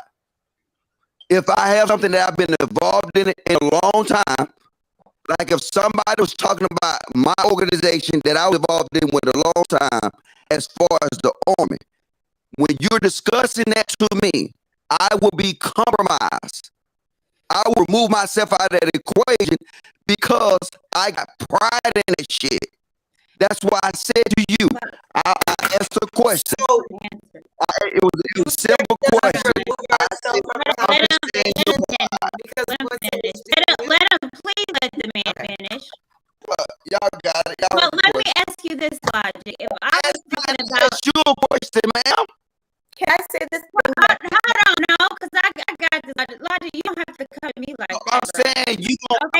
was trying to answer it. But listen, I was trying to answer, then you cut me off, and then you and Rilla's over there seeing whose dick is bigger. Now, if you want me to finish answering, I definitely can, and I will ask you a question. That's how a civilized conversation goes, and that's how. So I think if you're going to have a conversation about HBCUs, it is imperative. Do we understand the issues that go on with HBCU, i.e. financial aid and the financial aid lines and getting purged all the time? That is a historical Black college nightmare every single semester. Yes. Do I understand the dorms? Yes, I do. You want to know why? Because I lived in them. So I understand the plight of the HBCUs and being underfunded. And that's why I try to give more, because I know that my school needs more money. So I understand the bad and the good. But what I'm not going to do is sit on an all-Black platform and say historically Black colleges is trash when they produce the most professionals, doctors, lawyers, judges out of everybody. There's more Black people that go to PWIs than HBCUs. However, they produce the most. So it's something special about these schools. And for Black folks that go to that school to be passionate about it, 15 years after graduation, it says something. And it's special. And that's something that you need to know about my school, about HBCUs, because it's an experience. And an experience is bad and good, but it's something special about HBCUs. And it would be just the same if I'm talking about being in the military. And I say being in the military is trash. Why would you sign up for that? That's dumb. Don't you think I would need to hear a perspective from somebody that's actually in the military? Wouldn't that be important? So why would it not be important to talk about HBCUs that has someone that graduated and continuously give 15 years afterwards? And you know, you just did exactly what I said you was going to do. You did not answer my question. You did not. All you did is get you. You know what? You don't get any more. You don't get no more questions. I'm nobody. Literally, it's crazy. I'm not getting any questions. Oh my God! I'm petition against it. This is insane. She gave a whole dialogue and still didn't answer the question. I did answer it. You just too silly, all the theatric and trying to go in with the chameleon doing all this that you clean the sugar babies out your ear and listen. Sugar babies. JR, can I read this thing? Because me and Anton were both wondering. Real quick. Can you read what? Ralph Lauren is the executive chairman and chief creative officer of Ralph Lauren, his all-American fashion empire. He controls 84% of the voting rights. Just saying. Now, I know voting rights and ownership is two different things, man. I didn't say it wasn't. I'm just saying for us to act like he doesn't have control about things that happen in his company. But we were talking about ownership. We wasn't talking about voting. We were talking about the things that are happening. You said, do you know who owns it? And I said, do you? And then I start rattling down. Okay, I know what you said, Anton. I'm not. Why are you inflating the arguments as though you don't know exactly what we were talking about? I am clarifying something that neither of us knew. I thought you knew it. But that wasn't the question that we had. The question that you asked was who owns it, not who controls the voting rights. Okay, but the question was about monetizing versus, paying due respect, whatever it was. And I kept saying Ralph Lauren, and you were like, you have to understand it's stocks. But that's who owns the company. Okay, and I just read based on Forbes. But I did say who owns the company. You tried to make an argument and it didn't work. Okay, Anton. Who owns the company? Okay, Anton. Ford Motor Company, the owners of Ford, the Ford family controls 51% of the voting rights. Who owns the majority of the company? Okay, Anton. If you don't think you don't want to talk that because you wanted to Ralph Lauren, now you don't want to talk about it. If you don't think Ralph Lauren has anything to do with what goes on at Ralph Lauren, that's not what we said. Stop changing the argument in order to fit a narrative. Well, but you're talking about Ford. You're asking me about Ford while you're talking about me changing the argument. No, I'm using that in order to justify what it is that I'm talking to you about. Voting shares versus ownership of the company is two different things. Okay. Thank you, ma'am. You're welcome. Hi, Rick Judah. What up? What up? How y'all doing? What's going What's on? up, Rick? What's up? Jay, I see what you did. You moved all the quiet people to the bottom.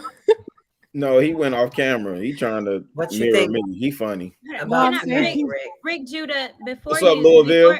Hey, Rick Judah, before you speak, I want to read this really. Oh, go ahead. 75% of Black PhDs are graduates of HBCUs. 46% of Black business executives graduated from HBCUs.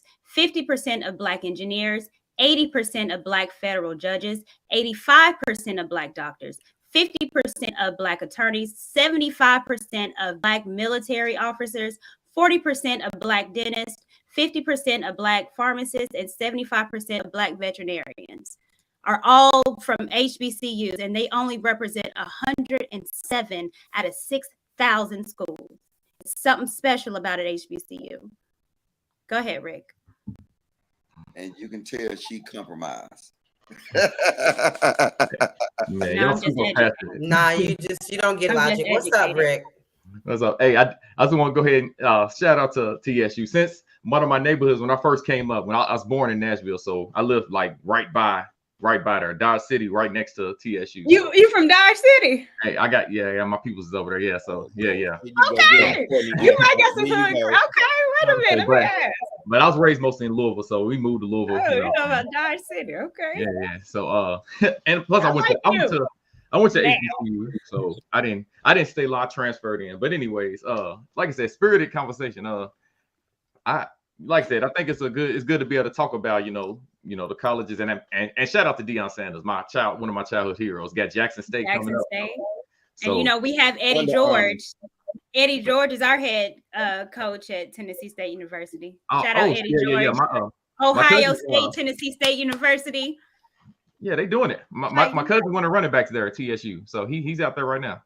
Come on now. Yeah. So, but it's like I said, it's what's up. It's what's up. Like I said, I think I want to touch on one thing first. Man, Kate, I wish. Hey, let people talk. Like sometimes, like I know when you and Anton was speaking, let him talk. Because I mean, when y'all talking about as far as paying homage and all of that stuff, Anton jumped in while me and Courtney were talking. So I know he did. But then what are you talking about? Come on. Listen though. Right now, let me make his point.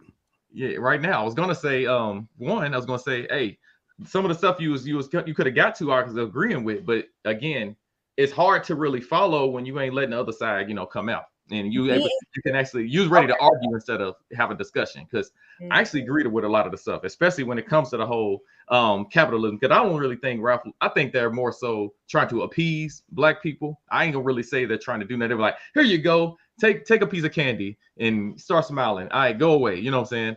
I don't think it was genuine. Now, it could be, but more than likely no. And I actually agree. Even when you saying the voting rights. Most of the voting rights is in Ralph Lauren. That's kind of power. We kind of can't ignore the fact that he's going to have most of the power in the company. Like we being disingenuous if we saying that their people don't have power. It is what it is. But as far as capitalism, integration, it's an integration thing. You know what I'm saying? A lot of times when our people start going into capitalism, we're really just saying we agree with what's going on. Capitalism ain't never really done nothing for our people. Obviously. So I don't even know why we so caught up on it. You know what I'm saying? Sometimes we just got to admit to capitalism is a part of being conquered. Our people are conquered. It's something we got to accept. And we got to stop acting like we aren't conquered. And part of their conquering tactics, war tactics, will be to keep things the way they are. That's the same thing I would do if I was in power. I would hold on to my leverage. And I was going to touch on one more thing on the leverage conversation. Does equal pay, should it equal leverage? No, but in society now it does. It definitely equals that, because people, if they have equal pay, the woman makes as much as the man, then she's gonna think she got as much say so in what gets spent and what doesn't get spent. Which at the end of the day, I don't care if the woman makes more than me. The house is still ran by me. But that's all I got so far on that, unless somebody got some thought. Bro, if your chick make more than you do not have absolute power in your house. At any point, she can literally say, yo, get your ass out. And that's the end of your conversation. She allows herself to be finessed But it does not mean that you control. You don't hold the power unless you actually have power. Don't let nobody ever fool you and think otherwise. I'm sorry, I'll hate to say this, but there's a lot of dudes I know that got plenty of bread. They get chumped in their house. So just because you have that's the power, decision that they decide to make. No, it ain't about. So I'm telling you, there's something. It's something called masculinity. Like if you have a certain level of it, if you run the household, you have that in you. You have authority. Then the authority is going to be the authority, regardless of where the money's coming in. It's going to be followed. And then about getting finesse is just there's going to be authority. It is what it is. It's a perception of authority. At any point, if that chick decide to wake up and put your ass out that house, if she make more than you, that's the end of that conversation, and ain't nothing you can do about it at all. A feminine woman won't do that. A masculine woman would. Yeah, but that's again, we not talking about feminine and masculine. We talking about your ability to control what happens. You have a perception of power. You may be finessing or whatever, and it take a lot more effort. But then again, at the end of the day, the power that your chick have, and I'm not saying you specifically, but you use yourself as an example. I know the power that your chick have in your household, if she make more money than you, and the power that my chick have is a completely different conversation. They both might be feminine. We both may be super masculine. We both may be having the majority to say so in a household, but let's be clear. Don't get on the wrong side of the bed because it's going to be different for you than it is for me. So the question goes, so you're saying money equals power. I'm gonna make sure it's clear. It does. Money is power. Okay, so if somebody's standing next to Mike Tyson, heavyweight champ, and he's standing next to Bill Gates, you're telling me if them two are with just Bill Gates and his money, Mike Tyson and his power, you're telling me Tyson can't just go and take his bread? Like power is it's gonna be a bunch of people that's protecting Bill Gates. There's gonna be way more people that got Bill Gates gonna have Mike Tyson hemmed up in that corner, and he better pray that Bill Gates don't get angry. Okay, you can believe it. I'm telling you, military power. Look, you got to think about it. Why do you think the country we're in is running everything? Military might equals everything. The people that conquer the world, that it don't matter. Oh, you got all the oil and gold and diamonds. Man, give me your stuff. It's about power. That's Listen, fam. You can go all into all of that if you want to, and Logic he can talk about that way better than I can because he's been in the military and I don't. But all I know is if your chick is making all of the money in a household, you can talk that masculine shit all you want to. She allow herself to be finessed. Let's be clear. She knows she can put your black ass out on the street whenever she get ready. Logic can't speak on military. He'll be biased. Hey, I was just now thinking about that. You gonna get your ass out the door, and you better perform in the bedroom. I want to say one thing. Hey, without getting interrupted, I hope the historical black colleges run up all them kids' financial aid. I don't give a fuck no more. Run all that shit up. I'm about to find you. Go to a better school. Run all that shit up. That's a character flaw right there. He mad. Right. Don't talk about military because you're gonna be biased. So mad. Don't forget that. Don't say nothing about military. You're gonna be biased. All right, Rick. Appreciate you, brother. I want to see Rick's. I want to see him try it. You don't let me try what? I want you to get out of line with your chick if she make more money than you. Oh no, I'm good on that. But I'm saying if it was that case, it doesn't make a difference. You know what I'm saying? If it's been a time when, like I said, I've been married. Are you saying that making a certain type of money does not make a difference? Oh no, I'm telling you, if you both make your money, of course, man should be working. But I'm telling you, if her making more money, if a woman made more money than me, that's not going to change the authority in the home. The only way to change authority if you have a weak man. Certain men that got this, they like, oh yeah, you know what? Yeah, I got this money. They get ran over too. I don't know what world you live in. I'm starting to think you live in like this little bubble that, you know what I'm saying, and just it ain't been popped yet. There's a difference in people that actually have authority and people that don't. That paper doesn't really mean anything. Okay. Listen, if Mike Tyson ran up on Bill Gates, Mike Tyson will be probably found in an alley beat the fuck up. That's all I gotta say. I'm talking about Mike Tyson and Bill Gates, them two together, Bill Gates holding his bag and he just by himself. Yeah, Mike Tyson gonna take his money. He'll take everything he got. All right. But I know the sense where we're the same people that's oppressed and all of this stuff. So I ain't talking, but in a sense I'm not oppressed. You talking about power. I'm not oppressed. Well, only delusional men think they're not oppressed. Okay, so let me ask you a question, Rick. Let's bring it down. Who got the most power on this platform, me or you? You. Are you more masculine than me? I don't know. I ain't been in the space with you yet, so I'd have to see. Would you think that you were more masculine than me in a general sense, based off of our interactions over time? I would based off the scriptures. Yes, I am. I'll put it like that. So you believe that you're more masculine than me? I said based off scripture, yes. But who got the most power? You. On this show. Exactly my point. Listen. Exactly my point. And that extends across the board in every scenario. Bill Gates got more power than Mike Tyson, and if a woman makes more, and especially if she makes the lion's share of the resources in a household, she holds the power in that household. You're conflating two things, all right? Because again, you're talking about. I know he has more power because he has more fame, and of course we know what. No, he has more power. That little frail white man has more power than Mike Tyson. We're talking about moving things. But I'm talking about. I'll explain it. Military versus resources. Military takes resources. You can't deny that. You can okay, so tell Mike Tyson to go and take Bill Gates' resources. Hold on. Does military take resources? Yes or no? Not necessarily, bro. They don't. Because what gives military its power? What gives military its power?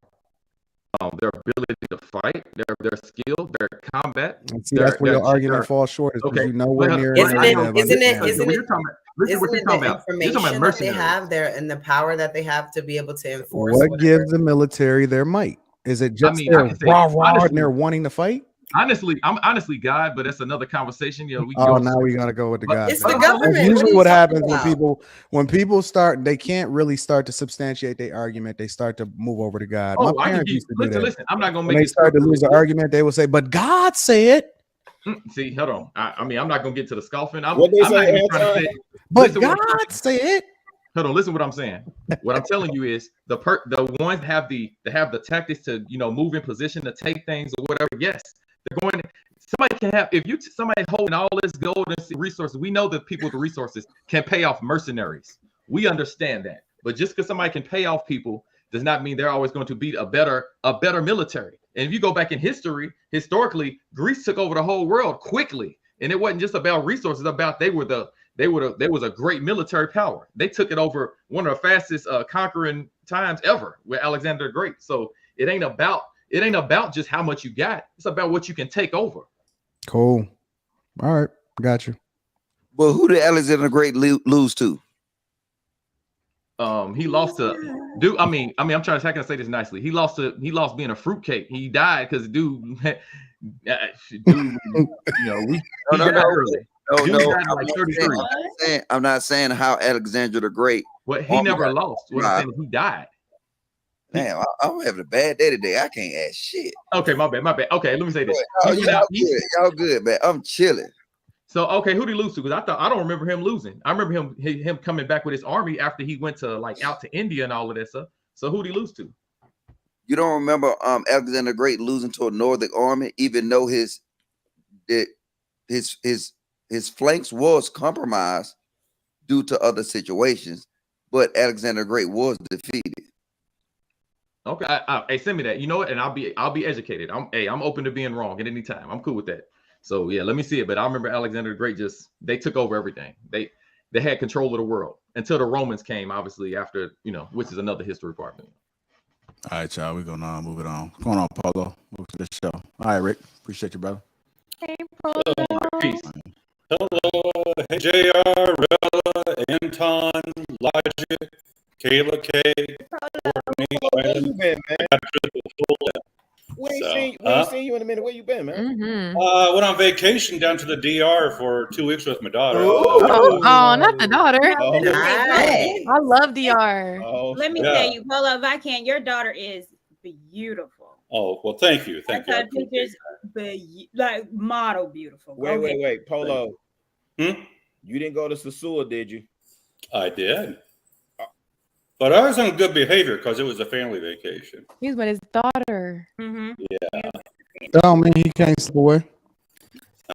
Little sneaky freak. Nah, I wasn't trying to slip away. I'm cool. You telling me you ain't slip away one time? I did not, actually. No. Did you want to? We flew into Punta Cana. We drove immediately to San Domingo. We got friends there. My daughter and I hung out for like 3 or 4 days. Then we went up to Sosua, hung out for a few days because she was teleworking, right from the beach. I was off, but she had to telework. And then we went over to Samana and watched the humpback whales. It was their breeding season. So we took a boat ride out there. Okay. And then we went down to Boca Chica. And then at the end, we went back to Punta Cana and caught our flight back. So. All right. Did you want to sneak off at least once? I'm not going to, expose myself. Exactly. Good job. I believe the fifth. Good job. Did you try to sneak off and your daughter just kept catching you? I'll just say I saw all the candy in the candy store. But I tried to be good job. He was trying to go to the candy shop. That's right. Mm-hmm. Some of those ladies were trying to hit on me, even though I was hanging around with my daughter. And I think some of them probably thought my daughter was my girlfriend, because down there, they're less concerned about age difference than they are here in the States. That's a fact. Yes, sir. So I was fast asleep earlier this evening. It was a long week, and I fell asleep early. Then I heard in my dreams, Polo. Shit. So we called you up. I got onto the Lapeef program. It's like I was drawn to it. And you guys were calling out my name, talking about Polo. So I come on in. That was my name. Whose voice did you hear, Polo? It's JR. JR calling your name. He's saying, Polo. Oh, man. Calling your name when on this show. We haven't seen you. Wait a minute. That's between JR. So, and then went down to New Orleans recently. I'd never really been there before. That was a cool city. The food is good in New Orleans. Oh yeah. Got to listen to some blues music. Got some good Creole and Cajun food. Okay. That's right up my alley. So, anyway, on this topic about what is it? Ralph Lauren, private company, does stuff and trying to do the HBCU. Quote. I think it's just my supposition. Is it can be both paying homage and it can also be to be a marketing ploy. It all depends on what's going on behind the doors. Okay, we don't know what their motivation is. Every business wants to make money. However, on the side, they can do something that's for a good cause, right? So we don't really know. What's really going to be known is what the deals were between the HBCUs and Ralph Lauren, and what kind of cut are HBCUs? What percentage off of every sale or some sliding scale, depending on volume or whatever? What are they getting from Ralph Lauren? Selling there and having their logo. I mean, it would be like, let's say, hey JR, I'm going to start my propane business. I got to in propane accessories. I'm going to put your Lapeef Network on every damn tank, right? I would get sued by you because I'm using your logo to promote my business, right? So the proper business. Are we coming for that propane business? That's our propane business. Huh? Hey, Puller Propane is the best. That's going to be the Lapeef Network propane business after a while. That's right. Well, the thing is with that too, they're not using the school's emblem that is ownership of the school. It's the name. So I don't know if a name of a school, that's like me making New York University, NYU shirts. Could they sue me for making a shirt that says NYU? Yes. I'm not an attorney, but I see a lot of people. And this, again, because if you saw that TikTok about the Black Ivy, that's a small startup business that are using schools. And I know a lot of people that make shirts, especially for Tennessee State University, because we are not sold at a Target or anything like that. I know a lot of small business that make shirts and they've not gotten permission from schools. Well, then I would think they're subjecting themselves to lawsuits. Well, I would have to see that. And the schools choose not to because it's at a smaller scale. But I wonder why my brother Polar Bear said the exact same thing I was trying to say, and he was allowed to finish. You be yelling no logic. I'm gonna be honest with you, bro. Oh, fuck all that. Yeah, And Rilla See answered what I'm saying? So you choose violence. And the thing is, Rilla answered that question that you had, and also Polo. So he's already referenced that when he talked about the pink and the what was it, Susan? What was the homegirl for the breast cancer? Susan G. Coleman. Right. So he already answered that. Did they start profiting at the first time, second time? No, they haven't. So we don't know. Again, it hasn't started. Do you know that? Do you know that for a fact, or can I drop an article right now to prove what you're saying is wrong? You can drop an article. No one knows, and we don't know what's going on with this. So how are you making a point that you don't know, Courtney? Well, I can make the point I don't know because you're over there trying to make a point that you don't know either. We don't know what they're giving back.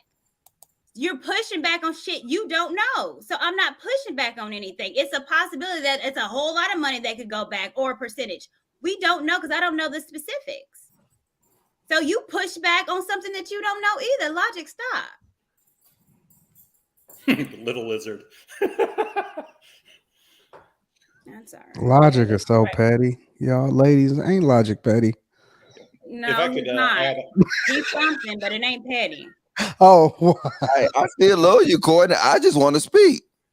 Yeah. So I would say I'd rather hear the chameleon speak. It depends on how much transparency Ralph Lauren would want to do with these HBCUs. If they're saying per T-shirt or per whatever schedule or algorithm going to do goes to these HBCUs. Now, hopefully these HBCUs that they negotiated with them to use their namesake and their emblem, and then the HBCUs in turn use those profits that are coming to them to improve their curriculum, their facilities, etc. And then it is a good cause. I would say that.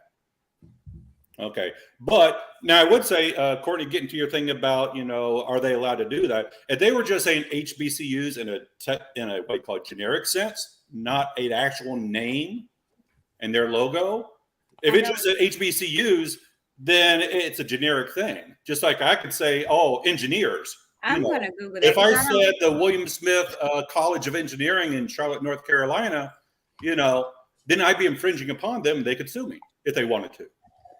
I don't know. I don't know. Yeah, I don't know. I can't say yes because when I go to my homecoming and we have vendors on the street, and these are people that make their stuff at home. They're just regular vendors that set up chairs and a table. They have TSU shirts. Like this shirt, I don't even know who. Yeah, but they're not gonna come after no small people. Exactly. It's not worth the bother. It'll come after a major corporation. Right. It depends on how much profit there is to go sue them. Most of it, like Anton's alluding to, if they're small, you're going to spend more in legal fees than what you're going to get from them getting things off of it. But if you're talking about a big company, big corporation, and they're chunking a profit off of your name, yeah, you're going to take them to the court so you can get your bank's worth. Right, Anton? The interesting thing about it, though, is this. I've never heard of a major university ever get mad at a donation. Not at one time in my life. You know what they do? They name whole buildings after whoever it is that donate. Mm-hmm. They look at it like they improve facilities. They do whatever they do. But they have whole teams dedicated to petitioning companies and individuals for donations on behalf of the school in order to continue to pour into the facilities and make sure that they have their fun and hopefully keep tuition at a cap and all of this other type of stuff. This is unprecedented. This is the only place, the only culture that I've experienced personally where I see people get mad if people trying to pour into the facilities that they say are underfunded and not up to standard in the first place. That is the weirdest thing ever. Yeah. I do think of, and I can't say, I would say whatever transaction, whether it be this one or any other, it's what you call fair and reasonable to both parties. Okay. And I'm going to, if I can, share something else. So Ralph Lauren is a private company. So they might be doing this, and it's what you call a good, honest side effort. It's going to help them on their business side, but it's also providing a benefit if that's the case. But I have seen some nonprofit organizations. They're all about helping this, whether it be helping women, helping veterans, helping this, there, there. It doesn't matter. And you look at some of their operating costs. Some of them are over 20%. And I really don't see that as really being a good nonprofit. There's plenty of nonprofits that are their operating costs are in the single digits, and the closer you get to 5% or lower, that's a good nonprofit. If it starts getting into the double digits, I'm scratching my head thinking, you're getting more into the profit side business. So I'm very careful about those that I donate to. Or they can not donate at all and continue to let y'all buy all of the Polo Bear shirts that y'all want. Yeah, see, actually, I'm going to start a line. Since everybody's talking about sundresses, I'm going to have polar bear sundresses. What they going to look like? I'll buy it. They're going to look like it's going to be shaped like a tooth. Oh, no, I can't hear that. What? A tooth. But if everybody loves a sundress, hey, that's a market. I can just slap my logo on there. That's a fact. Where are you going to slap it at? I'm going to slap it on our ass. Because that's where everybody's going to be looking. That's good marketing. Good job. See, you be paying attention. Polar bear, you're out of pocket. I'll buy that before I buy a Morehouse sweater. Oh, good, because we definitely don't need you representing nothing over here, baby. Yeah. But anyways, that's all I've had. Yeah, I know I've been away for a while, and just wanted to pop in, say hello, and hope everybody's doing well. So. No. We're not doing well over here. I'm doing well. Mm-mm. So what's wrong, Anton? What's wrong with you? You're not doing well.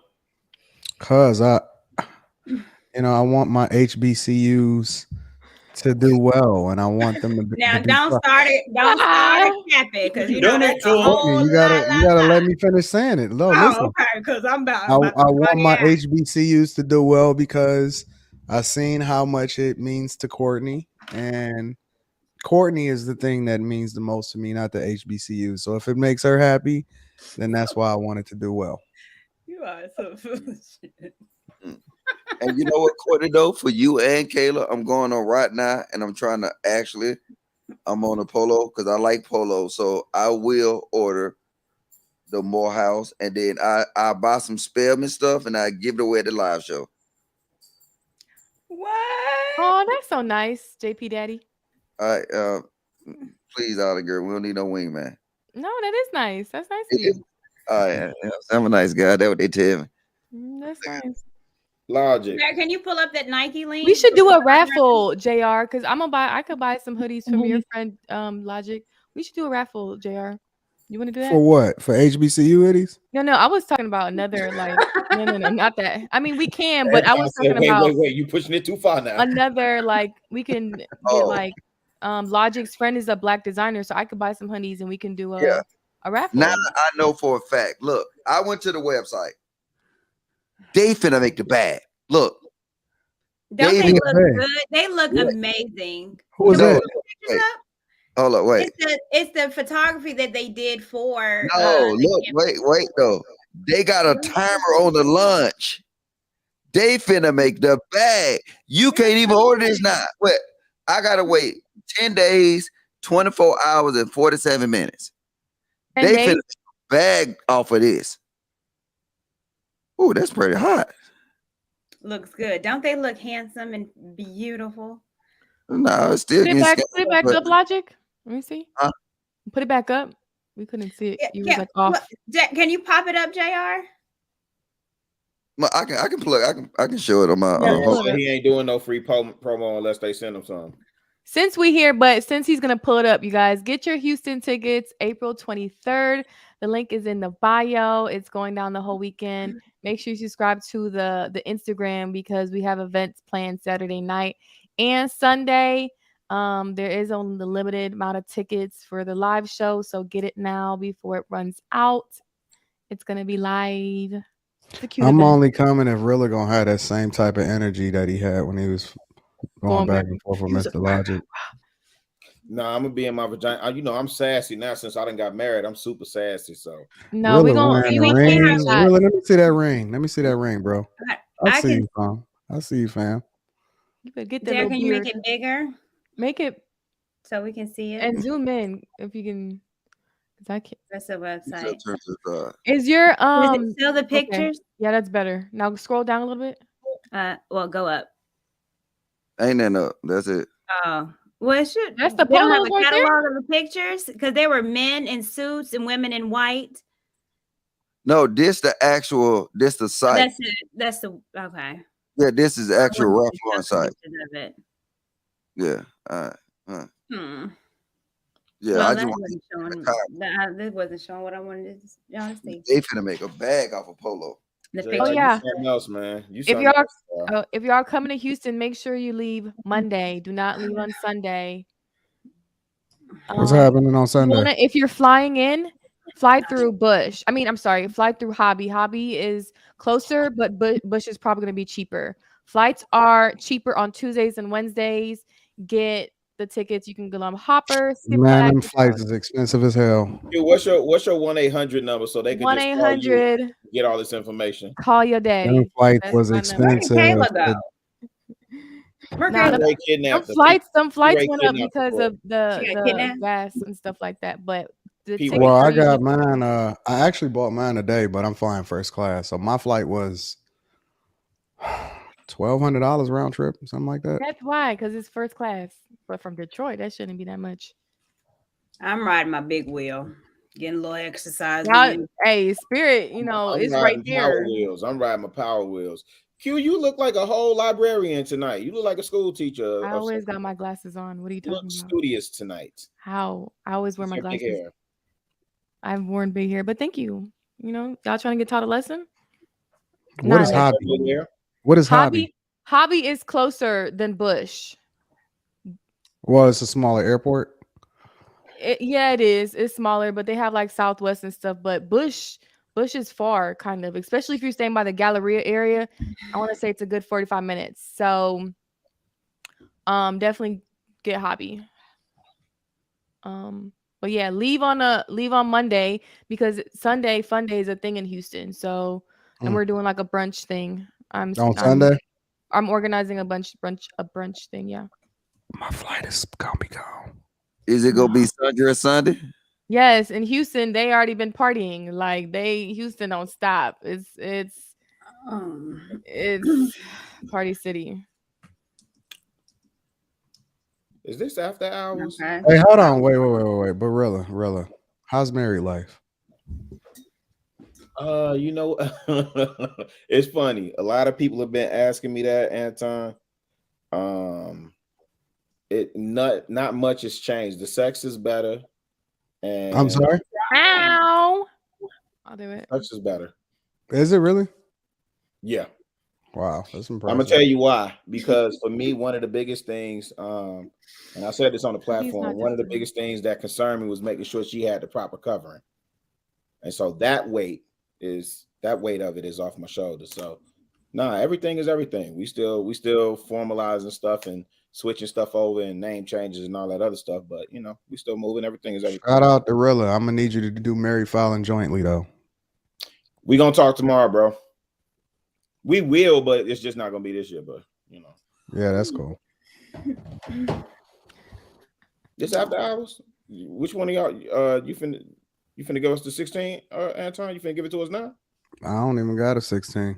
I'm about to write an album. Watch, it's gonna be dope. Let me see if I can find this Big Sean dissing you, man. That's what I'm. I already got the track list.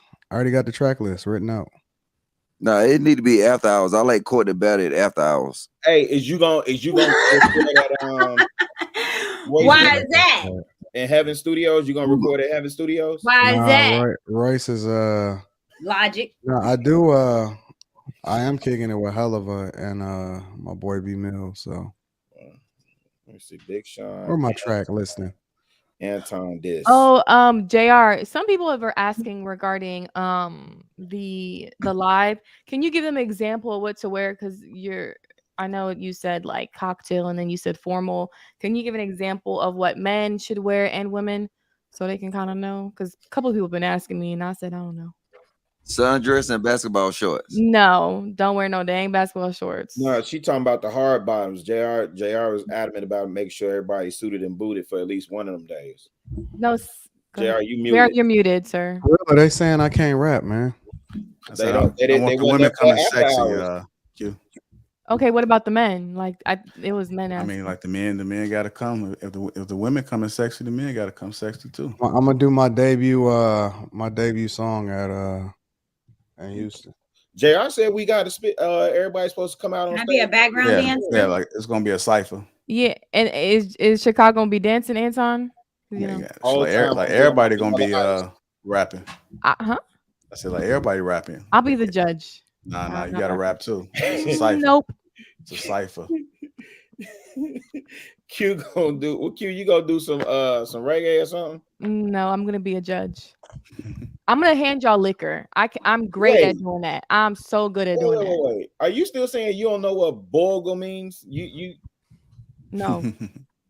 See, I can be. I'm the person that can get y'all drunk. Maybe I get my friends drunk. I got y'all. Yo, Logic, you been to the Peacock before? You been to Royal Peacock? What is that? On Auburn Ave. No. It's a dance hall club. It's reggae. Yeah, I'm Q. I'm disappointed. You ain't no island girl. You ain't no real island. All islands girl. are not the same. You don't know how to bogle. That's like Chicago. That's like saying Chicago people or Cali people are the same because y'all. I told Rita she can't come. Why? Because I don't want people to have access to her. I mean, what about you? You want? I got access to her. No, you want people to have access to you too? Yeah, but I'm different. Nah, Rita should come. I gotta protect. You had a good time when she came. I liked her more than you. Yeah, but you're gonna be busy. With who? Being chased by the guys that's in the chat right now. No, I thought you got security. Go that 7 shit. Well, I'm telling you, no, I'm gonna be chilling with Rita, and I'll be around girls. So man, I tell Rita she can't come. I know Rita's listening. Please come, Rita, so we can look at people and laugh. Please come. She gonna try to finesse her way there though. I love your hair today. You in the D April 8th? Nope. Oh yeah, you did say you out of town. I'm gonna be in Miami for most of April. Okay, all right. Yeah, I'm definitely gonna be up there. Be tap dancing through your city. Yep, I'm gonna be in Miami and wait, when?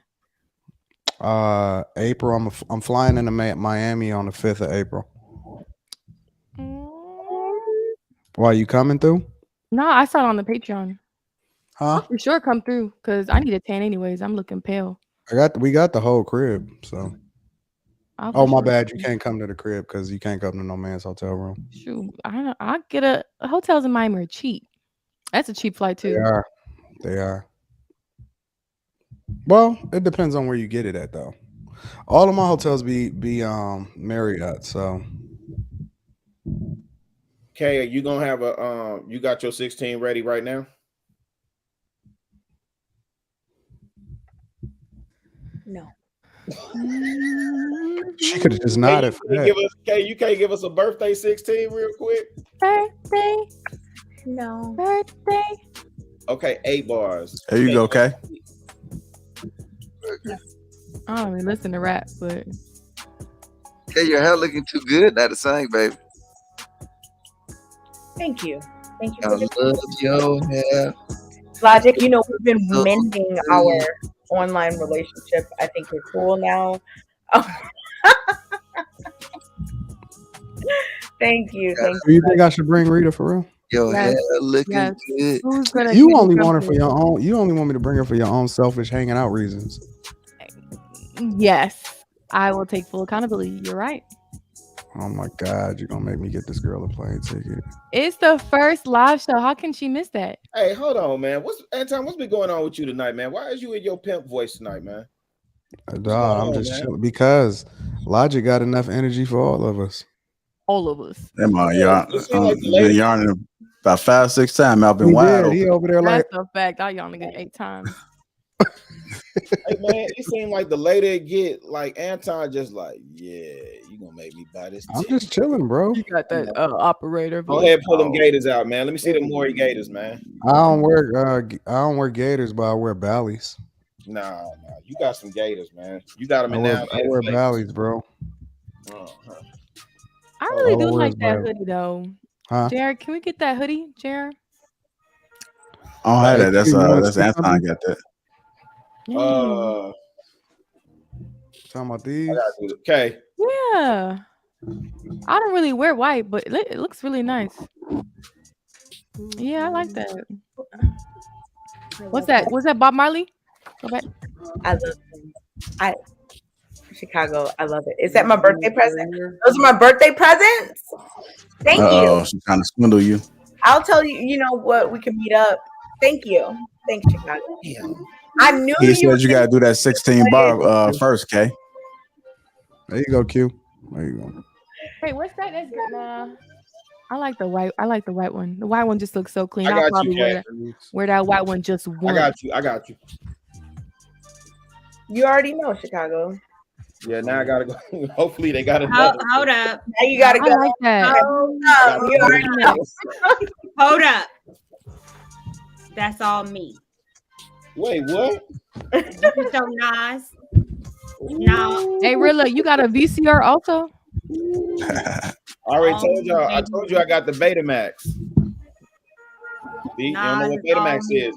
No, hey, I don't know what that is. What is 16 at, Court? Man, I shouldn't even talk to you. Bars? Don't. Tell Rita. I'm gonna text Rita. I shouldn't even talk to you. Now you're gonna try to convince me or Yep, convince I'm her. gonna text Rita. Rita, come on. I already sold her, and I was like, "Yo, I don't need you coming." It's the first live show. She can't do that. She was like, "Why?" I said, "Cause I can't be having the people having access to you. I'm not playing that game." Dang. You know, I kind of feel. I don't know. Good hustle. You know, nah, I ain't gonna say this online. What? I mean, don't y'all feel like we have these people that are coming, right? You know how people talk shit in the chat, and then, like, you know, people could be fake and phony. Don't you be like, okay, this person that's coming up and talking to me, are they fake or are they phony? Or are they nice to me in the chat or not? Like, you already know better. I don't even want to be You talking. done already been to some of these events and everything. Let me tell you something. Of all of the extra that we see online, I have never in my entire life, and I run into people every single day in every city, I've never, ever ran into anybody that was any different than what we experience every single day in regular life. But I don't think haters are signed up for the Patreon though. Let's just be honest. I don't think haters are signed up for the Patreon. No, I'm just talking about moving around in regular life. I ain't talking about Patreon members. Oh yeah, that's true. You know what I'm saying? Just in general, people be regular. They be normal. They don't be having no smoke, not even a little bit. Because people talk behind a little. No, because they gotta work in the morning. They gotta. Anton scared to invite me. Anton gonna come to my city and scared to invite me to. Oh, what you was afraid of, Anton? I'm gonna show up. Why? All you gotta do is DM me. I'll send you the address. How the hell I'm gonna DM you, man? What you mean? You ain't on this? You on that Instagram, ain't you? No, I don't be on that shit like that. All right. Well, listen. I'll drop my number in the. Everybody got my number anyway. I'm about to drop it in the back chat. There you go. Wait. Who's still back there? Hold on, Anton. Hold on. Ain't nobody back here. You sure? Yeah, I'm sure. Come on, man. You know, come on. Which part? I don't know who be having visibility to what back there. Like, what Logic do to a screen now? There you go. Looking around. Yeah. Court, you wear that 16 at Court? I didn't pull I shoot you, Addy. The meetup tomorrow, right?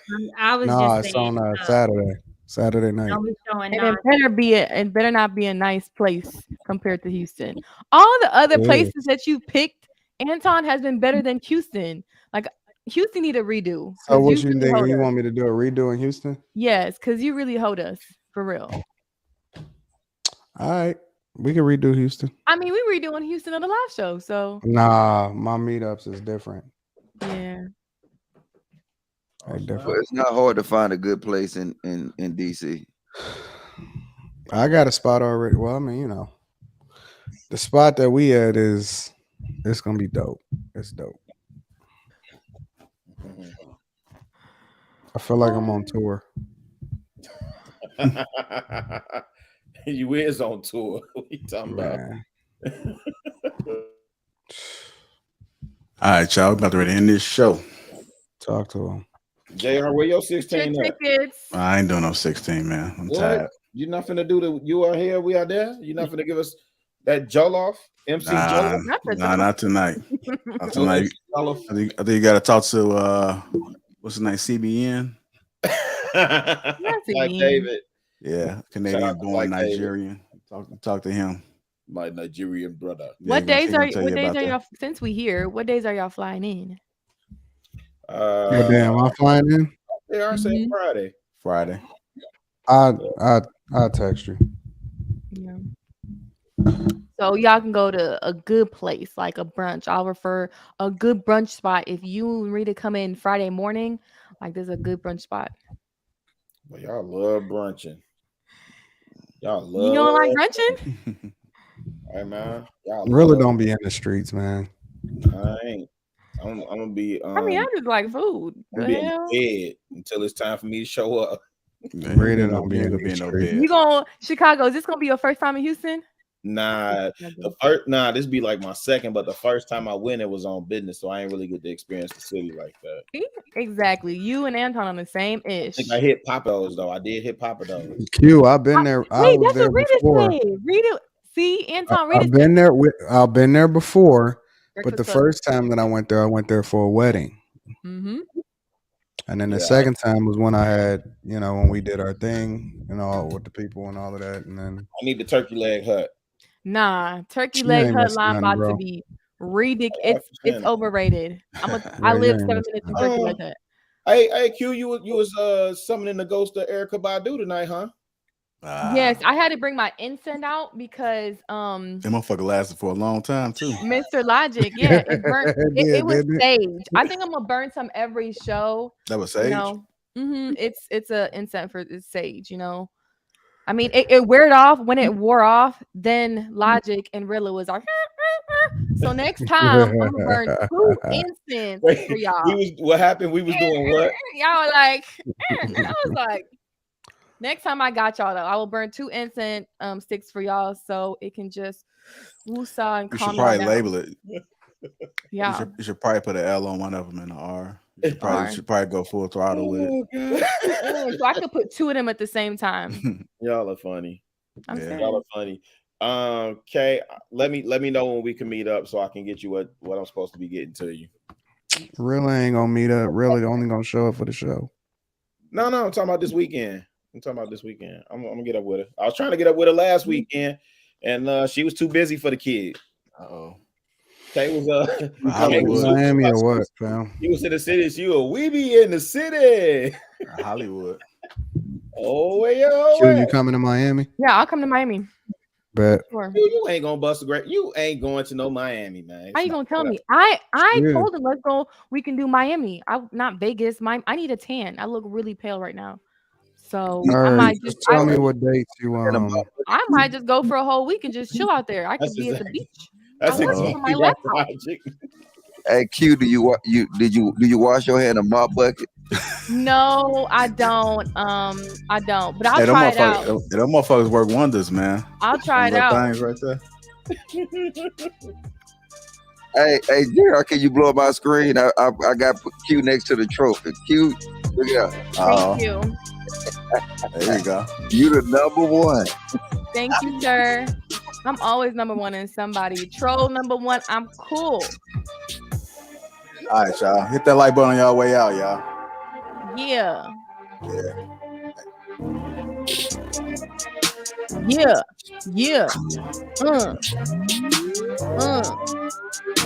Pookie Logic. Pookie Logic. Oh, you about to hit one?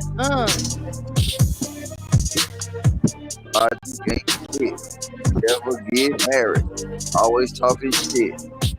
You come to my crib, you better be back for this shit. Butt naked. Back for this shit. Your hairline is fake. Hey. My bucket is fake. Yeah, I thought we was cool. Talking this trash.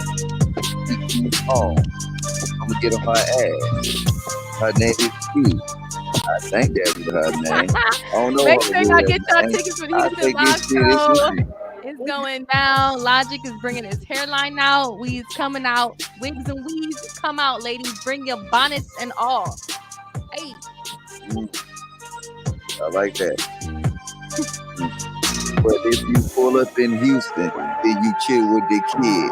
Come into that room, just butt naked in a wig. Not a butt naked in a wig. That's it. That's it. Hello, motherfucker.